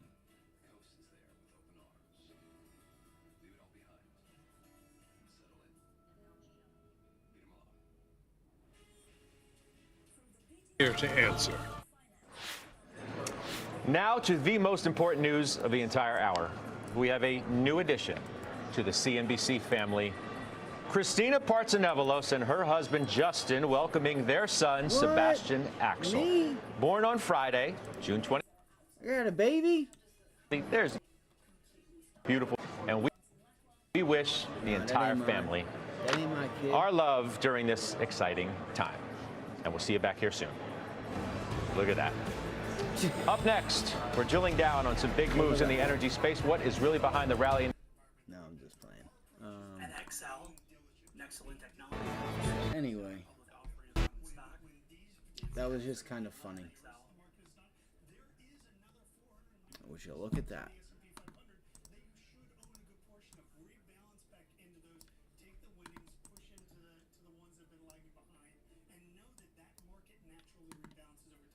So I'm looking here.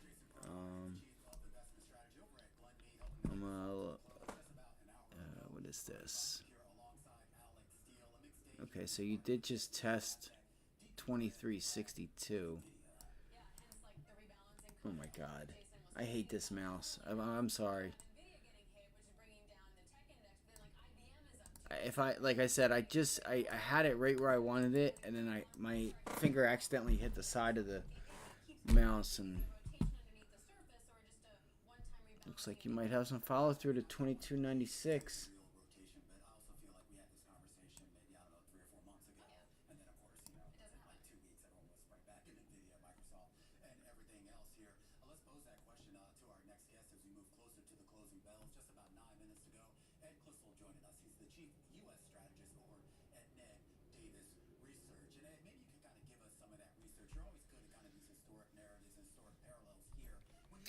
Yeah, man, so 3 for 3 today. No big trades, just, you know, keeping the expectations within,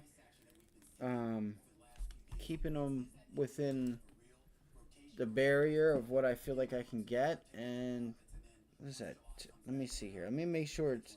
I know it's 2, but I don't know why I keep thinking 3. Orders. What's today? Today's June 24th. June 24th. June 24th.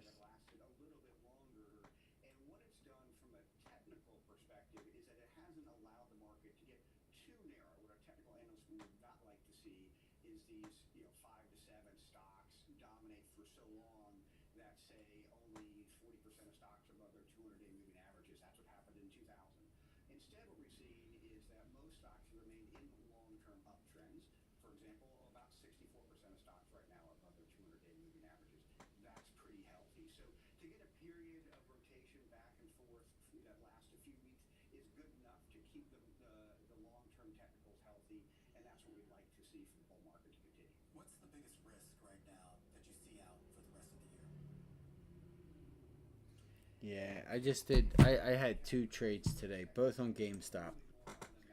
Both on GameStop.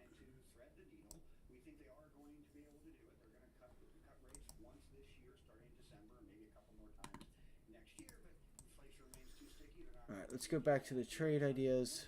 GameStop. Let's look at like.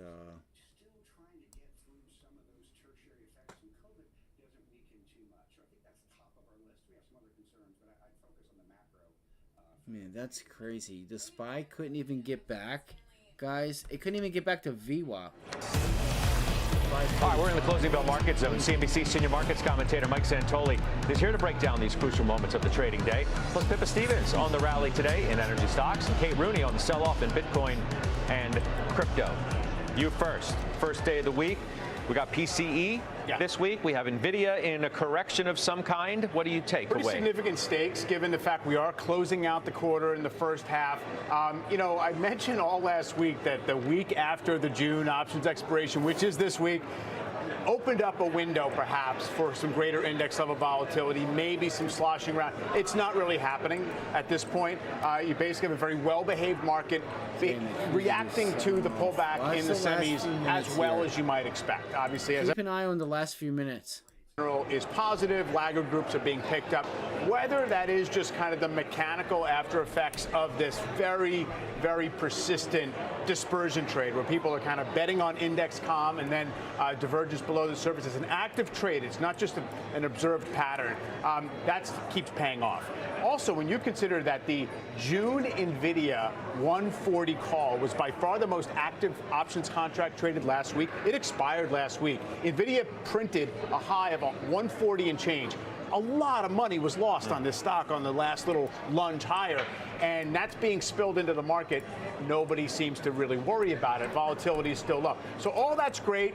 Can we wish for it to continue? Yes. Can you expect it to be perfectly choreographed like this? I'm not quite sure about that. It still seems like a fully positioned market. PCE probably has to be cooperative. Yeah. We have a pretty good bid in long bonds today. That's all very helpful. So I'm not raising any alarms. I'm just observing that this is as good as it gets for absorbing that kind of a shock in the leadership. And you know what? The Fed's been a non-factor in the greater conversation for a few weeks now. A couple weeks, maybe? Yeah, I don't want to go too far. Non-factor in the sense that their reminders that they're in no hurry to cut have not had an effect. Well, the market's not obsessing about it every second as we once were. No. Whether that comes back to the forefront by the end of the week, if the market is still in some kind of digestive state around NVIDIA and things get a little rocky, here we are again. I think the stakes are rising because you now have September cut priced around 70% and a drumbeat starting for July. You really are seeing people saying the Fed has enough if PCE is tame on Friday to go in July. Maybe we'll be live. And therefore, if the Fed pushes against that, maybe you have the opportunity for some turbulence. All right, Pippa Stevens, what's happening in energy today? Yeah, Scott, well, by far the best sector today, although still one of just 3 sectors in the red on the month. And the group has also lagged oil itself for June, meaning we could see a bit of a catch-up trade. Now, the drillers are leading the way today as Brent tops 86 and Nat Gas gets a bit of a lift. APA, Devon, Coterra, 4%. Some positive read-through as well on drilling activity, which is also helping the services names like SLB and Baker Hughes. But on the flip side, the refiners, that's Marathon Petroleum, Valero, and Phillips 66, the relative underperformers amid ongoing soft gasoline demand. Now, Wolf Research today noting that 2 names to watch are Cheniere, that's breaking through its 200-day, which could push it back to the $180 level. And One Oak, the firm said the pipeline company's solid uptrend has stalled, but if nat gas moves higher, the stock could see a breakout to the. Did you guys see that? I'm not sure if anybody saw that or not, but yeah. Big sell-off right there. Fuck. Wasn't ready. Just gonna eat some crackers. Market's almost done. Wait, yeah, we got 2 minutes left. Okay, so the market's about over with. Or we're getting ready to close here. I appreciate all of you guys for joining in. If you'd like to, hit the like button. If you know, you want to get back to the stream, you can always make a donation to the stream. The links, description down below. If you do, you know, subscribe, just know 500 and 1,000, really 1,000, I'd like to stick to. We're going to do a giveaway, so with your help, we'll be able to get there more sooner than later, and we can do this giveaway. Look, GME is bouncing, guys. You got a big bounce out of GME right there. So that's what I said. That's why I was like, hey, we might be able to get these options cheaper. I may wait because I don't want to give back profit. I might let this thing do what it needs to do. I just, for some weird reason, think it could go a little bit higher.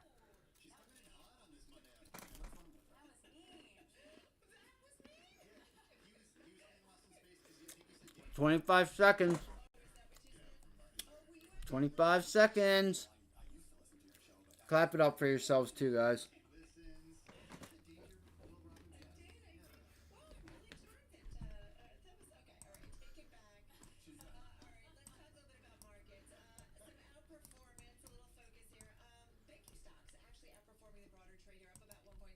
And it's close. Great job today, guys. Sorry I don't have any music. Sorry, I gotta get this stream on the right path. Get the mood up a little bit. All right, again, I love y'all. I'll see you guys later. Thank you guys for joining us. Take your money. If you get paid, take it. There's, you know, you could be in GME short right now and be really upset that you did not take a 30 to 46, 45 cent trade. 15 cents on 30 cents is 50%, guys. So take your money and just keep moving it, right? Move it. Take it. Anyway, I love y'all. Hit the like button, subscribe. If you guys want to donate, link down in the description. Have a great rest of your night. We'll see you guys tomorrow morning and or tonight. I'll probably throw out a watch list, pre-recorded. You can watch for that. And that's all I got, y'all. Thank you guys oh so much. I see y'all later on tonight.